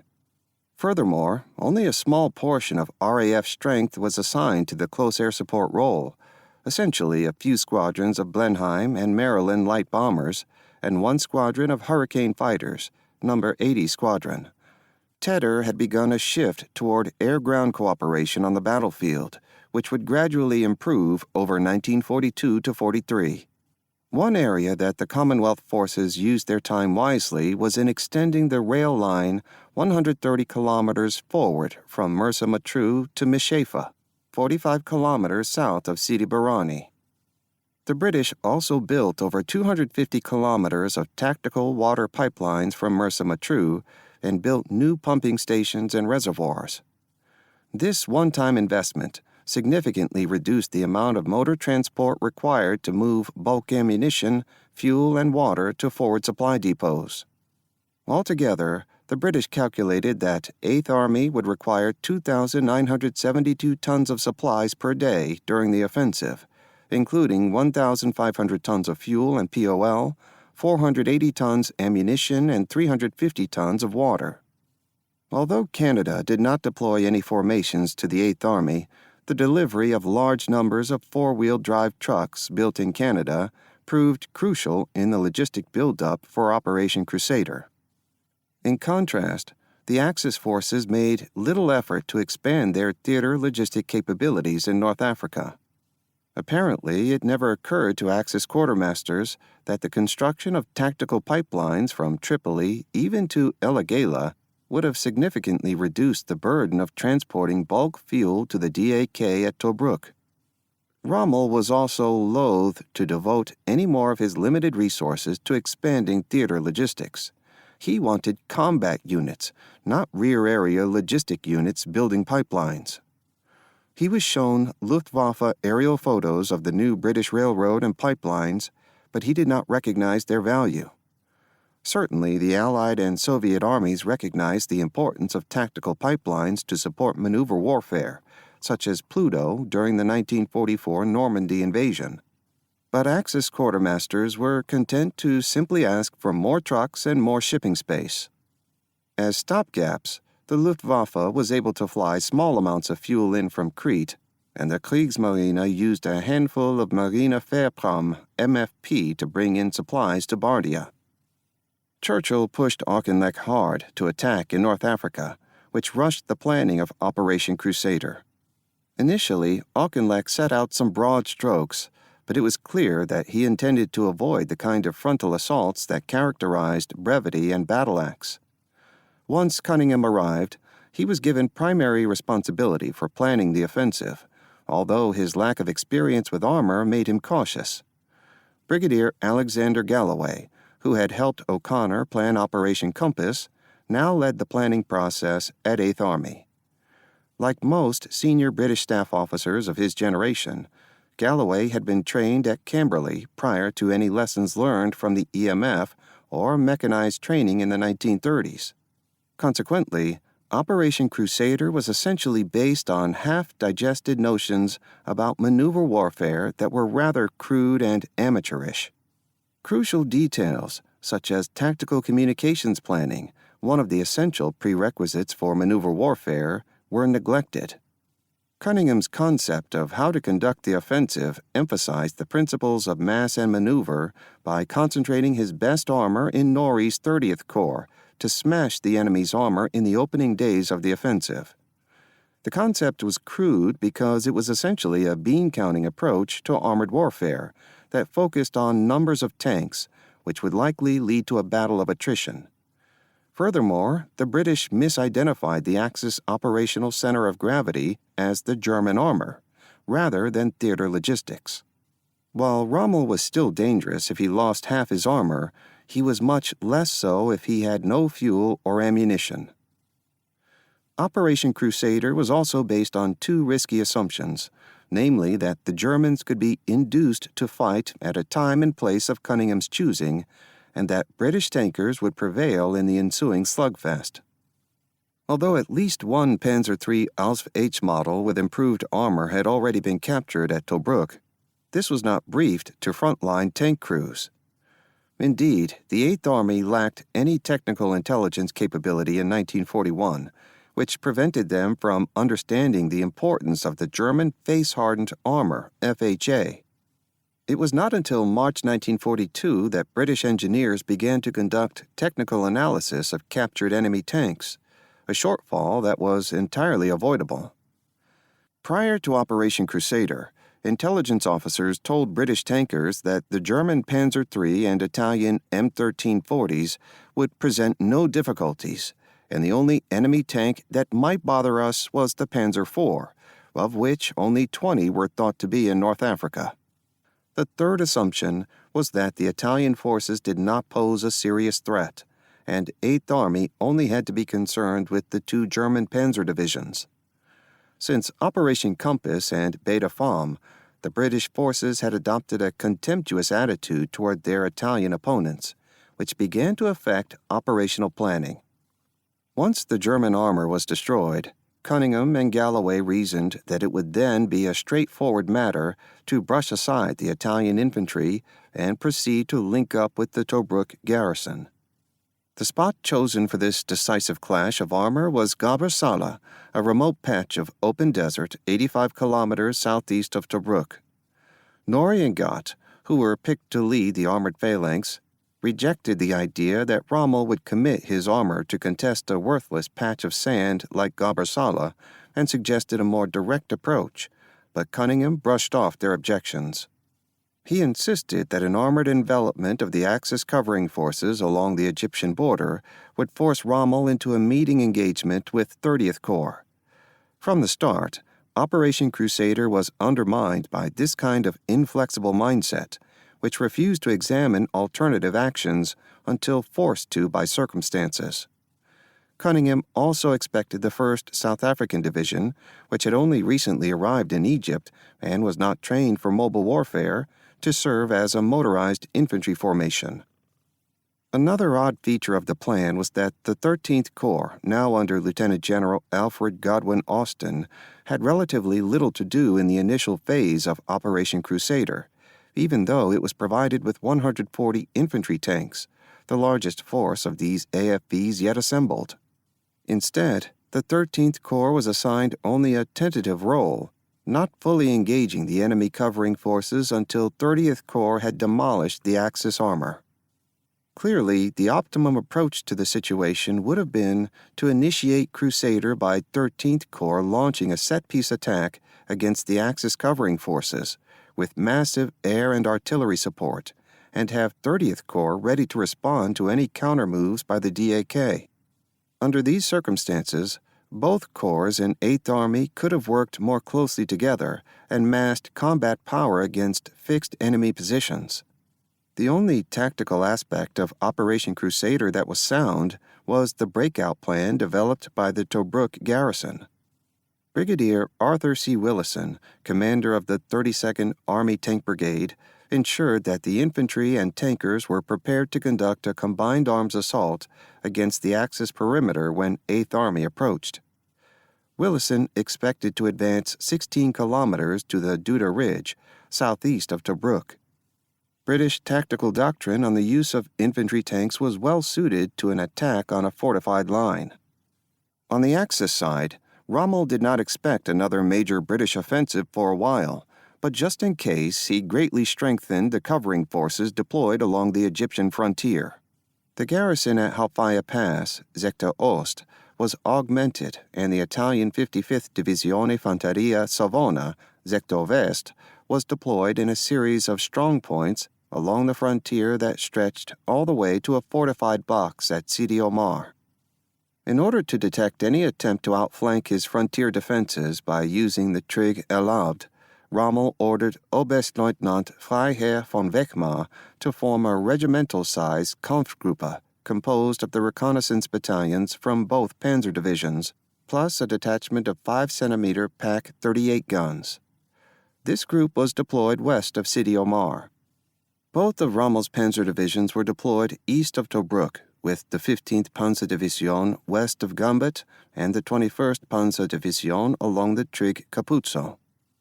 Although Gambara's CAM was not under Rommel's command, Generale Bastico agreed that the Ariete and Trieste divisions could deploy south of Tobruk to block any British attempt at a deep envelopment. Despite warnings from a number of sources, Rommel was not inclined to think that Auchinleck would attack in November, in large part because he was loath to admit that the British might regain the initiative. While Rommel was planning a major attack against the eastern side of the Tobruk perimeter for the period 21 to 25 November, the dreadful state of Axis logistics at this stage rendered this a rather pointless exercise. In particular, the Royal Navy's slaughter of the Duisburg convoy on the night of 8 to 9 November seriously interrupted the DAK's sea lines of communications. Before Operation Crusader even began, the 15th Panzerdivision was already partly immobilized by fuel shortages. Even when small amounts of fuel were flown in by the Luftwaffe, the DAK was living a hand-to-mouth existence with negligible fuel reserves. Simply put, Rommel's forces lacked the fuel and ammunition to both assault a fortified position and fend off an offensive by 8th Army. His choices were limited by logistic scarcity. Thus, thanks to the interdiction campaign by the Royal Navy and RAF, Cunningham was handed the operational initiative, but the question was, did he know what to do with it? Operation Crusader, First Phase, 18 to 26 November 1941. No tank commander will go far wrong if he places his gun within killing range of an enemy. Brigadier George M. Davey, 17 November 1941. On the night before the offensive began, the 4th Armored Brigade sent small teams across the frontier wire to drop fuel about 10 kilometers forward.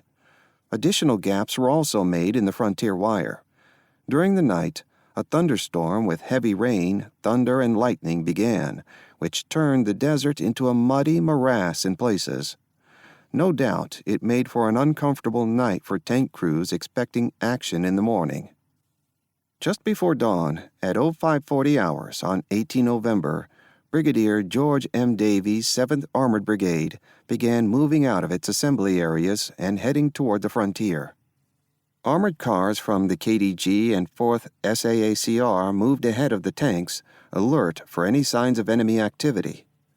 Off to the right, Gatehouse's 4th Armored Brigade also stirred into action and began its march westward. However, Brigadier John Scott Coburn's 22nd Armored Brigade was the last to move westward, not leaving its assembly areas until about 0610 hours. Given the lateness of the season, there were only 10.5 hours of daylight each day, sunrise at 0555 hours, sunset at 1623 hours, which made time a precious commodity in Operation Crusader.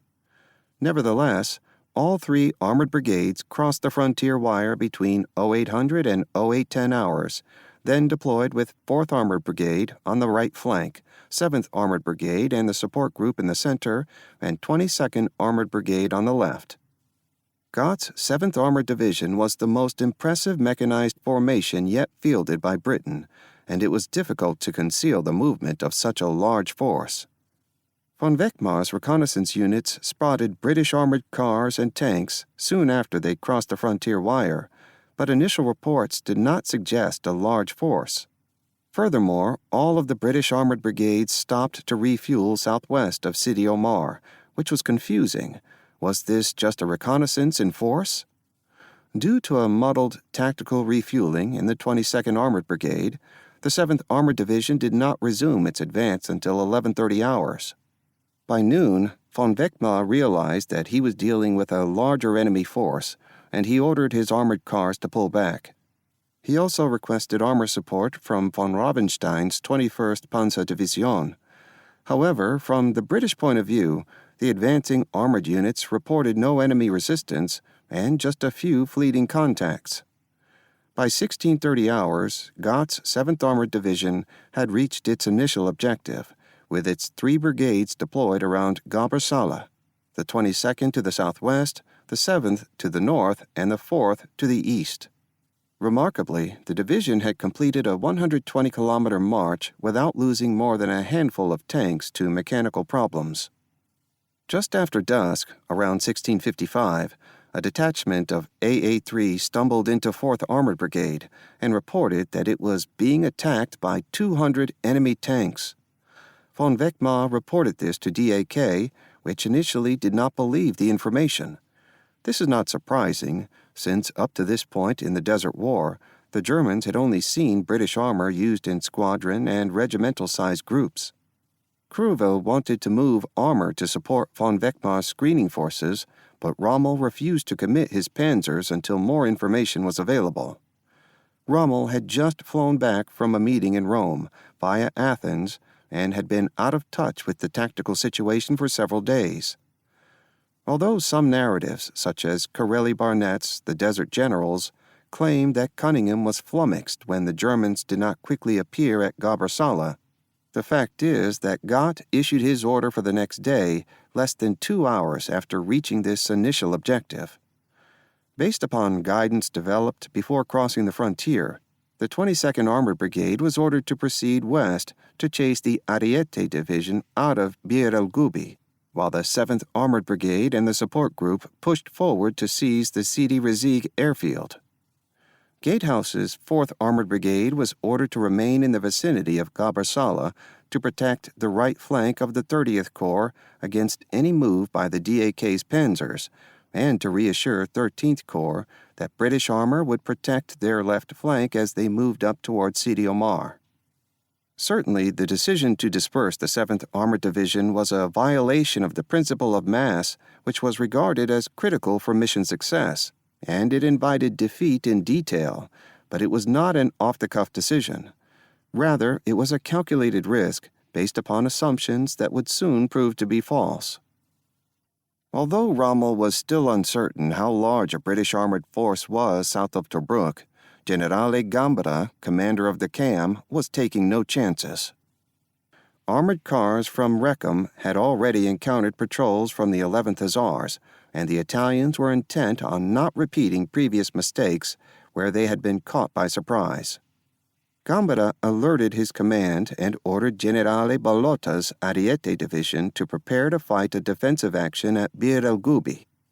Ballotta deployed the 3 battalions of the 8th Reggimento Bersaglieri in defensive positions south of Bir el Gubi, with 2 artillery battalions equipped with 75/27 guns in direct support. The 3rd Company of 16 M1340 tanks, led by Tenente Pietro Praca from Capitano Simone Urso's 7th Battaglione Cariem, and a section of 75/27 field guns, was assigned to serve as a mobile covering force in front of the infantry positions. Based on the typical British preference to send in armored cars first, this was a sound attempt at conducting a counter-reconnaissance battle. Ballotta kept the bulk of his armor back, out of sight, northwest of Bir el Gubi. One Milmart battery of 102/35 truck-mounted naval guns were concealed near Bir el Gubi, and the other was with the armored reserve. Most of the Italian infantry was dug in, and some mines had been laid. At 0700 hours on 19 November, the 22nd Armored Brigade left its assembly area and began marching the 40 kilometers to Bir el Gubi.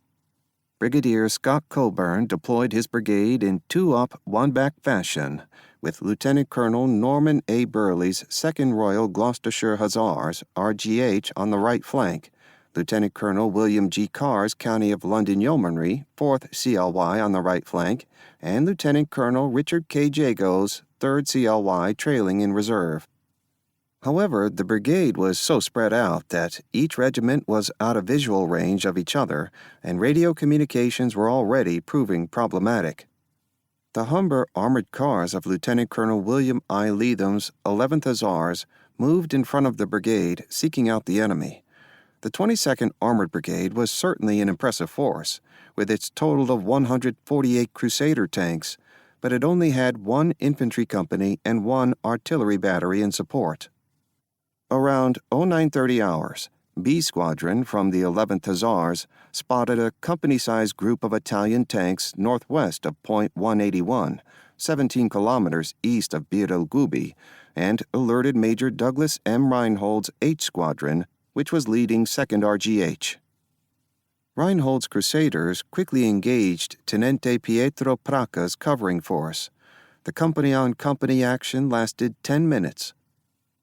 Reinhold claimed 6 M1340s destroyed, but in fact, 3 were destroyed and 7 damaged by 2-pounder fire. However, the Italian tanks also hit at least 3 Crusaders, including Reinhold's. Praca's tank was hit in the engine compartment, but he managed to lead the remaining Italian tanks back toward Bir el Gubi. During the action, Gott arrived at Scott Coburn's command post. Encouraged by the initial success of the skirmish, Gott ordered the brigade to attack the Italian Ariete positions around Bir el Gubi, possibly hoping that the Italians would withdraw. Around 1000 hours, Scott Coburn ordered his brigade to deploy on line and advance, with the 4th CLY on the left, 2nd RGH in the center, and 3rd CLY on the right. However, 2nd RGH had already pulled ahead of the rest of the brigade and was veering across the intended path of the 3rd CLY. As a result, the 22nd Armored Brigade's advance quickly became disorganized. Balota, observing the British armor deploying, decided to draw his infantry in tighter and ordered the 2 flank battalions to shift inward, with the 5th Battaglione Bersaglieri forming the main point of resistance. At about 10:30 hours, Reinhold's H Squadron and Major William A.B. Trevor's G Squadron approached the eastern outskirts of Bir el Gubi and came under artillery fire. The British tankers buttoned up and continued to advance, with G Squadron in the lead, but soon realized they were moving into an area with trenches and fighting positions. The 2 lead squadrons had unwittingly moved into the midst of the defensive positions of the 8th Reggimento Bersaglieri's Support Weapons Battalion, 3rd Battaglione Armi d'Accompagnamento. 2nd Lieutenant John N. Harper decided to unbutton to get his bearings, but was immediately shot through the head and killed. Italian tracer fire rained on the British tanks, forcing them to stay buttoned up. Despite the limited visibility, the commander had a single-vision periscope which could rotate. Major Trevor's G Squadron continued to advance and soon encountered a small group of trucks. Some troops from the Support Weapons Battalion were belatedly moving their heavy weapons to comply with Balota's order to regroup and were caught with their 47mm anti-tank guns still mounted in the back of trucks. The British tankers used their Beza coaxial machine guns to shoot up several trucks, which prompted some of the Bersaglieri gunners to attempt to surrender. However, Major Trevor ignored them and continued to press on, leaving most of the enemy weapons intact. Major Reinhold's tanks also continued to advance, but several were hit by other Italian guns that had been emplaced. 1 Crusader was penetrated 4 times but remained operational. At least 2 British tanks were immobilized and surrounded by Italian infantry, who succeeded in capturing 1 crew. Now disorganized and with many tanks having their radio antennas shot off, the 2 squadrons paused and tried to reform. Nearby, Sottotenente Attilio Colli, a platoon leader in the 9th Battaglione KRM, spotted the British tanks amid the Bersaglieri positions and decided to mount an impromptu counterattack. Despite the bravery of the effort, Colli's 5 M1340s were quickly destroyed by G and H squadrons. Although the 2nd RGH had partly breached the left flank of the Italian infantry positions, the British attack was faltering due to poor situational awareness and lack of support. Lieutenant Colonel Burley ordered Major J.W. Saleby's F Squadron to advance and support the 2 lead squadrons, but Saleby unexpectedly bumped into the fortified positions of the 5th Battaglione Bersaglieri and was stopped cold by heavy defensive fire and anti-tank mines. Around noon, the Italians brought up their secret weapon, the Milmart battery of 102/35 guns, which began to engage Major Saleby's stalled F Squadron. The Italians claimed that the Milmart gun destroyed 15 British tanks, and the large shells certainly could have wreaked havoc on the thin-skinned Crusaders. At least 1 Crusader had its turret blown off by a direct hit, and others were immobilized by damage to running gear. Based on the 2nd RGH War Diary, it is clear that Major Saleby's tank was knocked out and he was captured. Although some accounts suggest that the British 22nd Armored Brigade erred in making a Balaclava-style cavalry charge at Bir el Gubi, this is incorrect. Yet it is clear that Scott Coburn committed his 3 tank regiments to the morning action in piecemeal fashion, without any meaningful support from the rest of the brigade. Jago's 3rd CLY was supposed to be right on Burley's flank, but instead drifted away from the battle area, and only a single squadron joined the action around 1500 hours. British command and control at this point was simply awful, with radio communication spotty, and it is difficult to see how the brigade was oblivious to the fact that Burley's 2nd RGH had stirred up a hornet's nest. The brigade did not get any artillery, the 8 25-pounders of C Battery 4th RHA, into the fight until around noon, and Carr's 4th CLY was not ordered to support 2nd RGH until 1300 hours. The 4th CLY tried to get around the Italian right flank, but ran into mines and was stymied. Rather than a massed cavalry charge, the 22nd Armored Brigade was fighting a piecemeal action in slow motion. From the Italian perspective, it is not clear how much control Bologna had over the action either. Italian artillery and anti-tank guns were firing like mad at Burley's tanks, knocking out some, but it was not until 1330 hours that the defenders became more aggressive. The Bersaglieri appeared hard-pressed by the British tanks, and Tenente Colonnello Enrico Maretti, commander of the 132nd Reggimento Carri, decided it was time to commit the mass of Italian tanks to a counterattack, in accordance with Italian tactical doctrine. He ordered about 60 tanks from the 7th and 8th Battaglioni Carriem. Maretti decided to keep the 9th Battaglioni Carriem in reserve to advance south against the British tanks. The 2nd Milmart Battery was also committed to the counterattack. By this point, the 2nd RGH had perhaps 30 tanks still in action, but only F and G squadrons were facing the Italian armor. As a result, the Italians enjoyed a rare 2-to-1 numerical advantage. Maretti halted his tank regiment about 3 kilometers from the British tanks and called in an artillery barrage. Then the Italian tanks began to advance. Second Lieutenant Geoffrey Gordon Creed in H Squadron later wrote that shells were bursting around the place and bits of metal clonked against the tank. Then we saw them in front of us. No possible mistake, no chance of counting them, too much dust. Unlike standard British tactical doctrine, the inexperienced 2nd RGH did not seek to engage from hull-down positions, but instead deployed more or less on line and began to fire at the approaching Italian tanks. Not only did the Italian tanks have an edge in numbers, but they also had supporting fire from their own artillery, including at least 1 Milmart gun and anti-tank weapons. Furthermore, more Italian tanks had radios now, unlike Beda Fomm.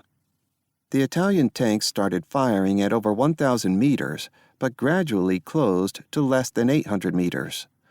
Although stationary, the 2nd RGH's gunnery was not particularly accurate, and losses were about even on both sides.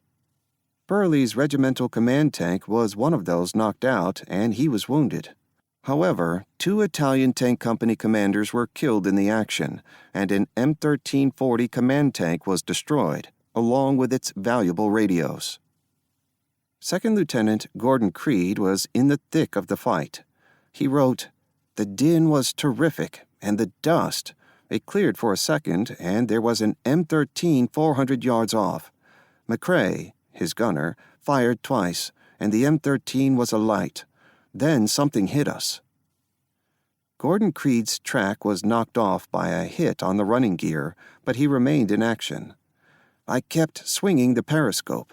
Suddenly a patch cleared and there was an M13 about 40 yards off. My fire command went to hell in a scream. 'Gunner, traverse right, tank 50 yards.'" Gordon Creed recollected that scarcely had I spoken when a 50mm shell pierced the turret with a hell of a bang.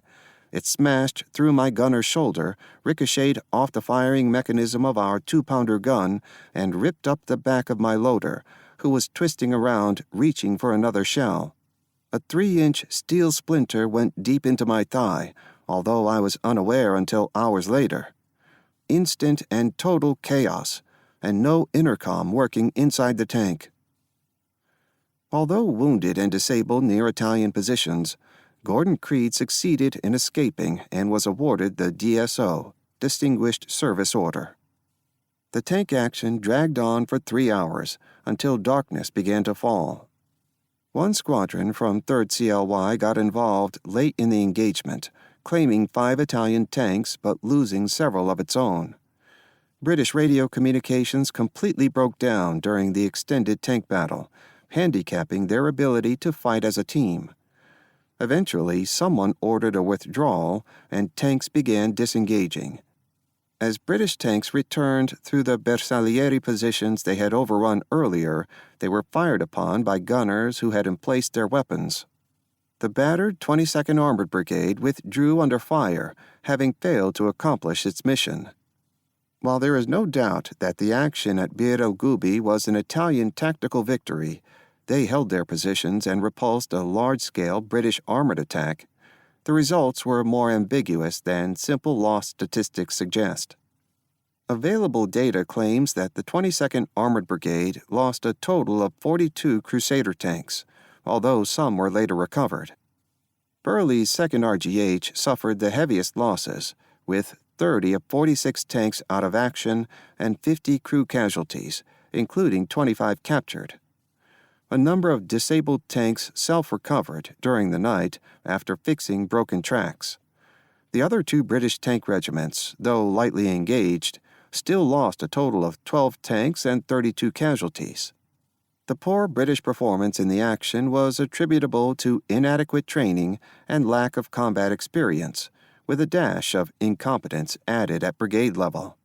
On the Italian side, at least 29 M1340s were knocked out and 15 damaged, but since they held the battlefield, some of them were probably repairable. The 132nd Reggimento Cari had a total of 132 casualties, including 16 killed, which suggests heavy casualties among medium tanks that were hit. Italian accounts mention that some of their tanks were hit 2 to 3 times by 2-pounder fire, killing or wounding the entire crew. The Bersaglieri lost all 8 of their 47mm anti-tank guns, which is rather surprising. There is no doubt that both sides fought bravely at Bir el Gubi, although not necessarily with much skill. The Italians enjoyed combined arms by default, but did not take full advantage of it. They had the means at their disposal to utterly demolish the isolated 2nd RGH, but allowed it to slip away. While the Ariete held its ground in its first major division-size action and fought in accordance with the principles of existing Italian armored doctrine, the doctrine was unable to achieve more than a limited success. Gott paid relatively little attention to the 22nd Armored Brigade's failure at Bir el Gubi and apparently believed that Ariete had been defeated. British accounts repeatedly claimed that German tanks and 8.8-centimeter guns were at Bir el Gubi. While the 22nd Armored Brigade was engaged at Bir el Gubi, Brigadier George M. Davies' 7th Armored Brigade remained in the vicinity of Gabr Salah on the morning of 19 November and did not begin advancing toward Sidi Rezig until 14-15 hours. Davy was an artillery officer who had seen limited service with cavalry in India, but was primarily a staff officer, a bit of an odd choice to lead an armored brigade in combat. Although Davies' later DSO citation mentions his rapid advance to Sidi Rezig, most of the day was wasted in local patrolling, and the advance did not commence until there were only 3 hours of daylight left. No resistance was encountered in the advance to Sidi Rezig, and the Italian Regia Aeronautica at the airfield was not warned of the approach of British armor, a clear failure by von Weckmar's Aufklärungsgruppe. With the help of fast Stuarts of 3rd RTR from the 4th Armored Brigade, the KDG managed to chase off most of von Weckmar's armored cars. Indeed, the Stuarts proved well suited to the counter-reconnaissance role. One of the golden rules of covering force duty is to gain and maintain contact with the enemy and report on their movements, which did not happen here. The German reconnaissance failure is particularly odd in that the Luftwaffe had already spotted the 7th Armored Brigade earlier in the morning, and the British made a simple straight-line advance to Sidi Rezig. In any case, Around 1600 hours, the 7th Armored Brigade reached the escarpment overlooking the Sidi Rezegh airfield, and the 6th RTR moved forward and overran the position. 19 Italian aircraft, 17 fighters, and 2 transports were captured on the airfield, along with 60 personnel. Amazingly, there was virtually no immediate Axis reaction. Rather than exploit this success and seize the dominant escarpment north of the airfield, the 7th Armored Brigade instead went into Lager, refueled, and waited for reinforcements. Rommel spent the morning of 19 November denying Crüwell permission to commit any of his panzers until further information arrived to clarify the situation.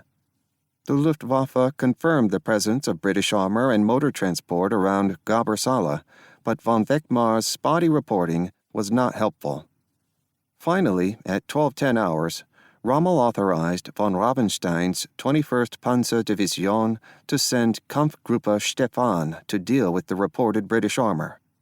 Oberstleutnant Friedrich Stefan would have no infantry support, since the 21st Panzerdivision only had limited fuel reserves.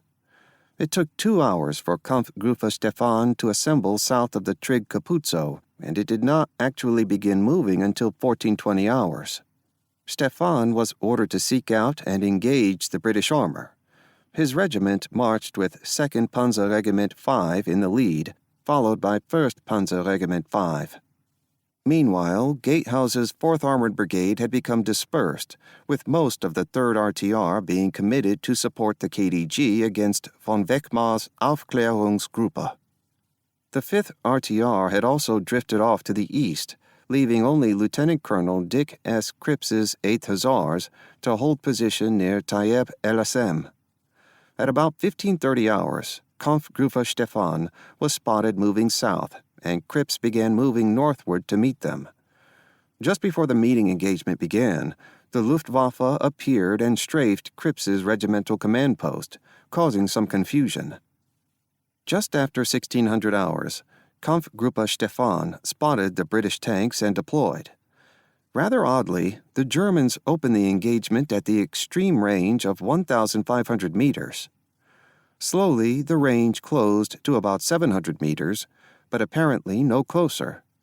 The Germans had a small numerical superiority, with 85 gun-armed medium tanks engaging 52 Stuarts.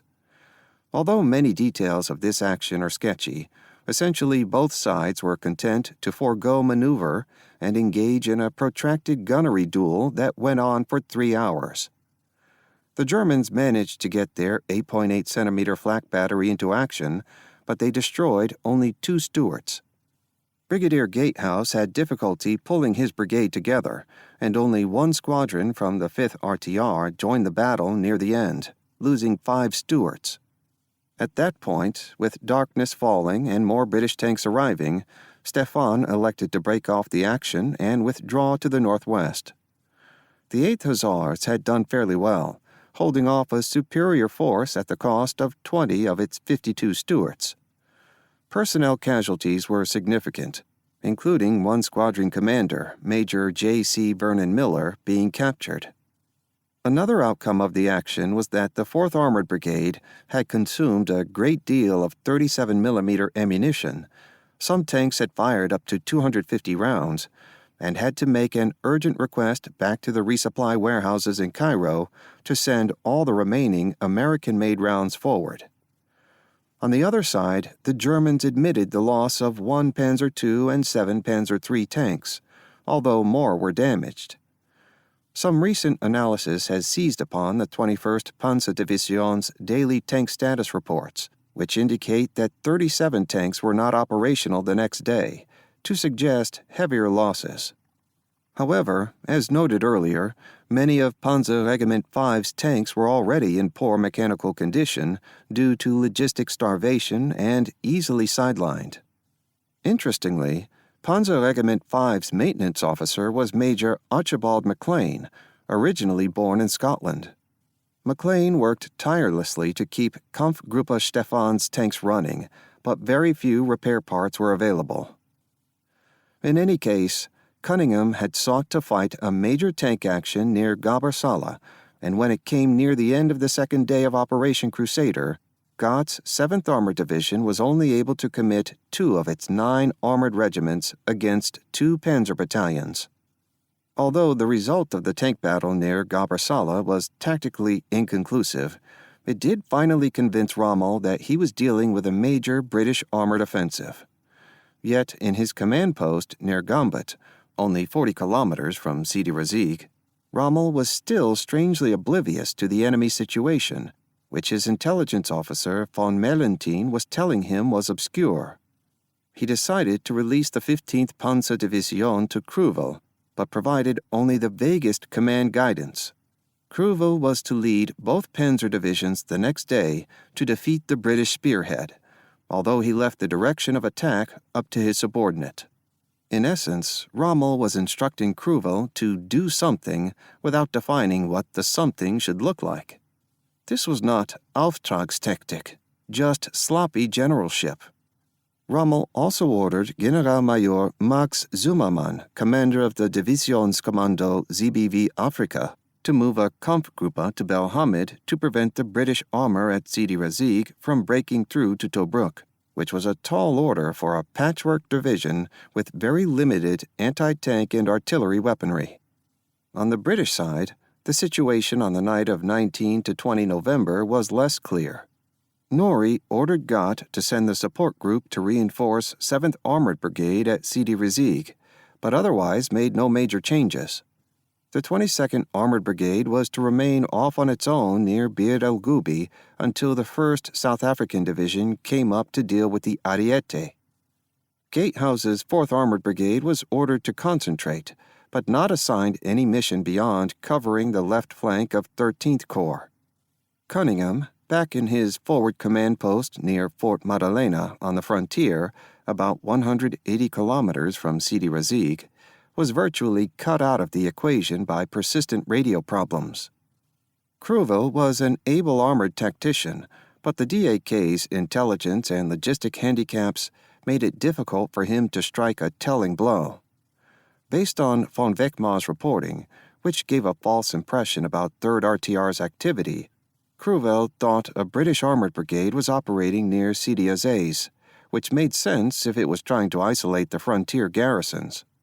As a result, on the morning of 20 November, Kruvel decided to send Generalmajor Neumann Silko's 15th Panzer Division east along the Trig Capuzzo, which found nothing.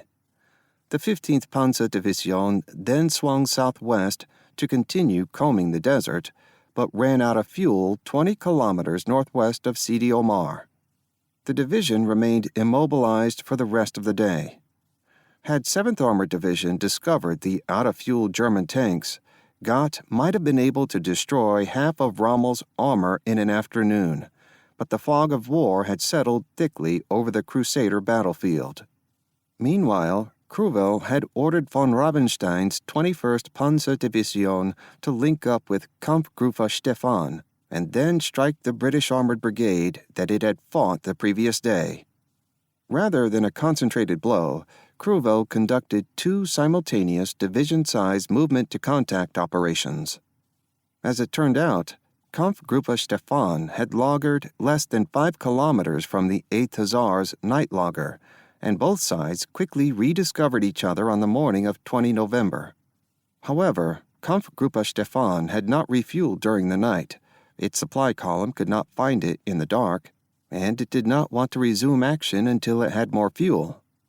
Second Lieutenant Robert J. Crisp, a troop leader in C Squadron 3rd RTR, later wrote that, away in the distance, I spotted a column of vehicles replenishing with petrol, but could not be sure which side they belonged to. Neither could anybody else. This would have been an excellent time to request an RAF airstrike or lay down an artillery barrage on the German refueling column, but Brigadier Gatehouse proved strangely passive. He gathered up his brigade and requested additional support from Norrie, but otherwise seemed content to wait for the enemy to make the next move. Norrie ordered 22nd Armored Brigade to break off from Bir el Gubi and move east to join up with 4th Armored Brigade. For reasons not entirely clear, Von Rabenstein did not make a move until around 1600 hours. He apparently wanted to fight a set-piece action. Von Rabenstein's attack began with an artillery barrage, followed by an advance by Stefan's panzers against Ewan's 3rd RTR. B Squadron was hard-pressed and began falling back, which soon encouraged a general retreat by the rest of 3rd RTR. Gatehouse ordered Drew's 5th RTR to shift to the left to support 3rd RTR, but by the time that it arrived, the battle had devolved into a running melee action. Drew's tanks fired a great deal of ammunition at long range, then they too fell back. British sources are noticeably silent on this action, which was essentially a rout that caused 4th Armored Brigade to fall back about 10 kilometers. Altogether, the 3rd RTR had 26 Stuarts put out of action, whereas Panzer Regiment 5 lost only 4 tanks. Von Rabenstein appeared satisfied that he had pushed back the British brigade, although the action did not achieve much. By the time that the 22nd Armored Brigade arrived at dusk, the action was over. While Cruville was trying to find and crush the mass of British armor, Zimmermann's infantry were trying to contain Davies' 7th Armored Brigade at Sidi Rezig. A battalion-sized counterattack to retake the airfield was easily brushed aside, but Zimmermann emplaced some of his artillery on the northern escarpment and began to annoy the 6th RTR in the valley below. He also requested Stuka strikes, which bombed Davies' brigade headquarters. The Germans brought up a battery of 8.8-centimeter flak guns and some of the Panzerjäger 1 self-propelled tank destroyers to prevent the British tanks from moving northwest toward Tobruk. Campbell's support group arrived around 1200 hours, which strengthened the British hold on Sidi Rezig. Gott also arrived and noted that enemy resistance in the area was lighter than expected. In an optimistic frame of mind, Gott recommended to Norrie that the Tobruk garrison should begin its breakout as soon as possible, in order to link up with the British forces at Sidi Rezig. Norrie passed this recommendation along to Cunningham, who hastily decided at 1600 hours to authorize the Tobruk garrison to begin its breakout at dawn the next day. To support this effort, Norrie ordered the South African 5th Infantry Brigade to move to Sidi Rezig. The intact Ariete Division and the rest of the Italian CAM were virtually ignored, with the remainder of the 1st South African Division ordered to mask them. At one stroke, Cunningham had scuppered the main concept behind Crusader, which was to destroy the German armor, then link up with Tobruk. Furthermore, Norrie's 30th Corps was now so thoroughly scattered that its ability to defeat the DAK in any stand-up action was questionable. Gott compounded this problem by issuing vague orders to his division for the next day, with the 4th and 22nd Armored Brigades to seek out the enemy armor in their sector, while 7th Armored Brigade and Support Group mounted a small attack to assist the Tobruk breakout. In Gambut, Rommel finally realized that Sidi Rezig was the decisive point on the battlefield and ordered Cruville to converge upon that position with both panzer divisions as soon as possible. As evening fell on 20 to 21 November, the German panzer divisions refueled and prepared to move westward at dawn. Inside Tobruk, Brigadier Arthur C. Willison's 32nd Army Tank Brigade and 4 infantry battalions from the 70th Infantry Division began their breakout at 0630 hours on 21 November. The sector chosen for the breakout, on the southeast corner of the perimeter, was defended by elements of the Italian Bologna Division and the German Divisionskommando ZBV Afrika. The British were not aware this sector was defended by German troops. The operation was modeled on the similar attack at Bardia in 1940, with an artillery barrage, followed by infantry creating a breach through the enemy obstacle belt, then pushing the infantry tanks through to reach the final objective, Eduda. British armored doctrine was specifically designed to conduct this kind of set-piece deliberate attack. O'Carroll's 4th RTR spearheaded the attack with 51 Matilda II tanks, while Major Harper's D Squadron 7th RTR added another 17 Matildas. However, on this battlefield, the enemy obstacle belt was much thicker and the defensive fire more intense than expected. Numerous Matildas were disabled by mines, and Zimmermann committed 2 companies of his self-propelled guns from Panzerjäger Opt 605 SFL to try and stop the breakout. By 0900 hours, the British had created a significant breach, but the Italian artillery inflicted heavy losses on the assault troops. By 10:15 hours, the British had achieved a deep breach in the Axis line, but tank and infantry losses sapped the remaining momentum. Brown's 1st RTR, which was intended to lead the final push to Edduda, attacked without infantry support, and its elderly cruiser tanks suffered crippling losses. Adding to British difficulties, Rommel arrived and personally directed some of the anti-tank guns and a battery of 4 8.8-centimeter flat guns in order to stop the British attack.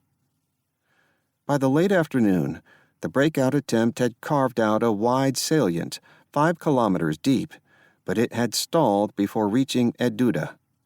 All 3 British tank regiments were badly bloodied, with at least 43 of 68 Matildas and 20 of 28 cruisers disabled. Many of these tanks would be recovered and repaired, but for the moment, Willison's brigade was reduced to just 33 operational tanks, excluding light tanks. The British infantry had also taken a pasting, with the 2nd Battalion Black Watch suffering 45% losses. This had not turned out like Bardia. Axis losses were also heavy, with 3 battalions destroyed and over 1,000 men captured. 13 of the Panzerjäger I tank destroyers had been lost, as well as over 20 artillery pieces. Nevertheless, the Axis forces had succeeded in stopping a very strong British armored infantry attack. Gott had intended to begin his own attack to support the breakout at 0830 hours on 21 November, using Brigadier Campbell's support group and 2 tank regiments from Davies' 7th Armored Brigade. However, at 0755 hours, South African armored cars spotted a large force of German armor approaching Sidi Rezegh from the southeast. At this critical moment, Gott was not present or even in communications. He was back near Gabr Sala and having radio problems, so Campbell and Davie were forced to make their own decisions. Campbell decided to continue with his attack to link up with the Tobruk garrison, but gave 2nd RTR back to Davie, who would block the approaching German armor with 2 tank regiments. Rather than uniting, the British Armored Division was subdividing in the face of a major enemy armored attack. Brigadier Campbell launched a conventional assault on the northern escarpment overlooking the Sidi Rezegh airfield with the 1st KRRC and 1 infantry company from the 2nd Rifle Brigade, RB, supported by over 30 25-pounders from his support group. Despite strong resistance by 2 German and 1 artillery infantry battalions, the British infantry succeeded in gaining the northern escarpment. In accordance with the commander's intent to send a force onward to Edduda to link up with the Tobruk garrison, Lieutenant Colonel M.D.B. Lister led B Squadron 6th RTR, Major J.F. Miller, and his regimental headquarters on the trail up the escarpment with about 20 to 25 Crusaders at around 1000 hours. The thin-skinned Crusaders were not intended for use in the infantry support role, but that is how they were used by Campbell at Sidi Rezegh. Initially, Lister's tanks claimed to have knocked out 5 German Panzer II light tanks and a field gun, but the enemy defense atop the escarpment was not broken. At this point, it is not clear exactly what happened, but Lister's tanks, advancing without infantry support, clearly moved into an anti-tank engagement area and were badly shot up. Lister, Major Jeffrey M. Warren, Regimental Second in Command, and Major Miller were all captured, and at least 15 Crusaders were knocked out. The remaining 6 or 7 tanks, almost all damaged, beat a hasty retreat back down the escarpment. The rest of the 6th RTR was gradually whittled down during the afternoon, leaving only 12 Crusaders still operational. While Campbell was assaulting up the northern escarpment, Davie was ordering Lieutenant Colonel Frederick W. Byas's 7th Hussars to face eastward toward the approaching enemy. Byas had about 40 operational cruiser tanks, supported by F Battery, 4th RHA. Lieutenant Colonel Schutz's 2nd RTR was redeploying to support 7th Hussars with another 40 tanks, but would not be immediately available. Kampfgruppe Stefan from 21st Panzerdivision was approaching with about 82 tanks, including 47 Panzer III and 13 Panzer IV, with Major Werner Mildebrat's 1st Panzerregiment 5 in the lead. The 15th Panzerdivision was also approaching, but about 30 minutes behind von Ravenstein's division.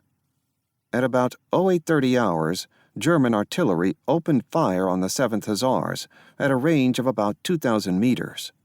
Byas deployed his regiment with Major Delm C.G. Seymour Evans's A Squadron, Crusaders, on the left flank, Major Ralph Younger's B Squadron, A-13 or Mark IV-A, on the right, and Major John Congreve's C Squadron, A-10s, in reserve.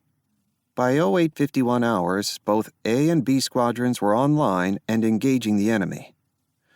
Although the German long-range fire was not particularly effective, they used it to create a base of fire while the panzers maneuvered for favorable firing positions. The 8.8-centimeter guns from the 3rd Flak Regiment 18 fired 35 rounds and claimed 4 cruisers destroyed, while Mildebrat's 1st Panzer Regiment 5 engaged the 7th Hussars. Major Friedrich's 2nd Panzer Regiment 5 tried to flank them to the north, which put heavy pressure on A Squadron. The tanks of both Seymour Evans and his second-in-command were hit. Lieutenant Colonel Byas ordered Major Congreve to shift his C Squadron to support the endangered left flank, but the German armor came on quickly. Multiple British tanks were hit, and all 3 squadron leaders were soon wounded.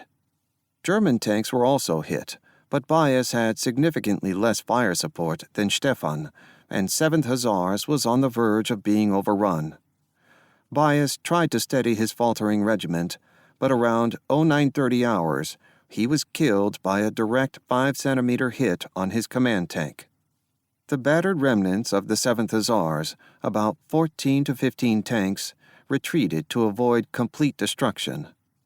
Schutz's 2nd RTR did not arrive until just after 7th Hussars had broken off the action and now faced Kampfgruppe Stefan alone.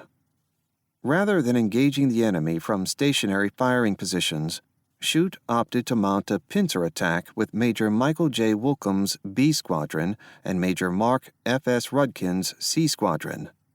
The Germans knocked out 2 cruiser tanks and damaged several others, but Stefan's panzers had nearly exhausted their ammunition after the hour-long action. Consequently, Stefan decided to temporarily break off the action at 1000 hours in order to replenish his ammunition. However, the supply columns did not arrive until the afternoon, and then only delivered 1/4 of a basic load of ammunition, leaving Kampfgruppe Stefan unprepared for further heavy combat. Oberstleutnant Hans Kramer's Panzer Regiment 8 tried to resume the advance toward the Sidi Rezegh airfield in early afternoon in hopes of overrunning some of the support group's motor transport. Schutz's 2nd RTR fought a one-sided action which succeeded in keeping Kramer's panzers from taking the airfield, but at the cost of 12 more cruisers. Kramer suffered a few losses, but his main problem was that his tanks had fired off most of their ammunition, and he was forced to break off the action to seek resupply as well. By the end of the day, Davies' 7th Armored Brigade was reduced to just 20 operational tanks in his 3 regiments. While some of the damaged tanks would be repaired during the night by the hard-working A and B echelons, it would not be so easy to replace 2 regimental commanders, 4 squadron commanders, and multiple troop leaders.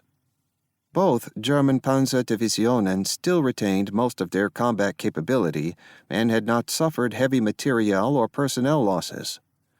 It is also noteworthy that the 4th and 22nd Armored Brigades failed to lend any support to the 7th Armored Brigade while it was being hammered at Sidi Rezegh. Cunningham had ordered both brigades to remain in contact with the 15th Panzerdivision, but the German tanks had slipped away at dawn under cover of a brief rain shower. Amazingly, both British armored brigades mounted a snail-like pursuit that failed to catch up with 15th Panzerdivision or to reach Sidi Rezegh until nightfall. Gott's performance in battle command during much of the day was also incredibly poor, as he failed to direct his scattered brigades and seemed more interested in the movement of the 1st South African Division, which was not his responsibility. While Gott seemed oblivious to the developing disaster his division was facing at Sidi Rezegh, Norrie ordered the 5th South African Brigade to move there to provide additional infantry support. By now, Rommel and Cruvell recognized that they were on the cusp of a major tactical victory at Sidi Rezegh. Rommel ordered Cruvell to attack again with both panzer divisions the next morning, reinforced by some infantry, Gruppe Knabe, and artillery from Zimmermann's Division ZBV. At 0730 hours on 22 November, von Ravenstein's 21st Panzer Division attacked southwest from Belhamid. Kampfgruppe Stefan swung around to the west of the airfield with 45 medium tanks, while SR-104 mounted a fixing attack against Campbell's support group. The British position was extremely vulnerable, and there was no good reason to conduct a die-in-place mission on an airstrip littered with burning wreckage, but that is what Brigadier Jock Campbell decided was the correct choice. Campbell ordered Major Mark F.S. Rudkin, now in command of the remnants of the 2nd RTR, 12 cruisers, to attack Kampfgruppe Stefan's approaching panzers. Campbell said, "See that? Attack! And I like speed." Campbell then jumped into his staff car and decided to lead Rudkin's tanks, waving a red signal flag. Kampfgruppe Stefan sighted Rudkin's Crusaders and opened fire at a range of about 1,200 meters. Rudkin halted his squadron in order to return the fire, but Campbell angrily demanded that they continue to advance. Rudkin later stated that one of our tanks had its gun damaged and reversed about 200 yards to put it right. Brigadier Campbell drove over to it, got out of his car, and, livid with rage, threw stones at it, shouting at it to get back into action. After about 5 minutes under heavy fire, Rudkin pulled his squadron back 200 meters to avoid destruction. Incensed that the tankers had not attacked the much larger German armored formation, Campbell ordered Rudkin to hold his position at all costs and told him that his artillery would fire on the British tanks if they withdrew even another yard. When Rudkin objected to this, Campbell said that, "That's what you are soldiers for, to die." Major Rudkin held his position for a while, claiming 6 German tanks knocked out, but he lost 11 of his own. Temporarily, the German panzer attack from the west was halted, but the German infantry was encroaching upon the airstrip from the north, and German artillery was pounding the flat valley. Around 1000 hours, Gott ordered the 4th and 22nd Armored Brigades to proceed north, but instead of going directly to Sidi Rezegh, he ordered them to head to Point 175, which was about 9 kilometers east of the airfield. Both brigades opted to refuel en route, and their approach to the battlefield was slow and meandering. Brigadier Scott Coburn managed to get lost for a while, and then his vehicle became stuck in soft sand, so his brigade moved without him. Amazingly, Gott made no effort to proceed directly to Sidi Rezegh to direct the battle. In contrast, Rommel was observing the action from the northern escarpment and intervening when necessary. By 1300 hours, von Ravenstein was prepared to mount a coordinated attack on the airfield. The remaining British tanks were on the west side of the airfield, while Campbell had the 2 25-pounder regiments, 60th RA, 4th RHA, on the edge of the airfield, and his anti-tank guns, 3rd RHA, on the east side of the airstrip. Kampfgruppe Stefan advanced with his tanks, supported by a battery of 8.8 centimeter flak guns, a battery of 10.5 centimeter field guns in direct support, and a battalion of 15-centimeter howitzers in general support. Campbell ordered what was left of the 2nd RTR and 6th RTR to stop this advance, but this time the German panzers came on quickly. The British 25-pounders and 2-pounders around the airstrip engaged the German tanks, but the situation rapidly disintegrated. More British tanks were knocked out, as well as artillery. Still, the British gunners put up a hard fight, with 10 guns from the 60th Field Regiment RA being destroyed. When the German tanks reached the wreckage-littered airfield, Campbell's support group fell apart. Then, one company of German tanks swung north and took the 1st Battalion KRRC from behind. Caught unexpectedly from behind by tanks, most of the battalion surrendered, and only 55 personnel made it back to friendly lines. A great deal of motor transport and maintenance personnel from both the support group and the 7th Armored Brigade were lost in the pell-mell retreat from the Sidi Rezegh airfield. Just as Campbell's support group came under attack, the lead elements of the 22nd Armored Brigade appeared on the southern escarpment near Point 178. Despite the losses at Bir el Gubi, the brigade still had a total of 79 operational tanks. The 3rd CLY reached Point 178 just before the German attack began and spent the next 90 minutes refueling while watching the battle in the distance. According to the 3rd CLY War Diary, we were ordered by brigade not to become involved in the 7th Armored Brigade action.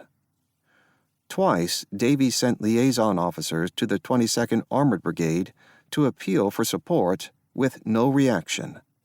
Finally, as British vehicles streamed south from the airfield around 1600 hours, the 22nd Armored Brigade slowly moved to engage the enemy armor. Kampfgruppe Stefan sent Major Friedrich's 2nd Panzer Regiment 5 to block the 22nd Armored Brigade from interfering with the destruction of Campbell's command. A single squadron from the 2nd RGH and one from the 3rd CLY engaged Friedrich's panzers from a distance, claiming about 7 kills. In return, the 8.8-centimeter flak guns with Kampfgruppe Stefan destroyed 2 Crusaders from 2nd RGH, and 3 CLY had 7 of its tanks hit. As darkness began to fall on the battlefield, which was already obscured by smoke and blowing sand, the 22nd Armored Brigade disengaged. Davies' 7th Armored Brigade, reduced to just 11 tanks, fell back upon the positions held by the 5th South African Brigade on the southern escarpment. Although the British infantry, tankers, and artillerymen fought bravely at Sidi Rezegh, they were badly let down by their commanders. Davie essentially ceded control of his tanks to Campbell, who did not have a clue about how to employ them properly. Campbell's behavior on the battlefield bordered on the imbecilic, rushing to and fro, trying to direct individual tanks and guns. He seemed to have no inclination to use a radio for command and control, even though his artillery units possessed good communications links, or to demand air support, or even to pass accurate intelligence reports about the action to Gott, Norrie, and Cunningham. Instead, the meager reporting coming from the British units at Sidi Rezegh suggested that the Germans lost nearly half their armor, while omitting the fact that 7th Armored Brigade and the support group were on the verge of annihilation. Far away from the front, Cunningham thought 7th Armored Division had defeated the DAK's armor.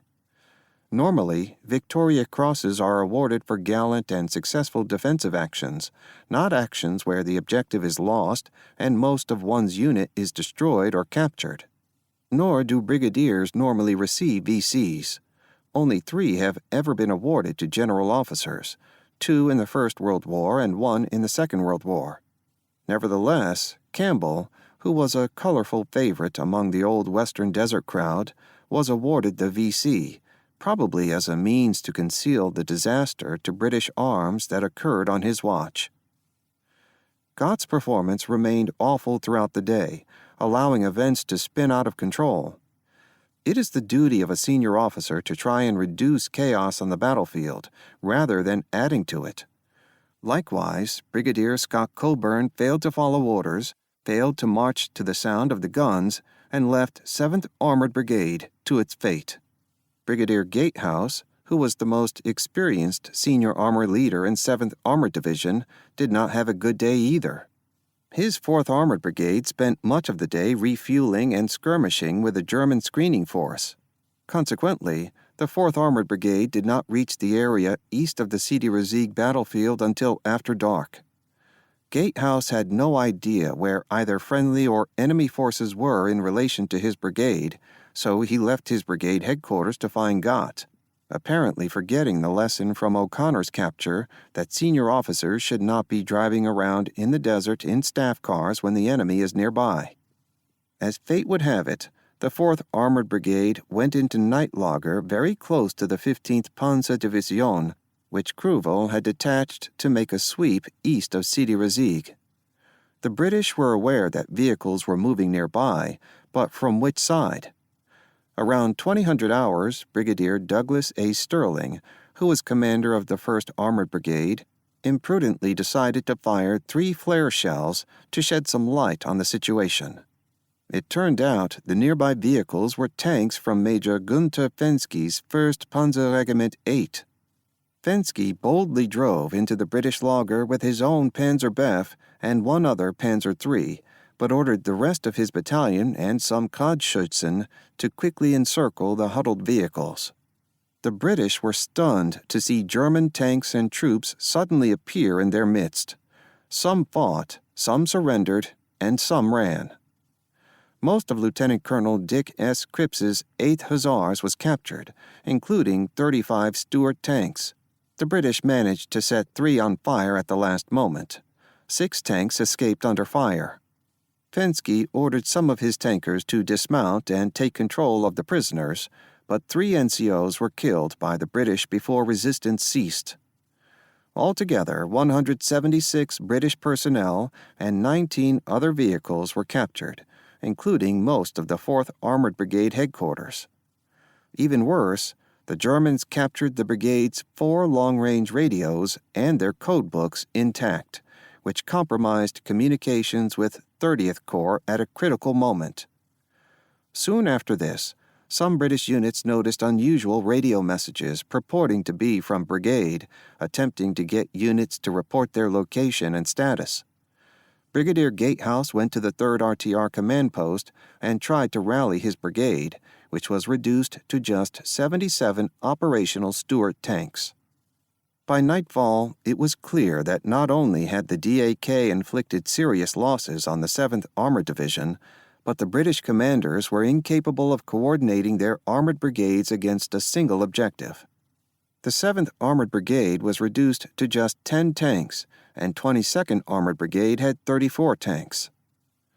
Although the fuel and ammunition situation was tight, both panzer divisions still had adequate combat strength.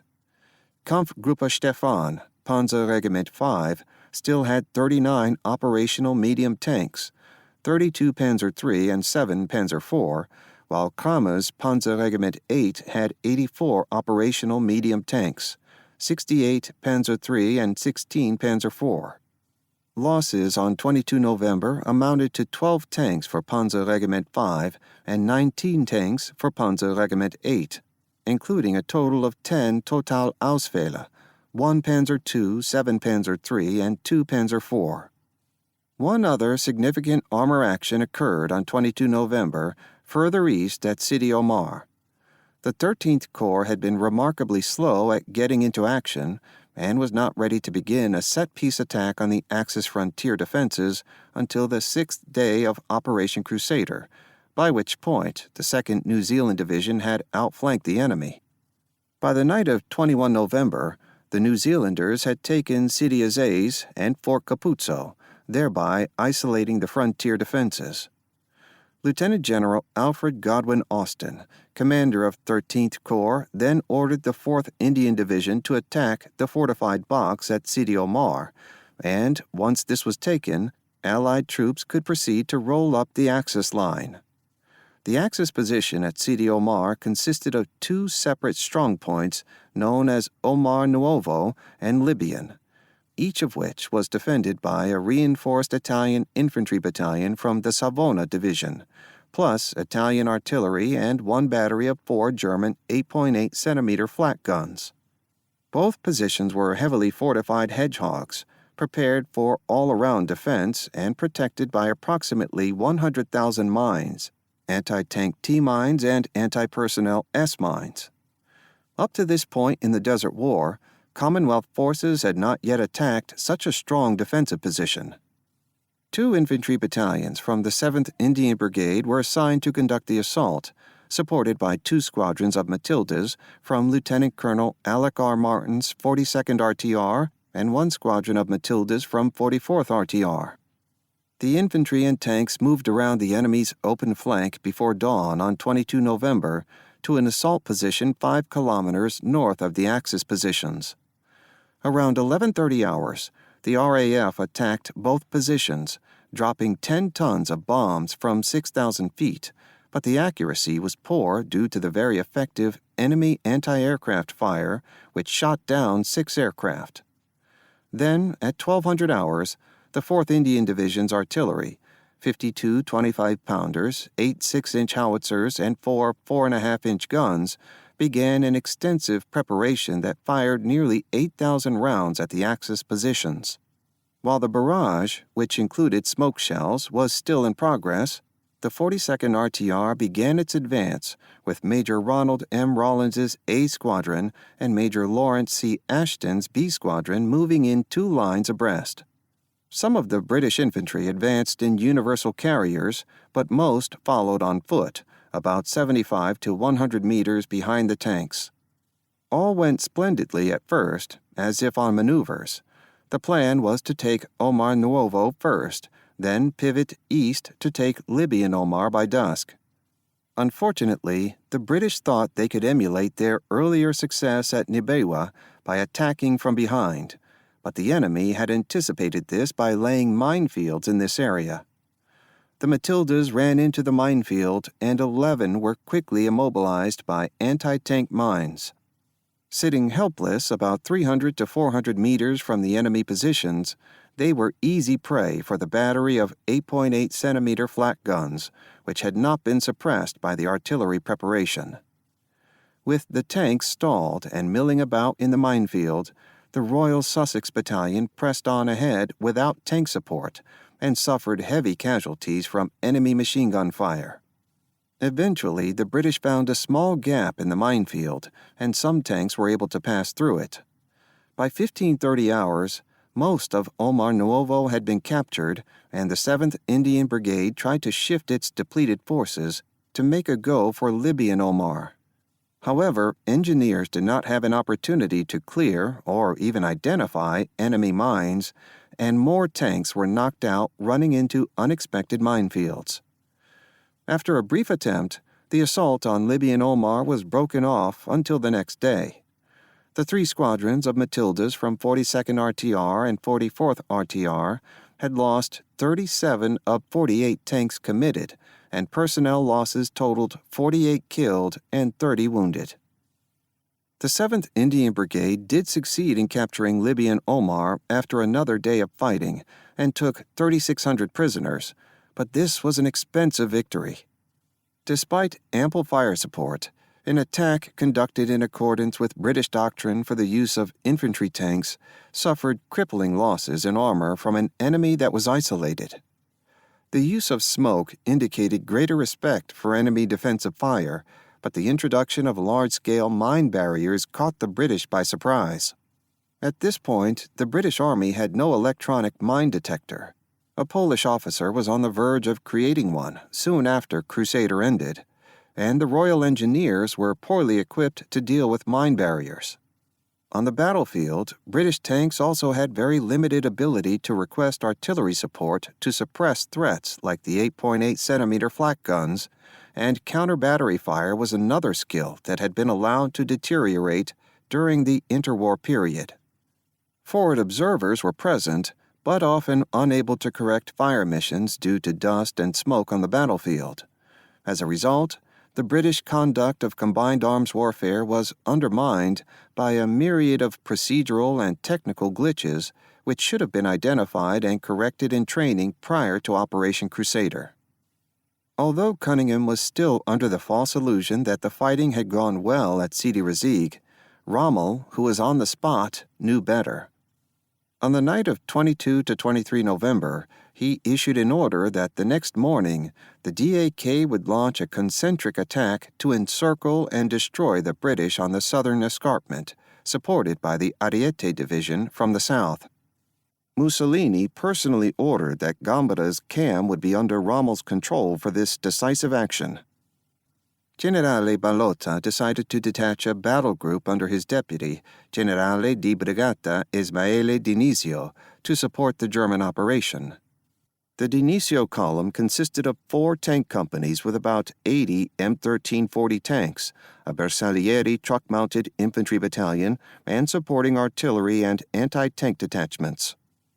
Normally, Rommel had avoided conducting all-out attacks because Panzergruppe Afrika could not afford heavy losses, but now he was willing to commit all his armor and mobile infantry to battle in the hope of achieving a decisive result. Krüvow ordered Kampfgruppe Stefan to join the 15th Panzerdivision and began moving south before dawn on 23 November, swinging wide to the east of the British. Panzer Regiment 5 still had 39 operational medium tanks, and Panzer Regiment 8 had 84 operational medium tanks. Once the panzers were in place southeast of the enemy, the rest of the 21st Panzer Division would conduct a fixing attack from the north, and Ariete would attack from the southwest. Norrie had ordered Brigadier Campbell to defend the southern escarpment with the battered support group, reinforced with 2nd Battalion Scots Guards from 4th Armored Brigade, supported by the 5th South African Brigade. The 22nd Armored Brigade, 34 tanks, now under Lieutenant Colonel William G. Carr, was assigned to protect Campbell's western flank. Gatehouse's 4th Armored Brigade, 77 tanks, was ordered to protect the eastern flank, although communications with the brigade were sporadic after the loss of its headquarters. Davies' 7th Armored Brigade, reduced to just 10 very beaten-up tanks, was ordered to pull back to the south. Gott finally had most of his division assembled south of Sidi Rezegh, but he had been forced onto the defensive and had no real tactical plan at this point. In order to lend some help to Norrie's 30th Corps, the 2nd New Zealand Division sent its 6th Brigade and the 8th RTR west toward Point 175. By chance, the New Zealanders and C Squadron of 8th RTR overran the DAK headquarters in a wadi near Bir El Chieda around 0615 hours. Now it was the Germans' turn to have their communications disrupted. The capture of the DAK headquarters also prevented Rommel from overseeing Krüvow's attack. Thick ground fog hung over the Sidi Rezegh sector on the morning of 23 November, reducing visibility and muffling sounds. Panzer Regiment 5 was supposed to be tucked in close on Panzer Regiment 8's left flank, but Kampfgruppe Stefan got a late start, and Kramer decided to start the advance without them. 2nd Lieutenant Alexander A. Van Niekerk of the 4th SAACR was the first to spot Kampfgruppe Kramer moving southward, but when he reported his sighting, it was not accepted as credible. Kramer advanced in 2 Breitkeil, broad wedge formations, with Major Gunther Fensky's 1st Panzerregiment 8 in the lead. Around 0800 hours, Fensky's panzers unexpectedly encountered a huge cluster of more than 100 British motor vehicles, some still in the process of moving out of Lager. Many of these vehicles were part of B-echelon units. Due to the fog, the lead German tanks actually drove into the British formation, which was a mixture of 7th Support Group and South African vehicles. Major Fensky was hit in the head by machine gun fire and killed instantly. Oberstleutnant Kramer's command tank was hit by anti-tank fire, but he managed to extricate himself before his tank was immobilized. Hauptmann Johannes Kermel took charge of the Panzerabteilung and directed his tanks to begin shooting up the British motor vehicle park, which caused support units to bolt for safety. 10 Stuarts from 3rd RTR were in the vicinity and intervened against Panzerregiment 8. At least one Panzer III was knocked out at point-blank range by 37mm fire. A wild, close-range melee ensued, but Crüwell ordered Kramme to break off the action and continued his mission.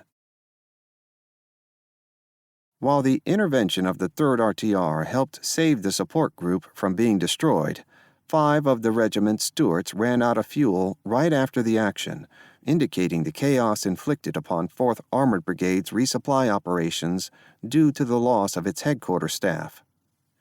It took some time for Panzer Regiment 8 to break off the action with the British support troops and reform. By 1100 hours, Panzer Regiment 5 had caught up and Crüwell now had well over 100 tanks in hand. The Italian Denisio column from the Ariete Division linked up with Oberst Krammer's Panzer Regiment 8 south of Sidi Rezegh at 12:35 hours.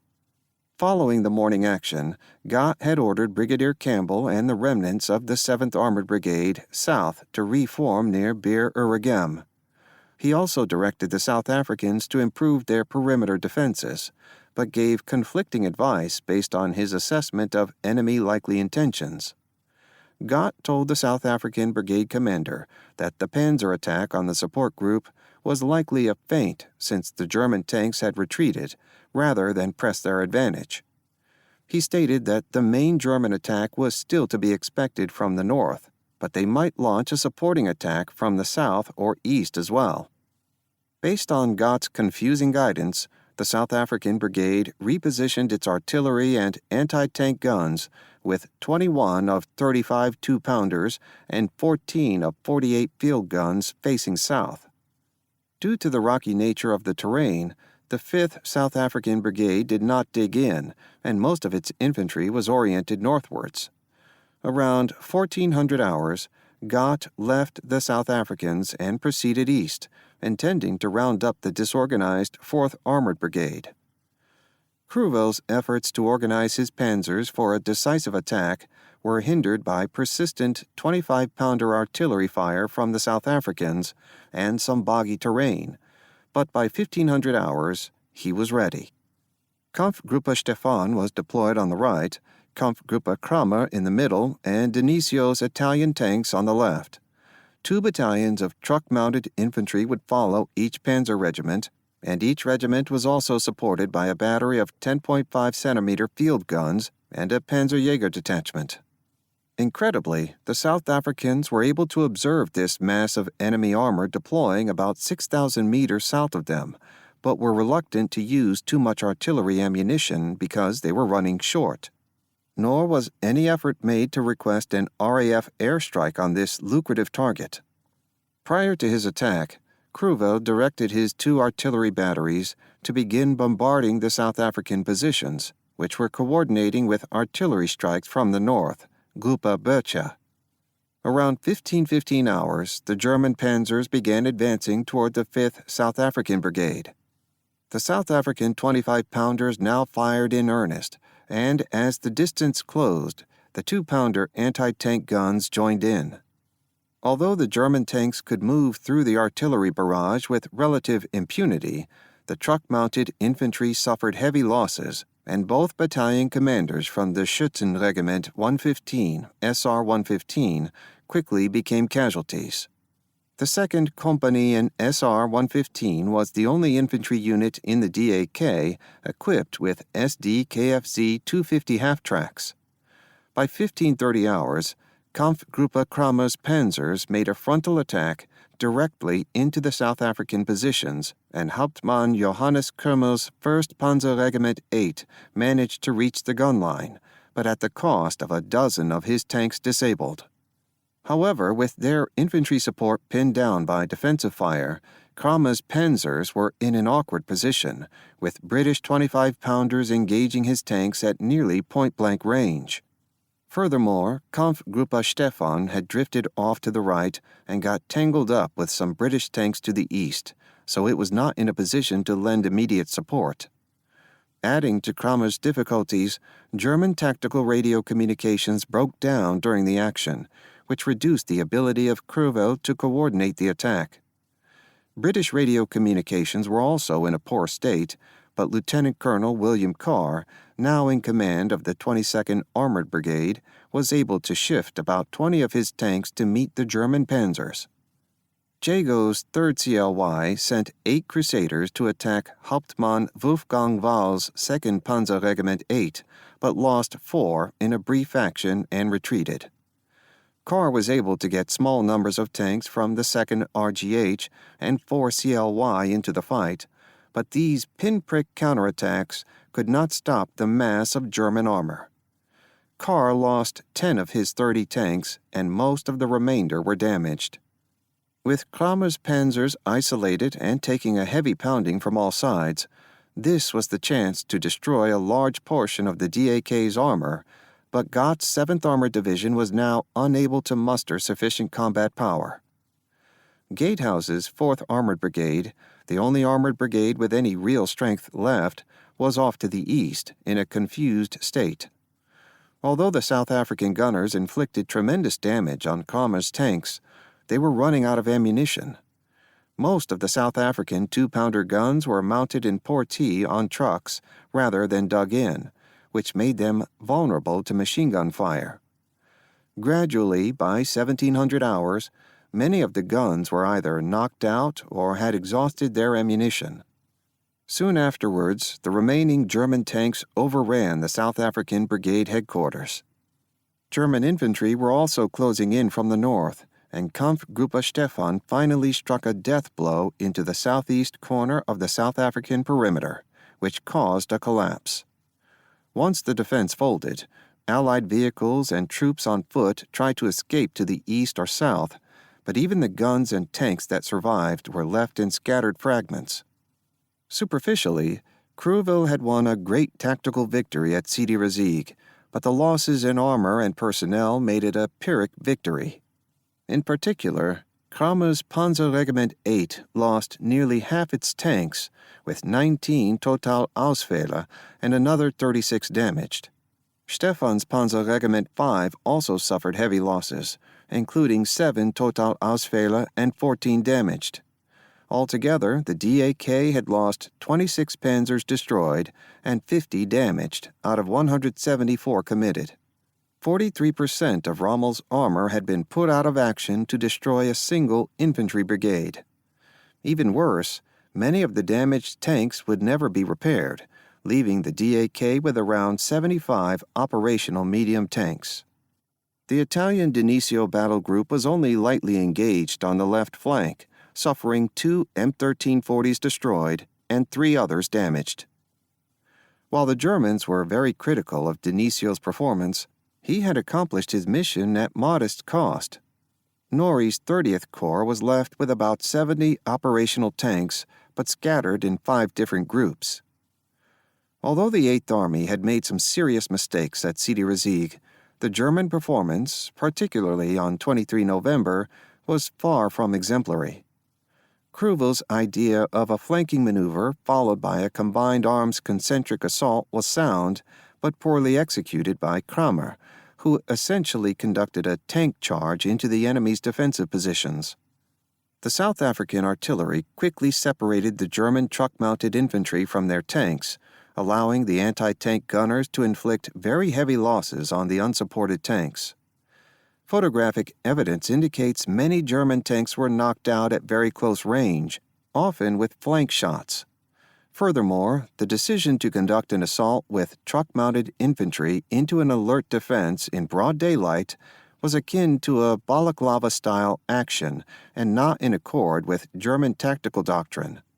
Indeed, had the South African Brigade been dug in, as the Italians had been at Bir el Gubi, Kramer's regiment would almost certainly have been repulsed. Despite the destruction of the 5th South African Brigade, the day ended on another sour note for the DAK. The New Zealand 2nd Division had continued to push west into the vacuum left by the absence of the German armor, and the 4th New Zealand Brigade and a squadron of Matildas from 44th RTR succeeded in reaching Gambit Airfield at the same time Cruville was beginning his attack. A large part of the DAK's fuel dumps, as well as the Panzerwerkstatt Company for 15th Panzer Division, were located near Gambit and at risk of being overrun. However, Hauptmann Georg Briel formed a mobile Kampfgruppe based on his flak battalion, equipped with 2-centimeter flak guns on half-tracks, SDKFZ 10/4, augmented by 3 tanks from the repair workshop, and 2 5-centimeter PaK-38 guns. Through an aggressive defense, Briel managed to prevent the New Zealanders from overrunning the DAK supply units, and the British failed to note the importance of this area to Rommel's armored units. Fortunately for Briel, the New Zealanders mistook his self-propelled flak guns for tanks and did not press the attack.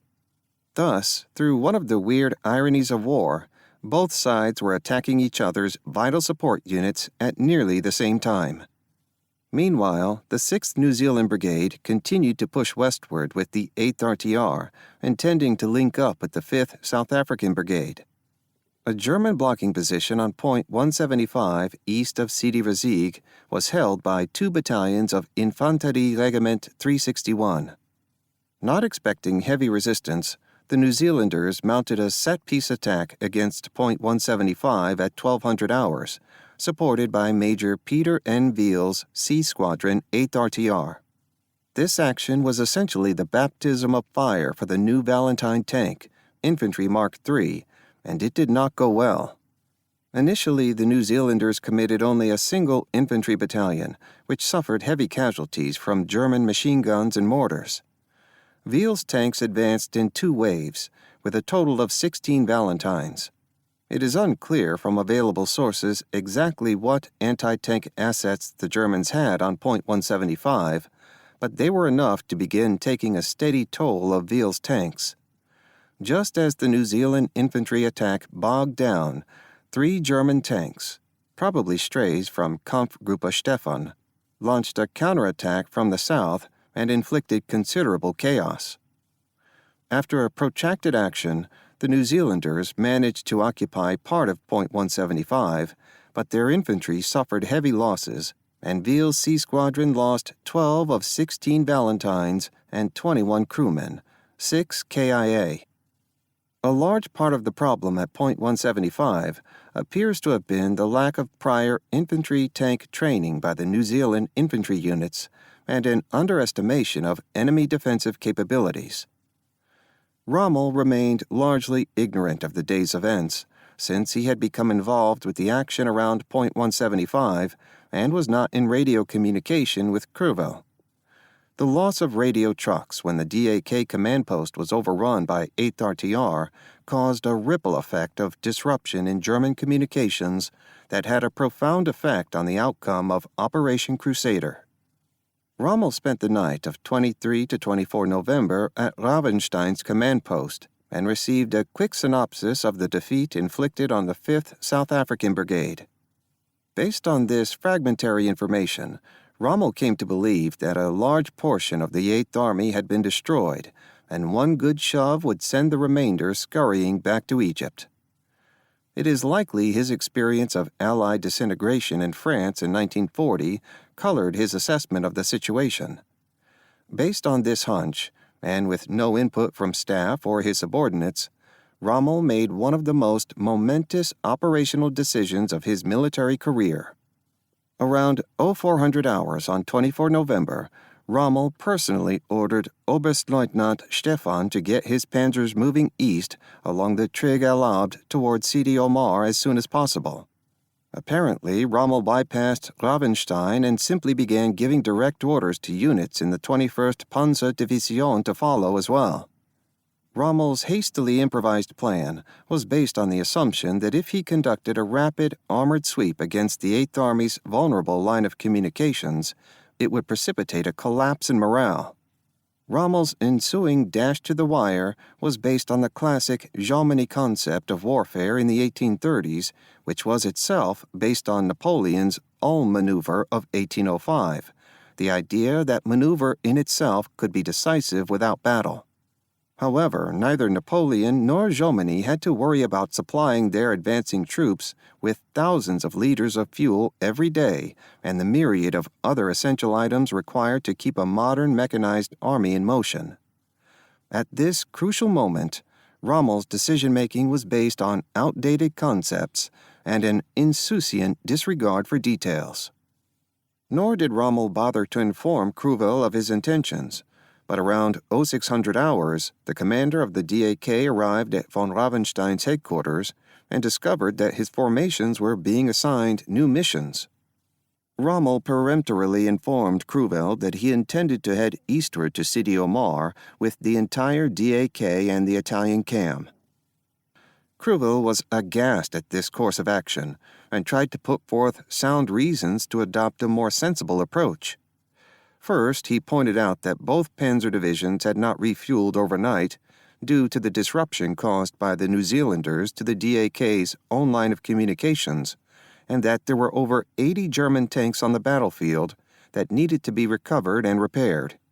Second, Kruvel pointed out that the British 7th Armored Division had been hurt but not yet destroyed. He recommended that once the DAK had restored some of its combat capability, it should be used to complete the destruction of Gott's division, then turn to deal with the New Zealanders near Gumbut. Oberstleutnant Siegfried Westphal, the Panzergruppe 1A, or operations officer, and von Mellenthin, intelligence officer, also recommended keeping the DAK near Tobruk to prevent the New Zealanders from linking up with the Tobruk garrison. Rommel brusquely brushed off Kruvel as unimaginative. He never paid much heed to what staff officers had to say, since he was a man of action and they were not. When the staff raised the critical issue of fuel for the panzers, Rommel casually said that he would replenish the DAK from captured British fuel dumps, even though he did not know where these were located. Instead, he gave some quick verbal instructions to Westphal and told him that he would be back in 24 hours or so, then left. Although Rommel mentioned that he wanted the Italian CAM to participate in the advance, no detailed instructions were provided to Gambara. In his haste to get going, Rommel left his KFZ-17 radio truck behind, which was mired in soft sand. Thus, he went off into the blue without long-range radio communications. Rommel had been a crackerjack light infantry battalion commander at Mount Matajur in 1917, but as a Panzergruppe commander in 1941, he proved to be a disaster. While intuition has always been necessary for effective battlefield command, it has rarely been an effective substitute for sound planning. Modern warfare is a team effort, and the Wehrmacht, in particular, had gone to great lengths to train competent, professional staffs. It was indeed the backbone of the German way of war, which Rommel chose to abandon in favor of his own peculiar one-man style. He simply disregarded any intelligence or logistic factors which threatened his mental picture of the situation, which is the mark of a terrible commander. Despite his prodding, the DAK was in no shape to conduct a major advance at dawn. Ravenstein's 21st Panzer Division hastily refueled from its own limited reserves and was not ready until after 0900 hours. At 1000 hours, Rommel, in his captured British command vehicle, personally led the vanguard of Kampfgruppe Stefan eastward. However, the 15th Panzer Division did not begin moving until around 1230 hours, and the Italian Ariete Division not until 1300 hours. Meanwhile, the morning of 24 November found Cunningham reacting to the news of the defeat at Sidi Rezig. Based on initial reporting from Norrie, which was quite sketchy, it was clear that 30th Corps had lost a great deal of its armored strength.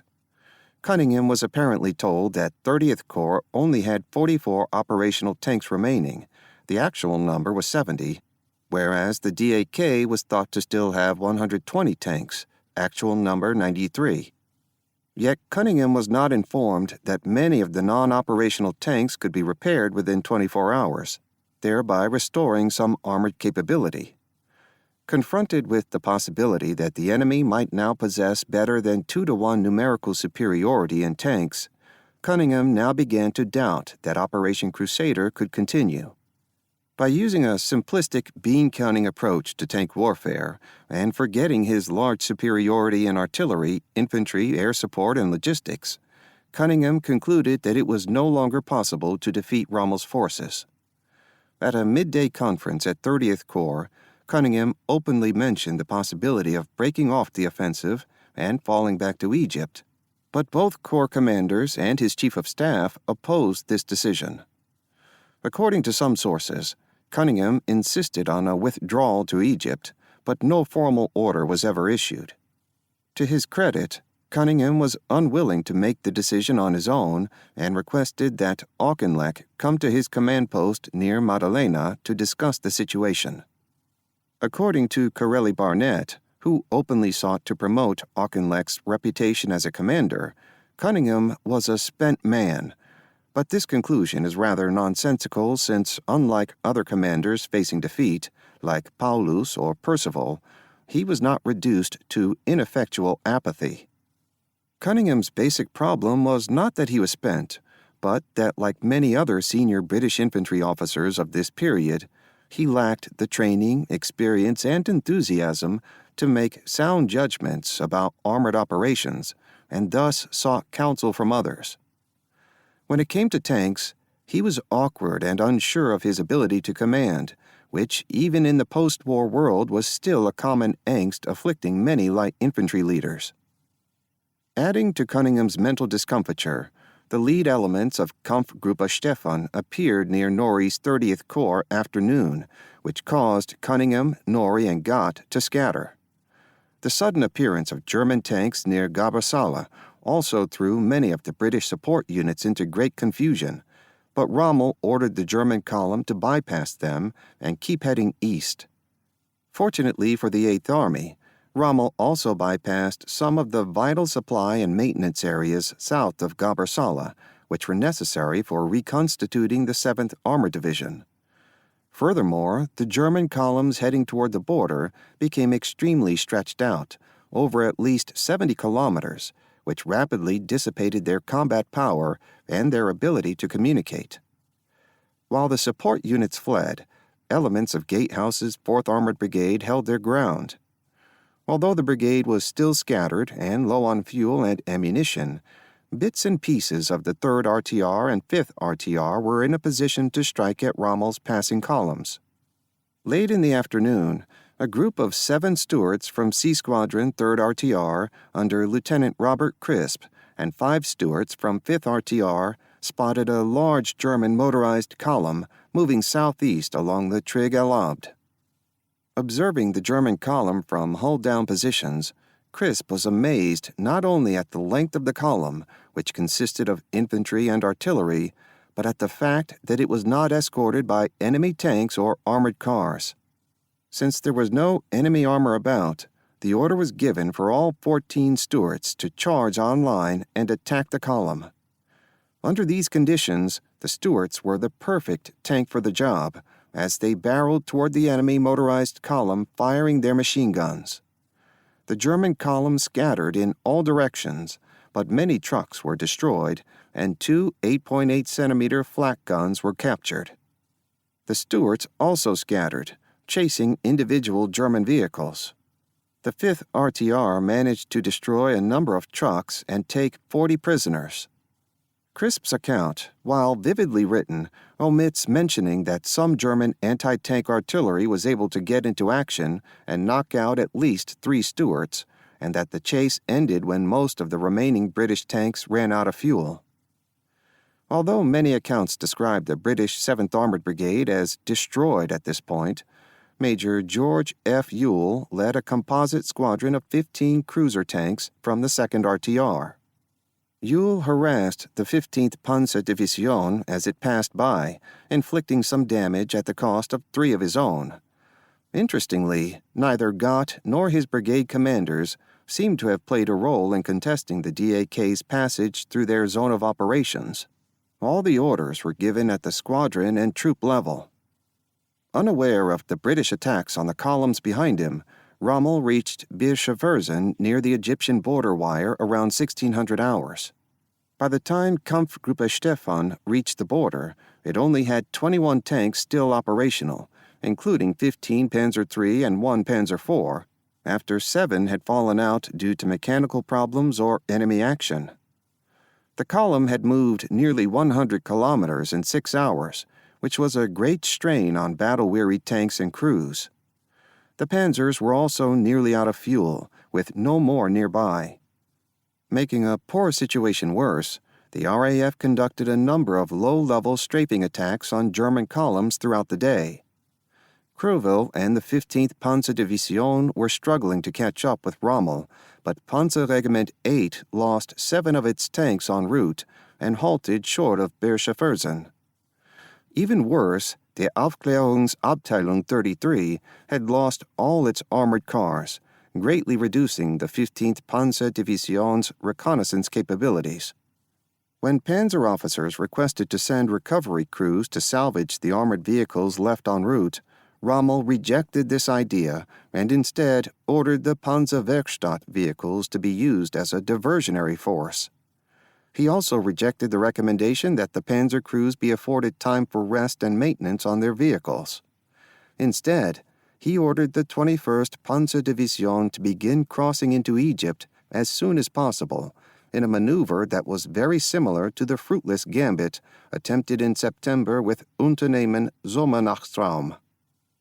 Gambatta's CAM did not accomplish much on 24 November because it had been given only minimal guidance and Rommel seemed to have forgotten about them. Palotta's Ariete Division advanced slowly to the southwest along the Trig El Abd, but stopped when it bumped into the 1st South African Brigade near Taieb El Assem. The motorized infantry division Trieste did not move at all, but remained near Tobruk. On the British side, Auchinleck and Cunningham did not know what to make of Rommel's dash to the wire, but it did not bring about the psychological collapse that Rommel had hoped to achieve. Instead, Auchinleck ordered Cunningham to continue the offensive and throw in the last tank if required to win. Although Auchinleck provided no specific guidance on how to fight the battle, it was clear that the main effort of the offensive had shifted from the armor-heavy 30th Corps to the infantry-heavy 13th Corps. Major General Bernard Freyberg's 2nd New Zealand Division was now the main effort, pushing west towards Sidi Rezegh. Once the sun set on 24 November, Rommel's behavior as a commander became increasingly erratic and bizarre. Frustrated by the lethargic movement of the DAK units and their supply problems, Rommel took his chief of staff, Generalmajor Alfred Gause, an aide, and a few enlisted men, and drove into Egypt in a single command car on a personal reconnaissance, even though it was pitch dark. Soon, his vehicle broke down, and Rommel was stuck.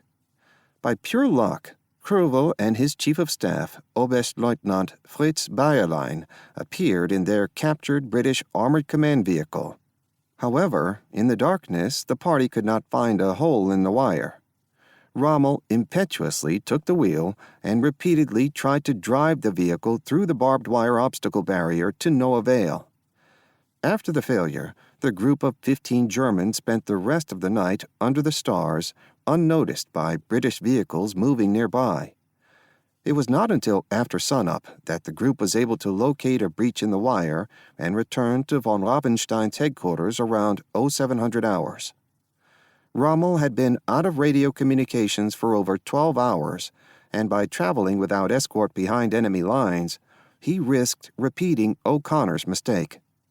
If Gause and Bayerlein had been allowed access to radios during the night, instead of being carted about the desert on a wild goose chase, they might have been coordinating resupply for the DAK's fuel-starved panzer units.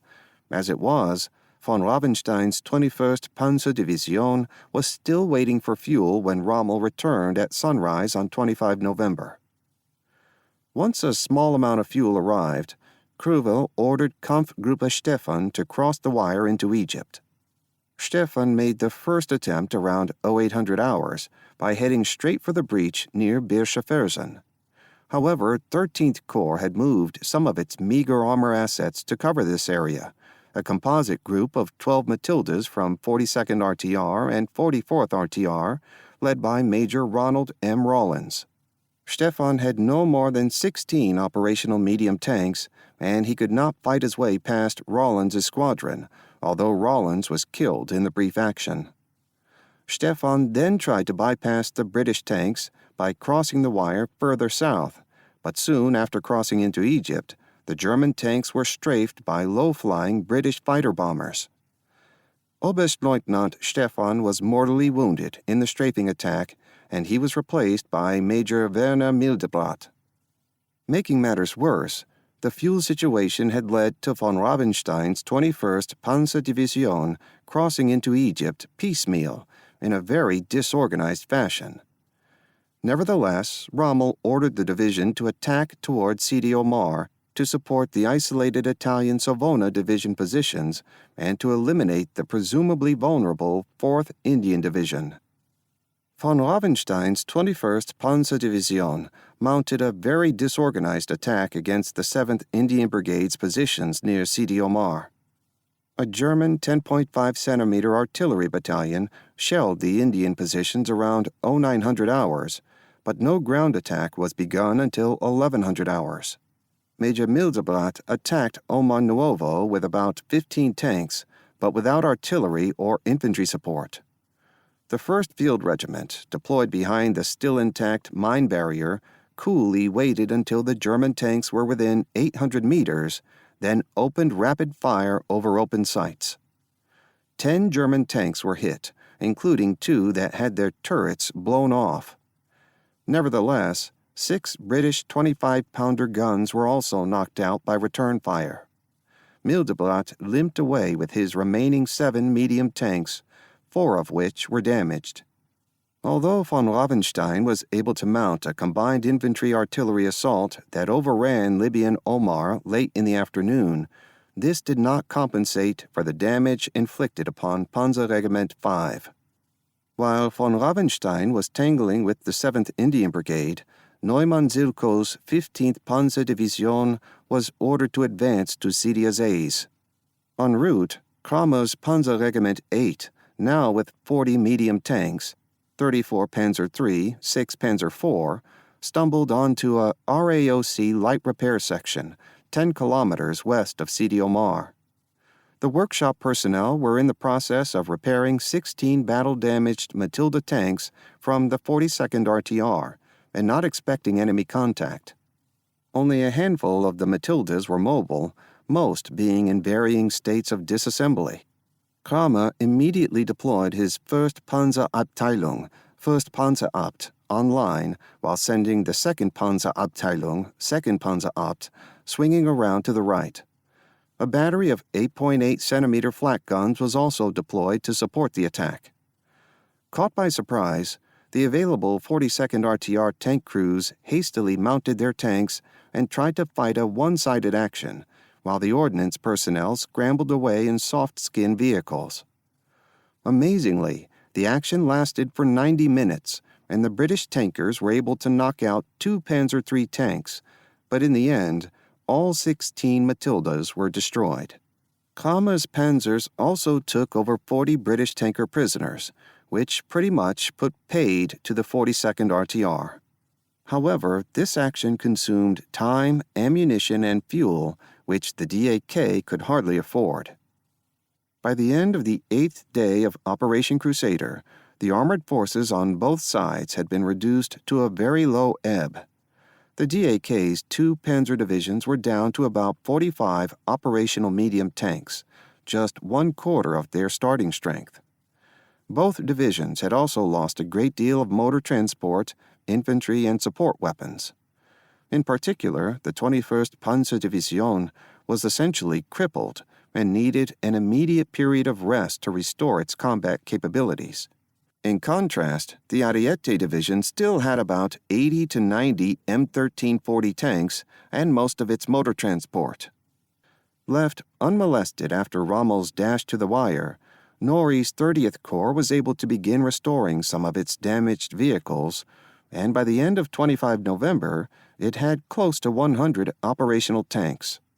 However, the personnel from the decimated 7th Armored Division were sent back to Egypt, leaving Gott's 7th Armored Division in a much depleted state. The 13th Corps was reinforced by C Squadron 42nd RTR, 16 Matildas, and still had 2 squadrons of Valentines in 8th RTR, adding up to about 50 infantry tanks. Yet neither side had any real armored mass left, because the remaining tanks and support units were scattered across a broad expanse of desert. The great clash of armor had left the armored formations of both sides in a dilapidated condition. Since the beginning of Operation Crusader, both sides had made their share of faulty tactical and operational level decisions, which proved very costly on the battlefield.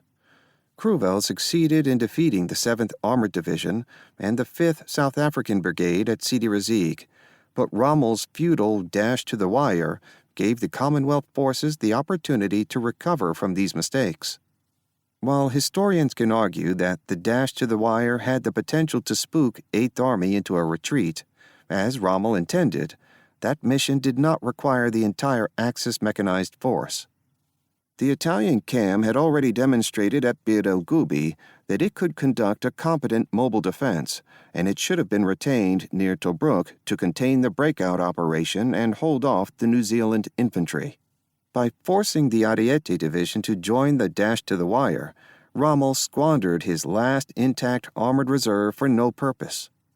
Furthermore, Rommel violated the basic German armored doctrine of creating a Schwerpunkt at a critical point on the battlefield, instead dispersing his armor to attack targets of opportunity in the Allied rear areas. While Rommel thrashed about near the Egyptian frontier, Freiberg's 2nd New Zealand Division was doggedly advancing toward Belhamid and Sidi Rezegh, while leaving its 5th Brigade to protect its lines of communications. Had Rommel ordered the Italian CAM to rush to Sidi Rezegh on 24 November, there is little doubt that its 2 divisions could have halted the New Zealanders' advance until the DAK returned. Instead, Rommel kept pressing the Ariete Division to head to the wire, thereby reinforcing failure. Late on 25 November, the Tobruk garrison launched another round of attacks against the Axis defensive positions near Eduda, held by elements of the Divisione ZBV and the Italian Bologna Division. The 2 squadrons of Matilda tanks led the attack, but they were frustrated by mines and heavy defensive fire. However, the 4th New Zealand Brigade captured the Belhamid Ridge at 0100 hours on 26 November, while the 6th New Zealand Brigade reached Sidi Rezegh airfield. At 12:10 hours, Brigadier Willison, commander of the 32nd Army Tank Brigade, mounted an attack with about 30 Matildas from 4th RTR and 7th RTR, supported by artillery and infantry, and succeeded in capturing the key Eduda position from Italian infantry. The stage was set for the New Zealanders to link up with the Tobruk garrison, now separated by less than 3 kilometers. The critical moment of the campaign had arrived. Rommel was nowhere to be found, and he was not in communications with Panzergruppe headquarters. Near El Adam, Westphal tried desperately to get in touch with Rommel, but when that failed, he personally ordered the 21st Panzerdivision to return to the Tobruk area, although the lack of fuel made this problematic. In the interim, Panzergruppe directed the Italian Trieste Division to move to Sidi Rezegh to block the 6th New Zealand Brigade. The 9th Reggimento Bersaglieri arrived on the morning of 26 November, along with 3 German tanks, which were likely repaired vehicles. The Italian Bersaglieri and German tanks overran some New Zealand infantry from the 6th Brigade around 10:30 hours, but B Squadron 8th RTR intervened. For Lieutenant Stuart Hamilton, a troop commander in B Squadron, the tank versus tank action at 1100 hours was his baptism of fire. As we were coming to the top of the crest at about 4 or 5 miles per hour, there was suddenly the most tremendous crash on the left side of the turret. A sheet of flame flicked around my legs, and I was temporarily concussed by the blast and blinded by something which splashed all over my eyes and face. When I shook my head clear and wiped my face with my hands, which came away all bloody and messy, I looked down into the smoking interior of the turret and saw that the wireless immediately alongside me was well and truly on fire. There were 2 smoke-blackened holes on the left side of the turret, and my gunner was slumped over the gun, minus most of the left side of his face and the top of his head, and I was splattered with his blood and brains. Soon thereafter, the 3 German tanks were knocked out, and the Italian Bersaglieri counterattack fell short of retaking the airfield. Freiberg decided to mount a night assault with 1 infantry battalion and 1 squadron of 17 Matildas from 44th RTR towards Eduda, which was a rather atypical operation for 8th Army, although 44th RTR had done some night training. At 21:30 hours, Major Eric H. Gibbon led 10 Matildas forward, without infantry or artillery support. A second group of 7 Matildas followed soon thereafter, with a New Zealand infantry battalion, partly on foot, partly in carriers. The German artillerymen in the area were caught by surprise, and 2 batteries with a total of 8 howitzers were captured. Amazingly, Gibbons's tanks reached Eduda by 21:45 hours and succeeded in linking up with the Tobruk garrison without further loss. Although the corridor was narrow and tenuous, the 8th Army had accomplished one of its primary campaign objectives. Despite the impending link-up with the Tobruk garrison, Auchinleck had already decided that Cunningham needed to be replaced because he lacked the aggressive determination to fight through to victory. On the afternoon of 26 November, Cunningham was officially relieved of command and replaced by Major General Neil Ritchie, one of Auchinleck's most senior staff officers. Ritchie was an experienced general staff officer, but his command experience was limited to commanding a peacetime infantry battalion in Palestine. Nor did Ritchie have any direct experience directing a modern combined arms operation. Given Ritchie's very limited experience, Auchinleck decided to remain forward to oversee operations. Meanwhile, Rommel did not receive any intimation about the crisis developing around Sidi Rezegh until about 10:30 hours on 26 November, and even then, he did not attach much importance to Westphal's reports, which described the situation as great danger. Instead, he wanted to keep attacking targets of opportunity in the British rear area, even though it was already apparent that 8th Army was not going to cut and run. It was not until the afternoon, when he learned that von Ravenstein's 21st Panzerdivision had left Egypt and moved to Bardia, that he finally accepted the need to return westward. Although he released Kampfgruppe Kramer to head west along the Trig Capuzzo back to Sidi Rezegh, he ordered part of the 15th Panzerdivision to continue mop-up operations around Salombardia for a little bit longer. Rommel's lingering attachment to his dash-to-the-wire scheme was emotional, not rational. By the end of 26 November, both sides were coming to accept that the campaign had not unfolded as intended. The original Crusader plan had been premised upon armored mass and maneuver along the lines envisioned by Little Heart and the EMF maneuvers at Tidworth, but the enveloping maneuver actually led to dispersion, not decision. Instead of the great clash of armor, the 7th Armored Division gradually unraveled under the weight of small tactical mistakes that prevented it from operating as a cohesive combined arms team. Likewise, Rommel's intent to use the DAK to encircle and smash the British armor had fallen short of the perfection seen in France in 1940, partly due to the friction of war, but also due to Rommel's constant bickering with his key subordinates. While the DAK had inflicted a sharp tactical reverse on the 7th Armored Division, it had not finished off its wounded opponent and even allowed it a vital respite to recover. After 9 days of fighting, the campaign could still swing to either side, although the weight of logistics and reinforcements favored the 8th Army. Operation Crusader Conclusions, December 1941. 2 years of training, a sea journey halfway around the world, and in just half an hour, it's all over for us. Captured British armor officer. The reconsolidation and reconstitution of the 7th Armored Division was a tortured process that went on for days after the defeat at Sidi Rezegh, and would not have been possible if Rommel had prevented its scattered components from rallying. Nevertheless, by 27 November, Gott had begun to partly restore his division. About 70 damaged tanks had been recovered from the battlefield, and a batch of 40 brand-new Stuart tanks had arrived from Cairo.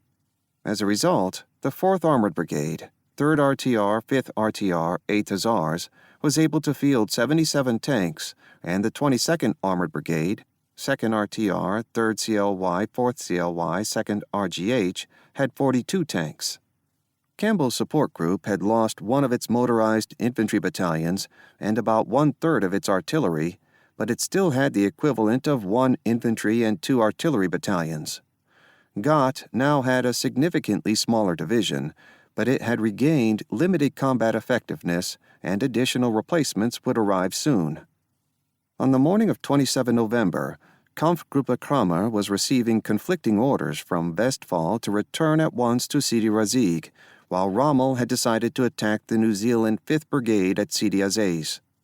Kramer complied with Rommel's order, deploying his 40 remaining tanks southeast of Sidi Aziz before dawn. Although short of fuel and ammunition, Kramer's regiment had managed to scrounge some fuel from captured British stocks, just enough to keep moving. At Sidi Aziz, Brigadier James Hargest had a reinforced infantry battalion with a battery of 25-pounders, 4 2-pounders mounted Portee, 3 40mm Bofors guns, and 3 obsolescent 18-pounder guns. After an artillery barrage from 2nd AR-33, Kramer attacked just after 0700 hours. Hargest was not expecting a major enemy tank attack from the east, and his unit was deployed in a circular perimeter, with most of his guns facing west. The 2-pounder Portee gun trucks gamely moved out of the perimeter to engage Kramer's approaching tanks and opened fire at 1,200 meters. However, the German tanks quickly scored direct hits on 3 of the Portees. One by one, the British guns were knocked out, although the 40mm Bofors guns inflicted some damage firing a mix of AP and HE rounds at ranges of just 300 meters. Once the German tanks reached the perimeter, the New Zealand infantry were unable to mount effective resistance, despite a vain attempt to use improvised sticky bombs. To prevent his men from being slaughtered, Hargest personally surrendered to Kramer. Altogether, 696 New Zealanders were captured and 44 killed. German losses in this action were minimal. With the New Zealand 5th Brigade decimated, Rommel allowed Kramer to disengage and head west along the Trig Capuzzo, although he retained the infantry of Kampfgruppe Meni to continue mop-up operations around Bardia for the rest of the day. While moving along the Trig Capuzzo, Kampfgruppe Kramer was strafed several times by low-flying tomahawks, which inflicted 4 killed and 8 wounded.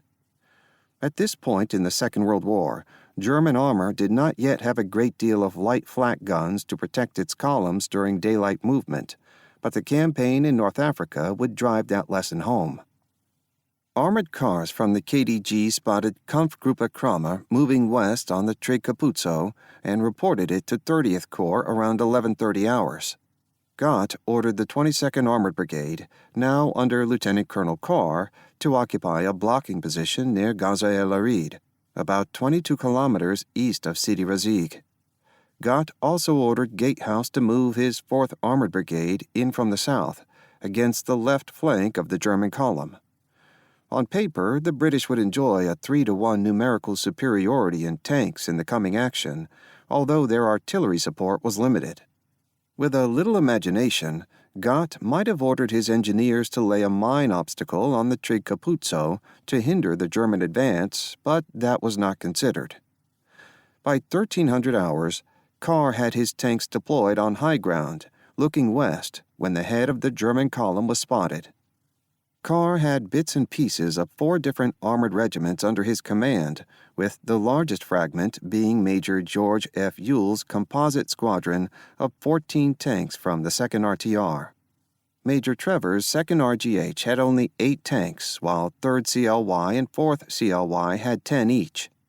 Ewell's tanks were the first to engage the German column at a range of about 800 meters and claimed 4 enemy tanks destroyed. However, Kampfgruppe Kramme quickly deployed its tanks and artillery and proceeded to pound the British blocking position with long-range fire, knocking out 2 of Ewell's tanks. Likewise, both the 2nd RGH and 3rd CLY claimed a few kills, but admitted the loss of 3 of their own tanks. Carr was also wounded in the action, so brigade command passed to Lieutenant Colonel Richard K. Jago. The action lasted throughout the afternoon, and 2 batteries of 25-pounders were brought up to shell the stalled German column. While the head of the column was fully engaged, the 4th Armored Brigade approached the flank and rear of the column and were offered a perfect opportunity to inflict massive damage on Kramme's support units. Lieutenant Crisp, now in charge of the 10 Stuarts of C Squadron 3rd RTR, noted that there was a dense throng of transport in front of me. The trig was black and broad and moving with packed trucks and lorries. There was not a Panzer in sight. Lieutenant Colonel A.A.H. Ewan, commander of 3rd RTR, ordered his 2 squadrons to attack. Initially, the Germans were caught by surprise, and Crisp's Stuarts charged at the column and inflicted great damage upon the enemy motorized transport. However, the Germans quickly regained their composure and began deploying 10.5-centimeter howitzers from the 6th Battery of 2nd AR-33 and the anti-tank guns from Panzerjägerobt 33. Apparently, the rest of 3rd RTR and 5th RTR did not close with the enemy column, which left Crisp's 10 Stuarts dangerously exposed. Crisp may have attacked prematurely. His memoir often omitted inconvenient details. The German gunners began methodically picking off the Stuarts. Crisp's tank was struck in the back of the turret, and when he traversed his turret, he saw, not 50 yards away, a 5-centimeter anti-tank gun pointed straight at the Honey, Stuart. He ordered his gunner to fire the coax machine gun, but at that moment, I saw the puff of smoke from the anti-tank gun and felt and heard the strike on the armor plating. Quickly, I looked down into the turret. A foot or 2 below me, the gunner was staring at his hand, over which a dark red stain was slowly spreading. Then he gave a scream and fell groveling on the floor. In the top right-hand corner of the turret, a jagged hole gaped. However, the Stuart was not yet disabled, and Crisp fired his coaxial gun, apparently causing the German Panzerjägers to take cover, and his driver was able to maneuver the damaged tank to cover. Crisp's tank was eventually able to escape, but when he looked back, he saw that 4 of my tanks were blazing infernos. 3 others just sat there, sad and abandoned. Altogether, the British lost 19 tanks in the action, which lasted until dusk. However, once darkness fell, the 22nd Armored Brigade withdrew 8 kilometers to the west and went into Lager, without leaving any kind of covering force on the Trig Capuzzo. This was a case where ingrained habits led to a serious tactical error. Once the track was free of British tanks, Kampfgruppe Kramme continued to push forward in the darkness and nearly reached point 175. Yet the DAK was still strung out all the way back to Sidi Azeiz, which precluded a major German armored attack on the next morning. It ended up taking most of 28 November to assemble the 15th and 21st Panzerdivisionen east of point 175, and von Rabenstein's division had limited combat effectiveness remaining due to losses. The 15th Panzerdivision skirmished some more with the 4th Armored Brigade, knocking out 4 Stuarts from 3rd RTR at the cost of 3 German tanks.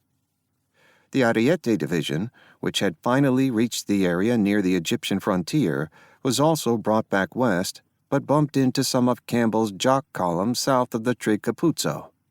For their part, the 8th Army tried to improve its positions around Sidi Rezig, but Freiburg was trying to hold too many positions with only 6 infantry battalions and a couple of squadrons of infantry tanks. Norrie focused on bringing up the 1st South African Division to support Freiburg, but the South Africans proved very reluctant to take any more risks after the loss of their 5th Brigade and demanded armored escort to move to Sidi Rezig. As a result, the South Africans failed to reach Sidi Rezig, and much of the 4th Armored Brigade was diverted away from Sidi Rezig. Although the rest of Gott's 7th Armored Division remained off to the southeast, theoretically within support range of Freiburg, only a few depleted tank squadrons were capable of intervening at short notice. Elements of the British 70th Infantry Division and the 32nd Army Tank Brigade were at Eduda, west of Freiburg, but had limited reserves. In essence, the British forces around the corridor to Tobruk were rather spread out and vulnerable to piecemeal destruction. Cruville's plan of action intended to exploit these vulnerabilities in order to inflict a crushing defeat on the relief force. The morning of November 29th began badly for the DAK when Generalmajor von Ravenstein, driving in a staff car with 2 other Germans, was captured by soldiers from the New Zealand 21st Battalion near Point 175. Von Ravenstein was carrying his map case and operational documents, which proved a windfall for Allied intelligence. As a result of this poor start, the 21st Panzerdivision did not accomplish much beyond a minor fixing attack against the 4th New Zealand Brigade. However, the 15th Panzerdivision and the Ariete Division mounted serious attacks, which caught 8th Army by surprise.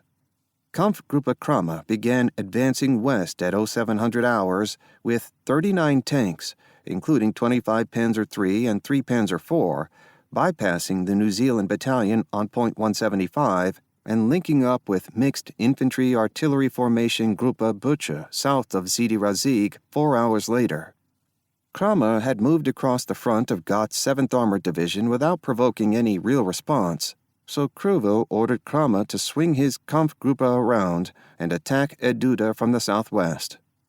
Not expecting an attack, only 2 depleted infantry companies from the 1st Essex and a few Matildas from the 44th RTR had been left on Eduda.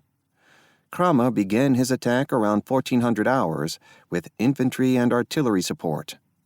Brigadier Willison committed his reserve, 9 cruisers from 1st RTR, which, with the help of artillery support from the 1st RHA, managed to rebuff Kramer's assault. The British position was also protected by barbed wire obstacles and mines. Kramer mounted another attack at 1640 with the support of an infantry battalion from SR 115 and Butcher's heavy artillery. The defenders on Eduda were heavily pounded and gradually overrun by Hauptmann Wolfgang Wahl's 2nd Panzerregiment 8, despite fierce resistance. 5 Matildas, several of which were immobile, were eliminated. By 1715 hours, the German infantry had secured a good portion of Eduda, but they failed to actually clear the entire position. In fact, the British battalion headquarters was still on the high ground, only 200 meters from the German infantry. Kramer had lost 4 tanks in the attack, including 1 Panzer III and 2 Panzer IV, all due to mines, and he had expended 20% of his ammunition. For reasons not entirely clear, Kramer decided to pull his unit back to resupply, leaving only about 150 infantrymen and 2 3.7-centimeter anti-tank guns from SR-115 on Eduda. The 21st Panzerdivision, which had fewer than 20 operational tanks in Panzerregiment 5, mounted a hasty attack against the New Zealand 4th Brigade positions south of Zafran, but was stopped by the rapid intervention of the 8th RTR's last tanks. Major John A. O'Neill was killed leading his A Squadron against Panzerregiment 5. The 8th RTR was left with only a single operational Valentine tank. Meanwhile, the Ariete Division had swung north against Point 175, still held by the New Zealand 21st Battalion. 3 tanks and a few anti-tank guns had been provided to the New Zealand Battalion for defense, but these were gradually put out of action by enemy artillery fire during the day. Around 1730 hours, a mixed Italian column, with tanks and motorized vehicles, approached Point 175, but somehow the New Zealanders mistook them for the errant 1st South African Division and did not open fire. Consequently, the Italian tanks captured 2 companies of New Zealand infantry, and the rest of the battalion withdrew during the night. For once, the fortunes of war had favored the Italian Carristi, who captured an important position without significant losses. Although Commonwealth units did not usually display a great deal of tactical agility during Operation Crusader, one exception was the fighting around Eduda. Having lost this important position in the afternoon, the Tobruk garrison managed to recover it 6 hours later with a brilliantly conducted night attack that used 2 Australian infantry companies and 11 Matildas from the 4th RTR. Directed by the still intact headquarters of the 1st Essex Battalion on Eduda, the Australians caught the Germans totally by surprise by not using any artillery support. Both 3.7-centimeter pack guns were quickly destroyed by the Matildas, and 167 German infantry were captured. The nearby German tactical reserve failed to act, thereby enabling the small Allied force to consolidate on the objective. Despite the loss of Eduda, Rommel ordered Cruville to crush the 2nd New Zealand Division with his 2 Panzer divisions and the Ariete Division. Rather than mount another hasty attack, as they had the day before against Eduda, Cruville and Neumann-Zilko intended to mount a properly coordinated combined arms attack against the New Zealand 6th Brigade at Sidi Rezegh. The heavy artillery from Gruppe Butcher, now redesignated Gruppe Mikkel under Oberst Johann Mikkel, began a lengthy artillery bombardment against the New Zealand Brigade at 10:30 hours, which gradually pulverized many of its support weapons. At 14:30 hours, the Germans began moving up their armor and motorized infantry, but did not yet attack. The New Zealand 6th Brigade had 2 infantry battalions, 24th, 26th, at Sidi Rezegh, and 1 east of the airfield, 25th. The brigade had only limited artillery support and could not seriously interfere with the German forces being assembled in plain sight to the south. Satisfied that the artillery had degraded the New Zealand defenses, Kramer began advancing with his tanks at 16:30 hours, sending 1 battalion swinging around to the north and the other to the south in order to conduct a pincer attack. Instead of digging in their remaining 2-pounder anti-tank guns, the New Zealanders sent them forward-mounted on Portee, and they were all quickly destroyed. Once their anti-tank guns were eliminated, Kramer's panzers came on fast and overran both the 24th and 26th battalions. Some troops escaped, but the Germans took over 600 prisoners, and the 6th Brigade was reduced to fragments. While the DAK was crushing the New Zealand 6th Brigade, Gott's 7th Armored Division spent the day 10 kilometers to the southeast, doing very little. Norrie was still focused on bringing up the reluctant 1st South African Brigade, which again diverted the 4th Armored Brigade's attention away from the fighting at Sidi Rezegh. Gatehouse sent the 3rd RTR, 14 operational tanks, to escort the South African Infantry Brigade, which was apparently terrified that panzers would suddenly appear and attack it en route, leaving just Drew's 5th RTR, 26 Stuarts and Major Peter D. Sandbach's composite squadron from 8th RTR, to watch the Italian Ariete Division on Point 175. Gott also decided to send the 22nd Armored Brigade south to Bir el Gubi to refit, which left very little of his division in contact with the enemy. However, Cruville did not realize how little of the 7th Armored Division was nearby, and he directed the Ariete Division to screen the area south of Point 175 to prevent any interference by the 4th Armored Brigade. Balota committed a battalion-size armored group against the 4th Armored Brigade on the morning of 30 November. In the ensuing action, Major Paddy Doyle's B Squadron 5th RTR and some 8th RTR tanks destroyed 13 M1340s and 5 tankettes. Sandbach's squadron from 8th RTR had 3 Stuarts disabled, but they were recovered. This kind of lopsided tactical action was reminiscent of the 1940 Desert Campaign, and it is unclear why such a small British armored force was able to defeat a larger Italian armored force so easily. It is clear that the Stuart enjoyed no great technical advantage over the M1340 in terms of firepower or armored protection. Nevertheless, the Italian tanks did achieve their mission objective of preventing the 4th Armored Brigade from interfering with the DAK's attack at Sidi Rezegh. Rommel continued his efforts to crush Freiberg's increasingly isolated division on 1 December, shifting his focus to the New Zealand 4th Brigade at Belhamid.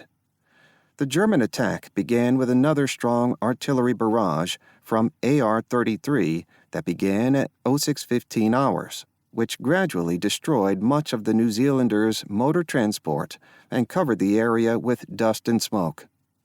The DAK had learned a great deal about attacking entrenched enemy positions in the past few days, and in the assault on Belhamid, the 15th Panzerdivision demonstrated a new set of very effective combined arms tactics.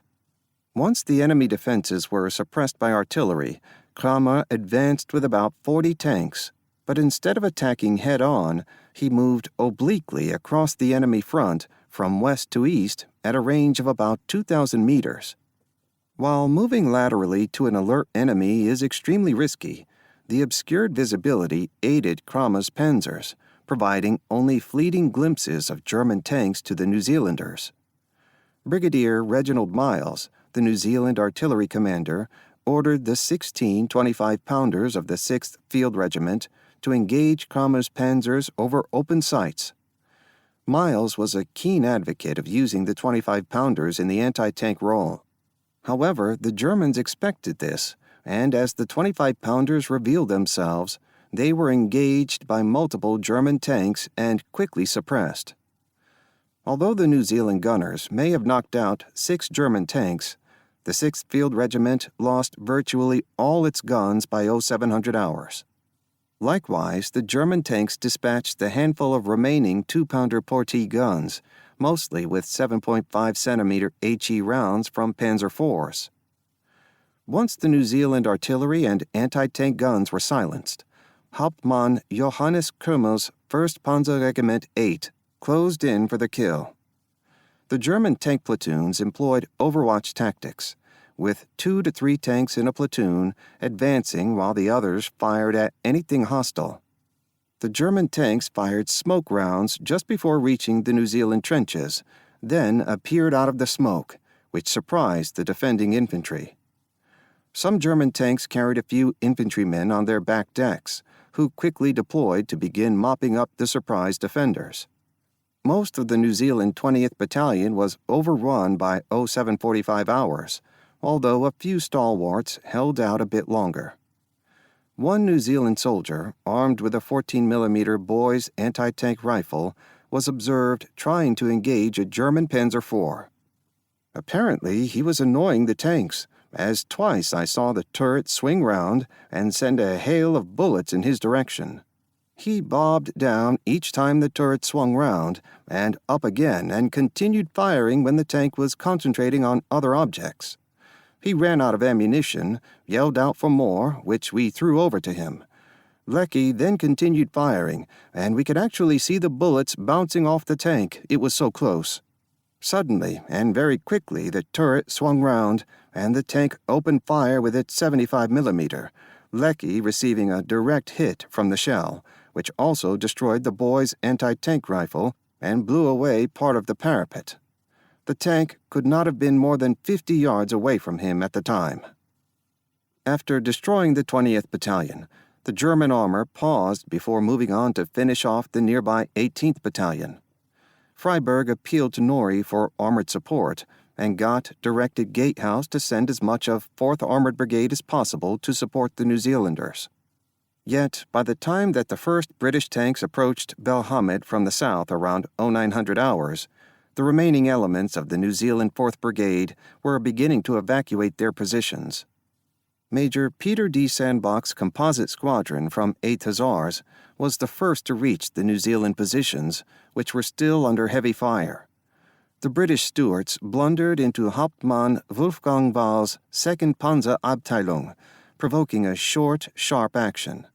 Sandbach was soon killed in action, and 3 Stuarts from 8th Hussars were disabled. After learning that the New Zealanders were evacuating their positions, the British tanks retired southward. Given the dust, smoke, and enemy artillery fire, there was a great deal of confusion on Belhamid Ridge.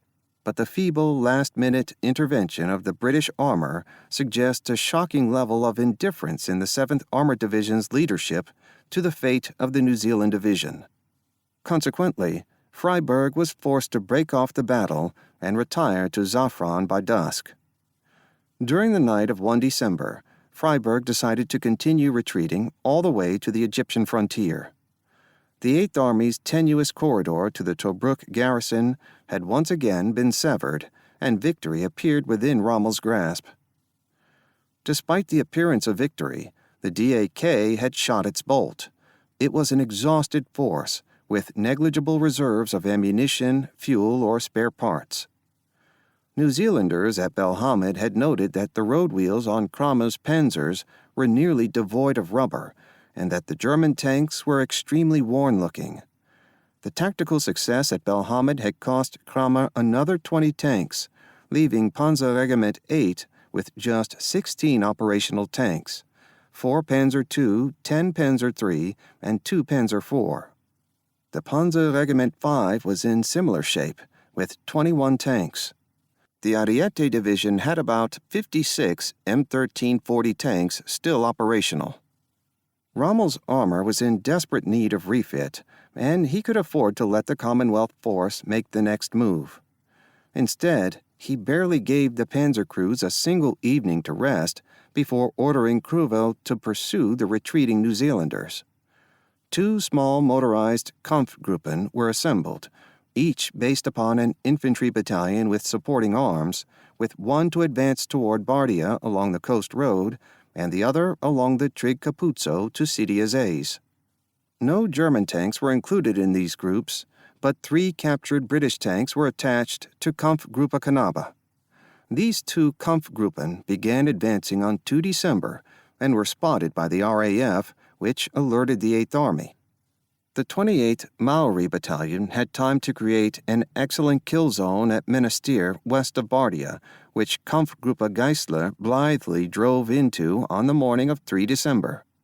The German column was literally shot to pieces, suffering 260 dead and 120 captured. The Maoris suffered only 1 dead and 9 wounded. 1 German-manned Matilda tank was also recaptured. Likewise, the southern German column was ambushed by Indian troops near Sidi Azeiz, suffering 100 dead and 100 captured. Doubling down on his mistake, Rommel ordered Kruvel to send Panzer Regiment 8 to Sidi Azeiz to support the southern column, even though it had already been defeated. Kramer's panzers set off for Sidi Azeiz on 4 December, but after reaching that location, the regiment was ordered back to Tobruk, altogether moving 190 kilometers in 16 hours, which added needless wear on already degraded tanks. The Italian Ariete Division was also sent east toward Sollum, leaving only the Recum to guard the supply depots near Bir el Gubi. Simultaneously, Rommel was incensed that the British 70th Division still held El Duda and ordered a series of attacks against that position between 1 and 4 December, which resulted in considerable German casualties. Whereas the German infantry at Eduda were only supported by a few repaired Panzer III tanks from 21st Panzerdivision and a handful of Panzerjäger I tank destroyers, the British infantry were supported by 27 Matildas from 4th RTR. Inevitably, Rommel's forces were unable to retake Eduda. While Rommel was distracted by these misadventures, Gott sent the 11th Indian Brigade, supported by 16 tanks from the 8th RTR and 2 artillery regiments toward Bir el Gubi on 3 December to threaten the Axis lines of communications. Melantine reported to Rommel that British armored cars were operating near El Adem. The only reason that Gott was able to move forces into this vacuum was that Rommel had moved Gambara's cam out of pocket to send it on another futile dash toward the Egyptian border. Rommel's forces were now so depleted that he no longer had the means to contest Gott's maneuver, or so he thought. Amazingly, it was Rommel, who had sought to panic the British into flight with his dash to the wire, who was now spooked by the advance of an Indian brigade and a single squadron of infantry tanks. In fact, Rommel still had the resources to block the Indian advance, particularly if he quickly redirected the Ariete Division back to Beda Fomm. Instead, Rommel acted emotionally and chose to throw in the towel, even though Panzergruppe Afrika still had options. At 1500 hours on 4 December, Rommel ordered Kruvel to withdraw the DAK toward El Adam. The DAK was forced to abandon its main panzer repair depot with little warning, which meant that 30 damaged tanks were blown up, including 20 precious medium tanks. A great deal of support weapons and motor transport, as well as the DAK's wounded, were also abandoned in the hasty retreat. Surprisingly, an Italian infantry regiment supported by the Rechem put up a spirited defense at Beda Fomm for 4 days. Eventually, Kruvel decided to lend some support to the Italian defense and sent a column from the 15th Panzer Division to their aid on 6 December. However, the British artillery around Beda Fomm shelled the approaching column, mortally wounding Generalmajor Neumann Zilko. Both panzer divisions had now lost their commanders in the space of 8 days. By 7 December, the Axis were forced to abandon Beda Fomm, and Rommel informed Rome and Berlin that he intended to make a stand at Gazala, but this was a specious claim. After he had been informed by the Comando Supremo on 5 December that he could expect no major reinforcements until at least January, Rommel decided that he could not continue the battle under these conditions. Ritchie's 8th Army mounted a pursuit that was every bit as improvised as Rommel's retreat.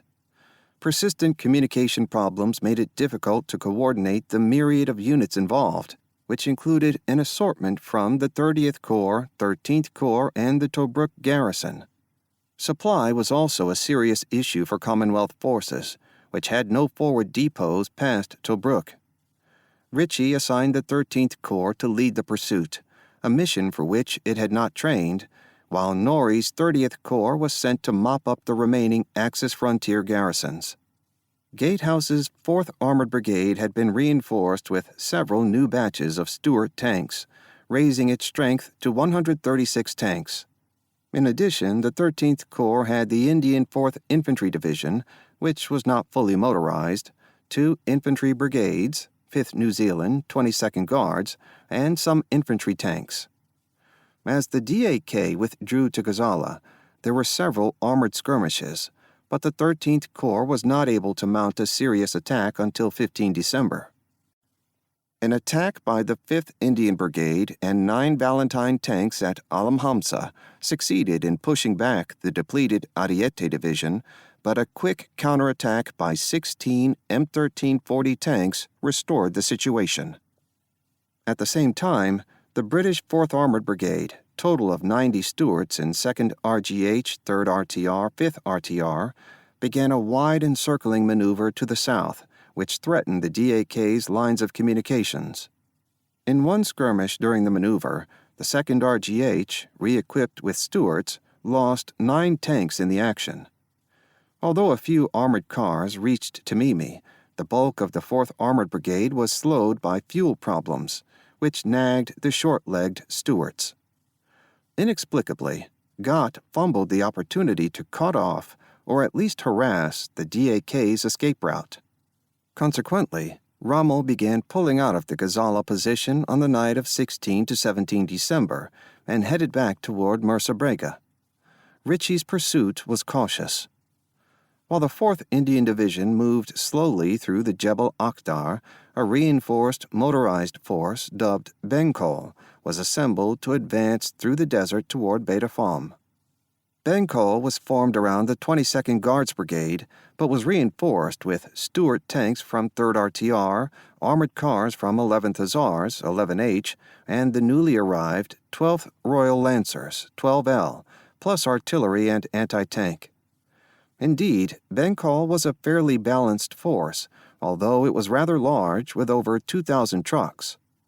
Gott's 7th Armored Division would only contribute 1 brigade to the pursuit, plus its support group. In Rome, the Axis leadership was unhappy with Rommel's decision and would have preferred him to try and hold Benghazi. a desperate effort was made in mid-December 1941 to rush armored reinforcements to North Africa, but interdiction efforts by the Royal Navy and RAF inflicted heavy losses. On the morning of 13 December, the submarine HMS Upright sank 2 Italian merchant ships off Taranto from convoy M41. These vessels were carrying the entire complement of 52 M1340 tanks belonging to the 12th Battaglione Cariem.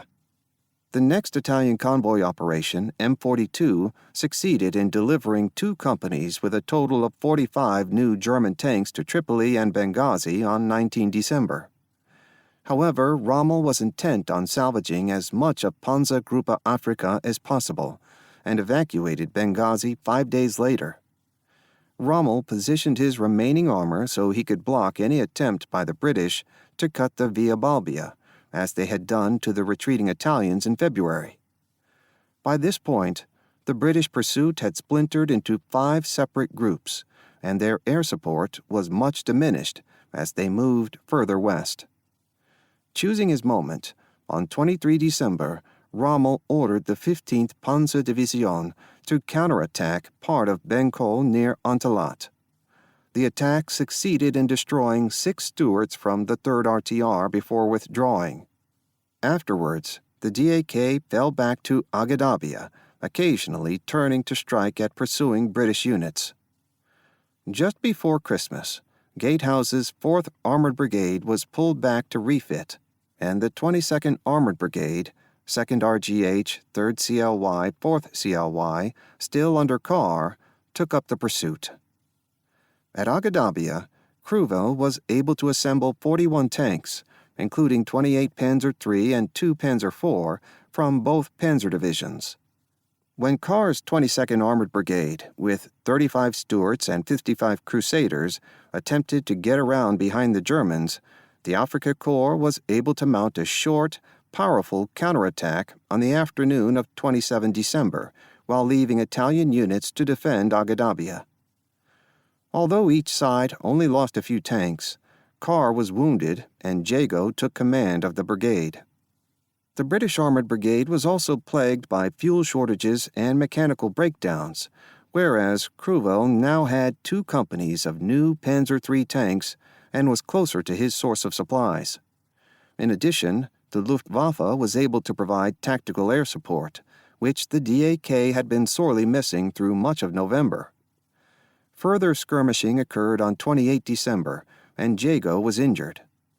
By this point, the 22nd Armored Brigade was beginning to lose cohesion due to personnel losses and the poor mechanical condition of its tanks, which forced it onto the defensive. Kruvel mounted another major attack against the brigade on the morning of 30 December near El Hazayat, 50 kilometers south of Aghdabia. Unlike earlier attacks where the German armor had kept its distance, this time the Panzers came on fast and they brought their 5-centimeter pack guns right up alongside, which enabled them to gain fire superiority. The 4th CLY was particularly hard hit, losing 12 tanks and having only 5 left by the end of the day. Likewise, the 2nd RGH took a beating. Altogether, the 22nd Armored Brigade lost 60 tanks in 4 days of fighting, against 14 for the DAK. The British did succeed in capturing 1 new Panzer III tank with only 400 kilometers on its odometer, which provided proof that the DAK had received at least some new tanks. At this point, the British reliance on the flimsy 18-liter container became a major issue, since Tobruk could only handle a limited logistic throughput. The RASC established a fuel depot at Mazuz, but 40% of the fuel sent was lost en route due to leaking containers. Consequently, in late December, only half the requested fuel was reaching Mazuz, which was now 100 kilometers from the front line.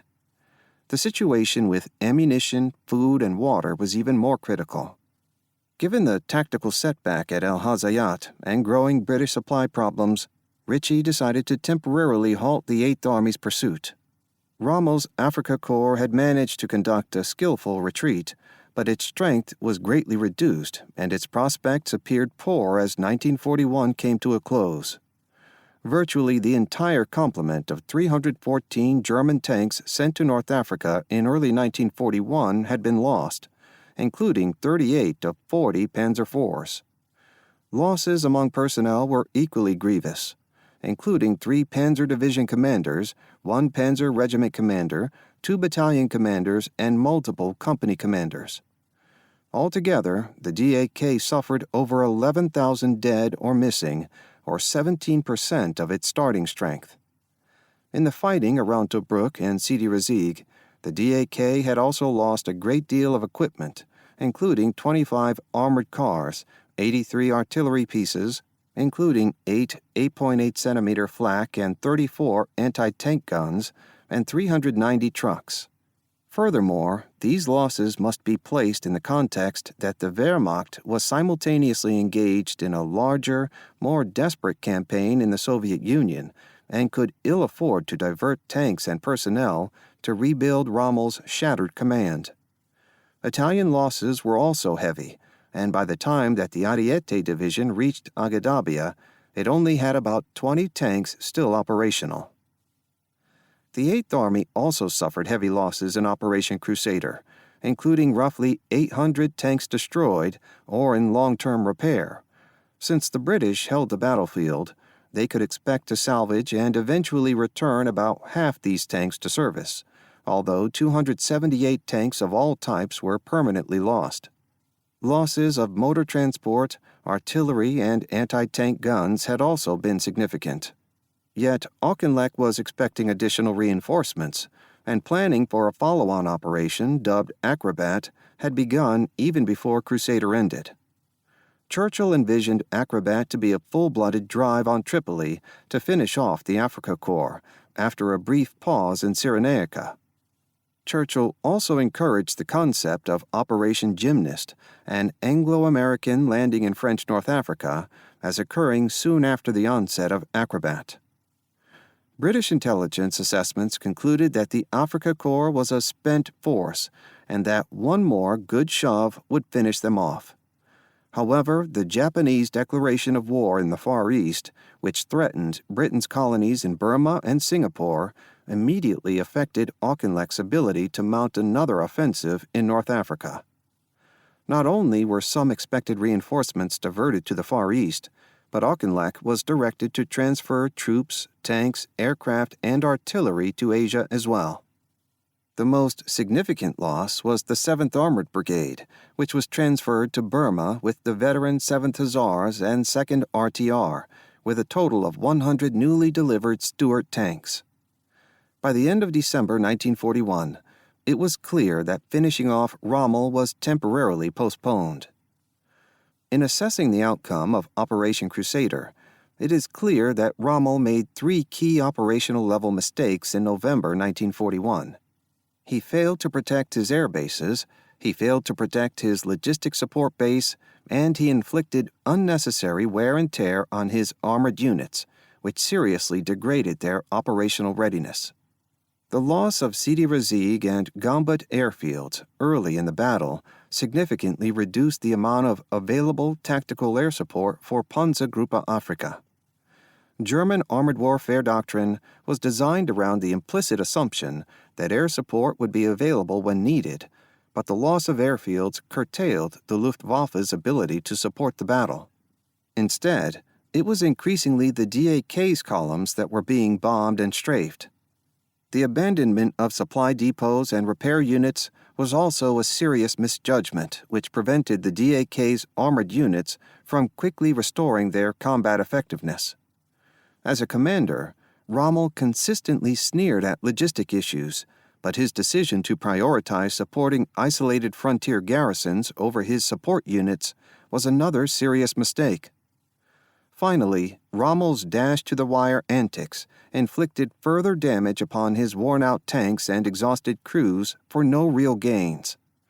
If anything, Rommel's command performance during Crusader indicates that he remained ignorant about the technical and logistical constraints of armored warfare and arrogantly refused to learn from more experienced subordinates. Normally, the Italian efforts during Operation Crusader are pretty much ignored, but the performance of Gambeda's CAM was actually satisfactory, inasmuch as the Corps accomplished most of its assigned missions. The main problem with the CAM was that Rommel and Cruvell regarded the Italian Mechanized Corps as an afterthought and felt that vague guidance to Gambeda was sufficient. Yet Rommel and Cruvell failed to appreciate that the orders process in the Regio Esercito was significantly different from in the Wehrmacht. Italian commanders expected detailed operational orders, not brief Auftragstaktik-style verbal mission orders. One serious blind spot in pre-war German doctrinal development was the failure to anticipate operations with Axis allies and modify its methods to promote efficient joint operations. Indeed, it is rather bizarre that Rommel wanted to command the CAM but had no Italian senior staff officers in the Panzergruppe command post. For the most part, this Axis blind spot remained uncorrected throughout the war in North Africa. The performance of British senior leaders during Crusader, particularly in regard to the use of tanks in maneuver warfare, was generally poor.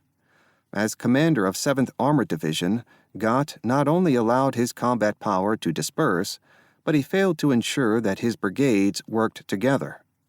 At critical moments in the battle, Gott always seemed to be in the wrong place doing the wrong thing, while at other times he was apathetic and let situations spin out of control.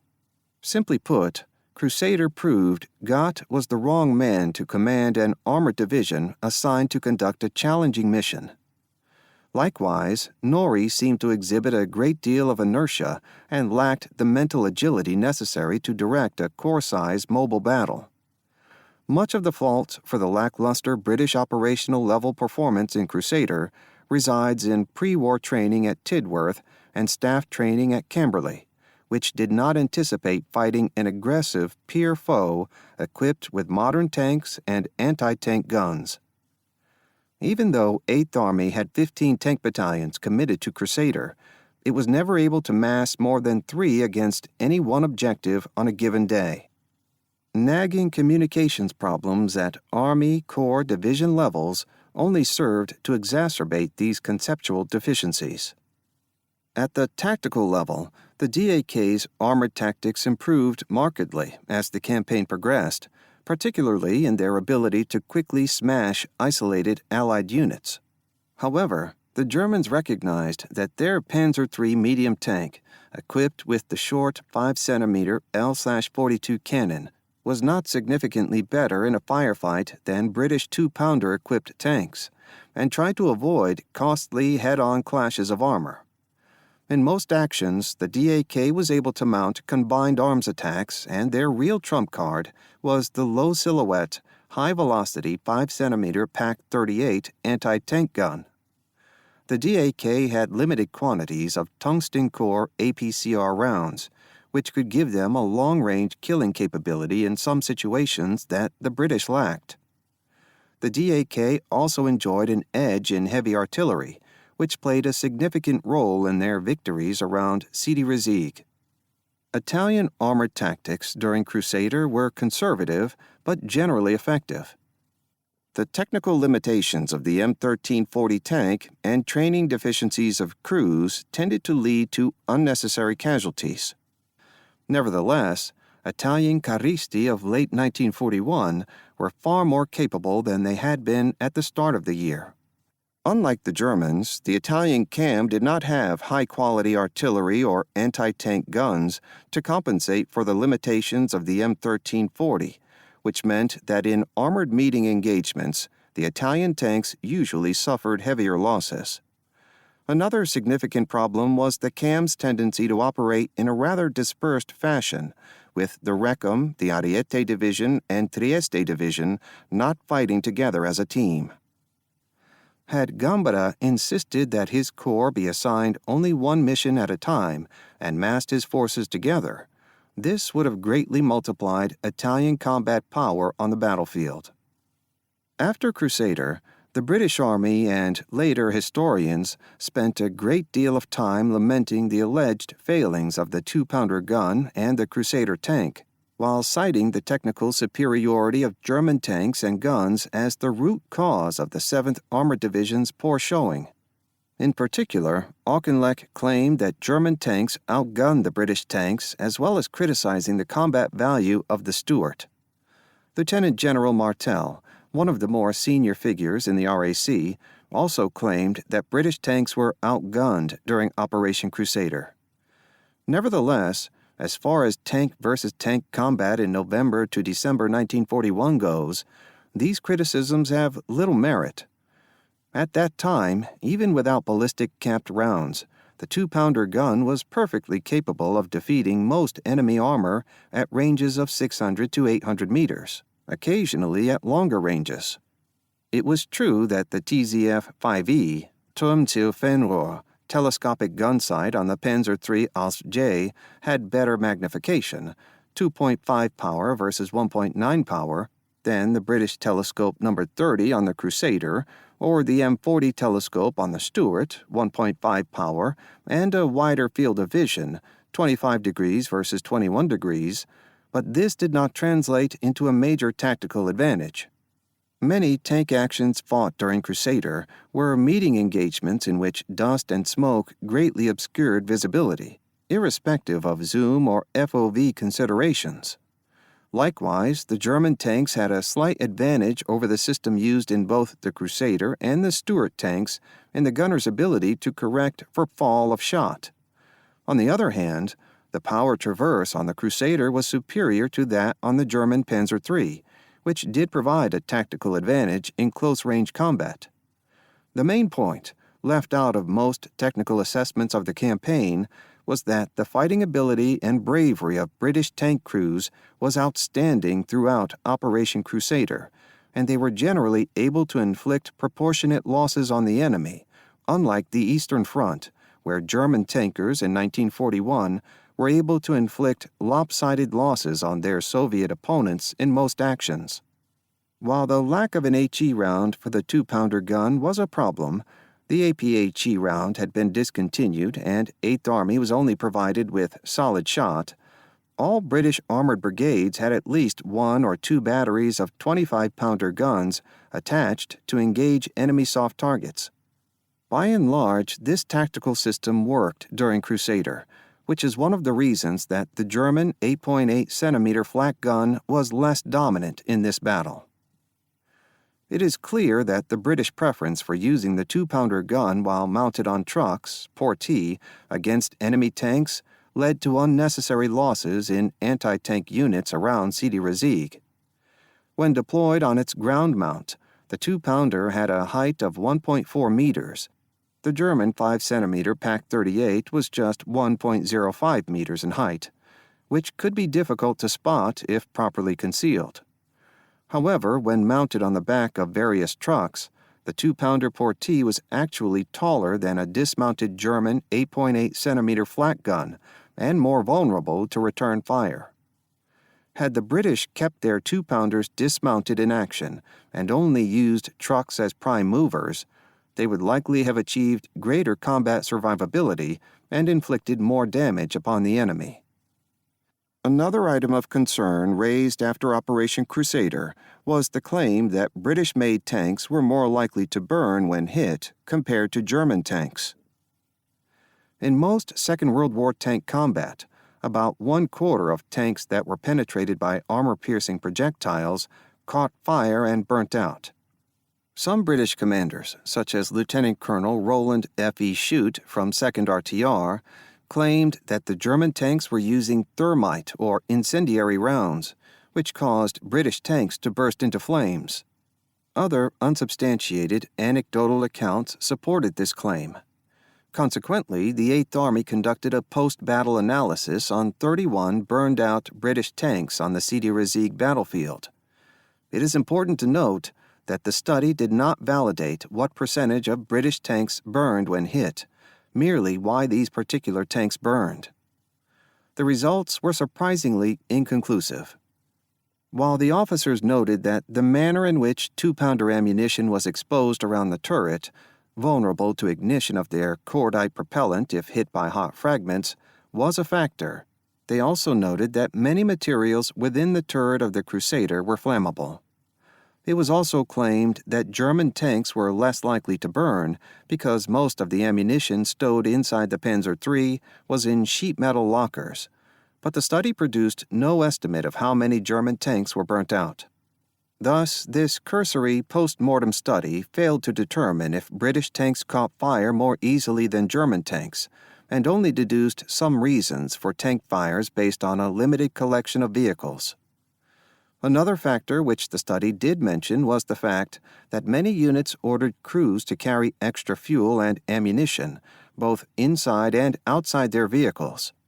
Indeed, Lieutenant Stuart Hamilton in 8th RTR noted that one of his sergeant's tanks burst into flames when hit because the idiot had forgotten to jettison some spare cans of diesel he had been carrying on the outside, and they had been hit and set alight.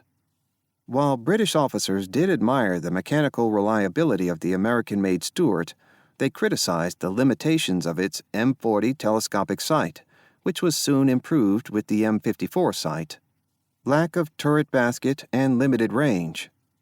British-made tanks were also criticized for serious mechanical defects that led to heavy attrition, but the tactical setbacks suffered during Operation Crusader were not due to the perceived technical inadequacies of available equipment, but rather to mistakes made by British commanders.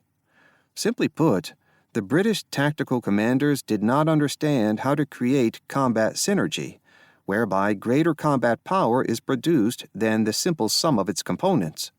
Instead, they simply assumed that by placing various arms under one commander, they would be used in coordinated fashion. While the 8th Army had made some improvements since brevity and battle axe, overall, the use of combined arms tactics remained pretty spotty.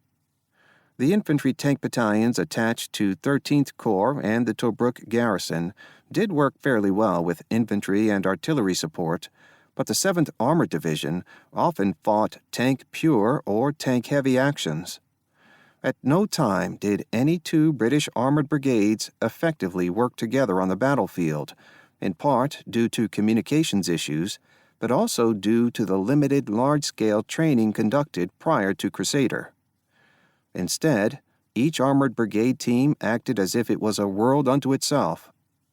British and South African armored reconnaissance units were also noticeably less aggressive and less effective than in earlier campaigns, choosing to remain close to the nearest armored brigade rather than ranging far and wide into enemy rear areas. On the other hand, RAF tactical air support was noticeably improving, and this was beginning to cause problems for the Africa Corps. The main problem with tactical air support in Crusader was that it was difficult for aircraft to identify valuable enemy targets on a fluid battlefield, and due to 30th Corps' failure to properly plan for the integration of air support into its operations, a large number of on-call sorties were wasted. Both sides made serious mistakes during Operation Crusader, and victory swung back and forth around Sidi Rezegh for several days. Ultimately, the 8th Army pulled off a victory due to superior logistics and an unwillingness to quit, even when the tactical situation was not particularly favorable. It should also be noted that the large-scale provision of American-made Stuart tanks and trucks gave the 8th Army an edge in mobility that it would not otherwise have possessed.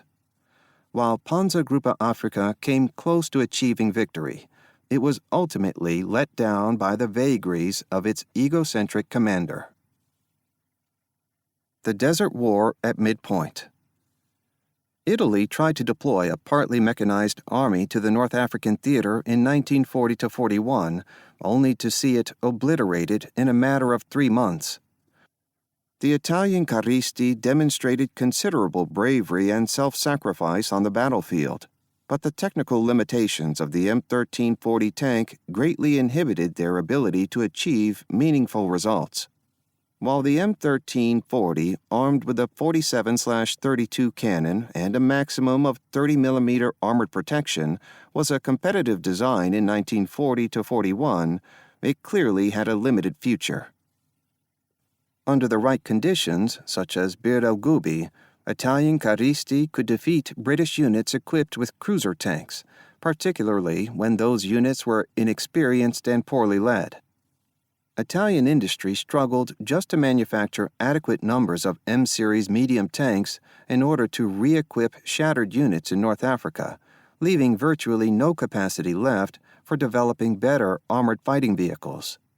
As it was, the Regio Esercito did not have even a single fully equipped and trained armored division until over a year after the war in the desert started, and they would not have an armored corps until mid-1942. In early 1941, Germany committed 2 nearly full-strength Panzer divisions with over 300 tanks to the North African theater. Germany's Panzertruppe entered the Desert War with a battle-proven doctrine for conducting combined arms warfare, tanks that were effective and capable of further technical improvements, and well-trained leaders and crews. All in all, a recipe for success. When the DAK was conceived in the winter of 1940-41 as an economy-of-force operation, it was only intended to prevent Italy from suffering a rapid and catastrophic defeat in North Africa, but no more. The expeditionary forces deployed to the North African theater were hastily assembled from available spare resources, but they were not elite units by any measure, selection, training, or battle experience.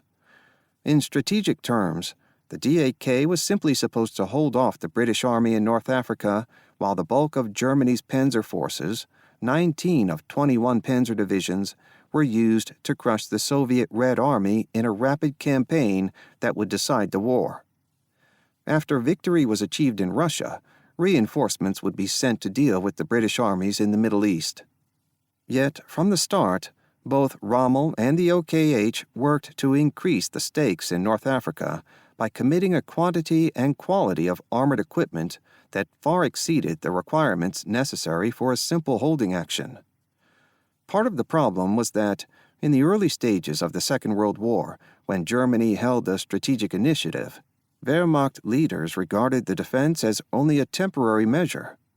Sitting on the defense was incongruent with von Ziecht's lessons about seizing the initiative in a campaign. The other part of the equation is that both Rommel, for personal reasons, and the OKH hungered for prestige victories over British forces. Having failed to destroy the BEF in France or invade England in 1940, defeating Britain's armies in the Middle East was regarded as the next best thing. Consequently, as long as Rommel could deliver tactical successes, he would be rewarded with his pick of Germany's available armored equipment. Unlike other contemporary Heer Panzer divisions, the DAK was never forced to accept Czech-designed PZ-35T or PZ-38T tanks, even though 6 panzer divisions on the Eastern Front had to use them. Rather, the DAK was consistently provided with more and better tanks than most of the panzer divisions fighting on the Eastern Front. Throughout 1941-42, Rommel only had 2 of the Wehrmacht's 21 panzer divisions, with a total of just 4 out of 60 active panzer battalions, yet he was receiving more than 15% of new tank production. Despite advantages in equipment, doctrine, and tactical leadership, the Afrika Korps actually failed to capture any significant objectives, aside from Benghazi, in its first 9 months of active desert campaigning.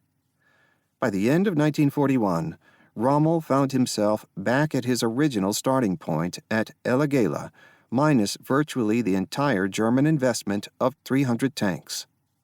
Strip away the hype created by Rommel's propaganda machine, and it is clear that Rommel's 1941 campaign was nearly as disastrous as Graziani's 1940 campaign. The reasons for failure, as discussed in earlier sections, were primarily Rommel's unsuitability for independent command, and secondly, insufficient Axis theater logistics to sustain the kind of high operational tempo demanded by German mechanized warfare doctrine. For the most part, Rommel ignored theater logistics and was technically ignorant about the actual capabilities of his panzer forces, so defeat was not a surprising outcome. By the end of 1941, the OKH and Comando Supremo should have been doing a serious rethink on commitments to North Africa. The campaign in Russia had turned sour, and Germany needed to focus its resources on the war in the East, not be distracted by the prospect of capturing more sand. Instead, Rommel the con artist managed to convince his chain of command to double down on their strategic investment in North Africa, providing him with another 300 tanks so he could make a second attempt against Tobruk in 1942. Having built up Rommel's battlefield exploits in 1941, the German High Command could not easily deny more tanks to the Afrika Korps without admitting defeat in North Africa. Although the British Army had suffered a number of tactical defeats in the desert, it could reflect with some pride that it had ended the campaigns of both 1940 and 1941 with victory nearly at hand. The British Army came to the Desert War with essentially two different concepts of how to use armor, either as fast, independent mechanized units capable of rapid maneuver, or as plodding tools of infantry support. Both concepts worked well against the Regio Esercito in the first 6 months of the campaign, but then frequently misfired against the Afrika Korps. Unlike pre-war expectations based upon small-scale experiments at Tidworth, large-scale mechanized envelopments rarely achieved decisive effects, often for the most mundane of reasons, such as communications problems. Whereas the German armored units understood that tactical communications needed redundancy and leaders who knew how to use secure radio communications on the battlefield, too many British brigade and division-level armored leaders had an insouciant attitude about tactical radio nets. The British Army's pre-war exercises had failed to reveal that tactical networks might fail at the worst possible times, or that the loss of even a few headquarters vehicles could leave an entire armored division deaf and dumb in the desert. British tanks and armored warfare doctrine had proved generally adequate in the first 18 months of the Desert War, even if mechanical reliability and the limitations of the 2-pounder gun were problematic at times. New weapons, including the American-built Grant medium tank and the British-built 6-pounder anti-tank gun, would be arriving in theater in early 1942. British theater logistics were also rapidly improving and gave the Eighth Army a major advantage in a protracted campaign. The only real cloud hanging over British armored operations was the vagaries of senior leaders who shifted between over-aggressive use of armor to overly passive wait-and-see methods. At the troop, squadron, and battalion level, British tankers were as good as most of their opponents, but at the brigade level, there was considerable inertia, and at division/corps level, rank incompetence had become the norm. Unfortunately, in reviewing the lessons of Operations Battle Axe and Crusader, the British tended to focus more on the perceived technical deficiencies of their tanks rather than the actual deficiencies in battle command. A tank is a weapon system that can only be effective when it has a well-trained crew, is provided with adequate logistic support, and directed by leaders who understand armored warfare doctrine and know how to put it into practice. Subtract any of these factors, and the result is likely to be excessive burning wreckage and dead crews in the desert. After 18 months of armored combat in North Africa, it was clear that both sides suffered from limitations, although neither side was eager to correct their own deficiencies. Instead, both Panzergruppe Afrika and the Eighth Army would rebuild their depleted armored units and move forward into the 1942 campaign season, confident that they could achieve a crushing victory in the next round. This concludes Desert Armor by Robert Forczyk, narrated by Chris Montero. Copyright 2023 by Robert Forczyk. This unabridged audiobook is published by arrangement with Osprey Publishing and was produced in the year 2023 by Tantor Media, Incorporated, a division of Recorded Books which holds the copyright thereto. Please visit tantor.com for more information on our growing library of unabridged audiobooks. Audible hopes you have enjoyed this program.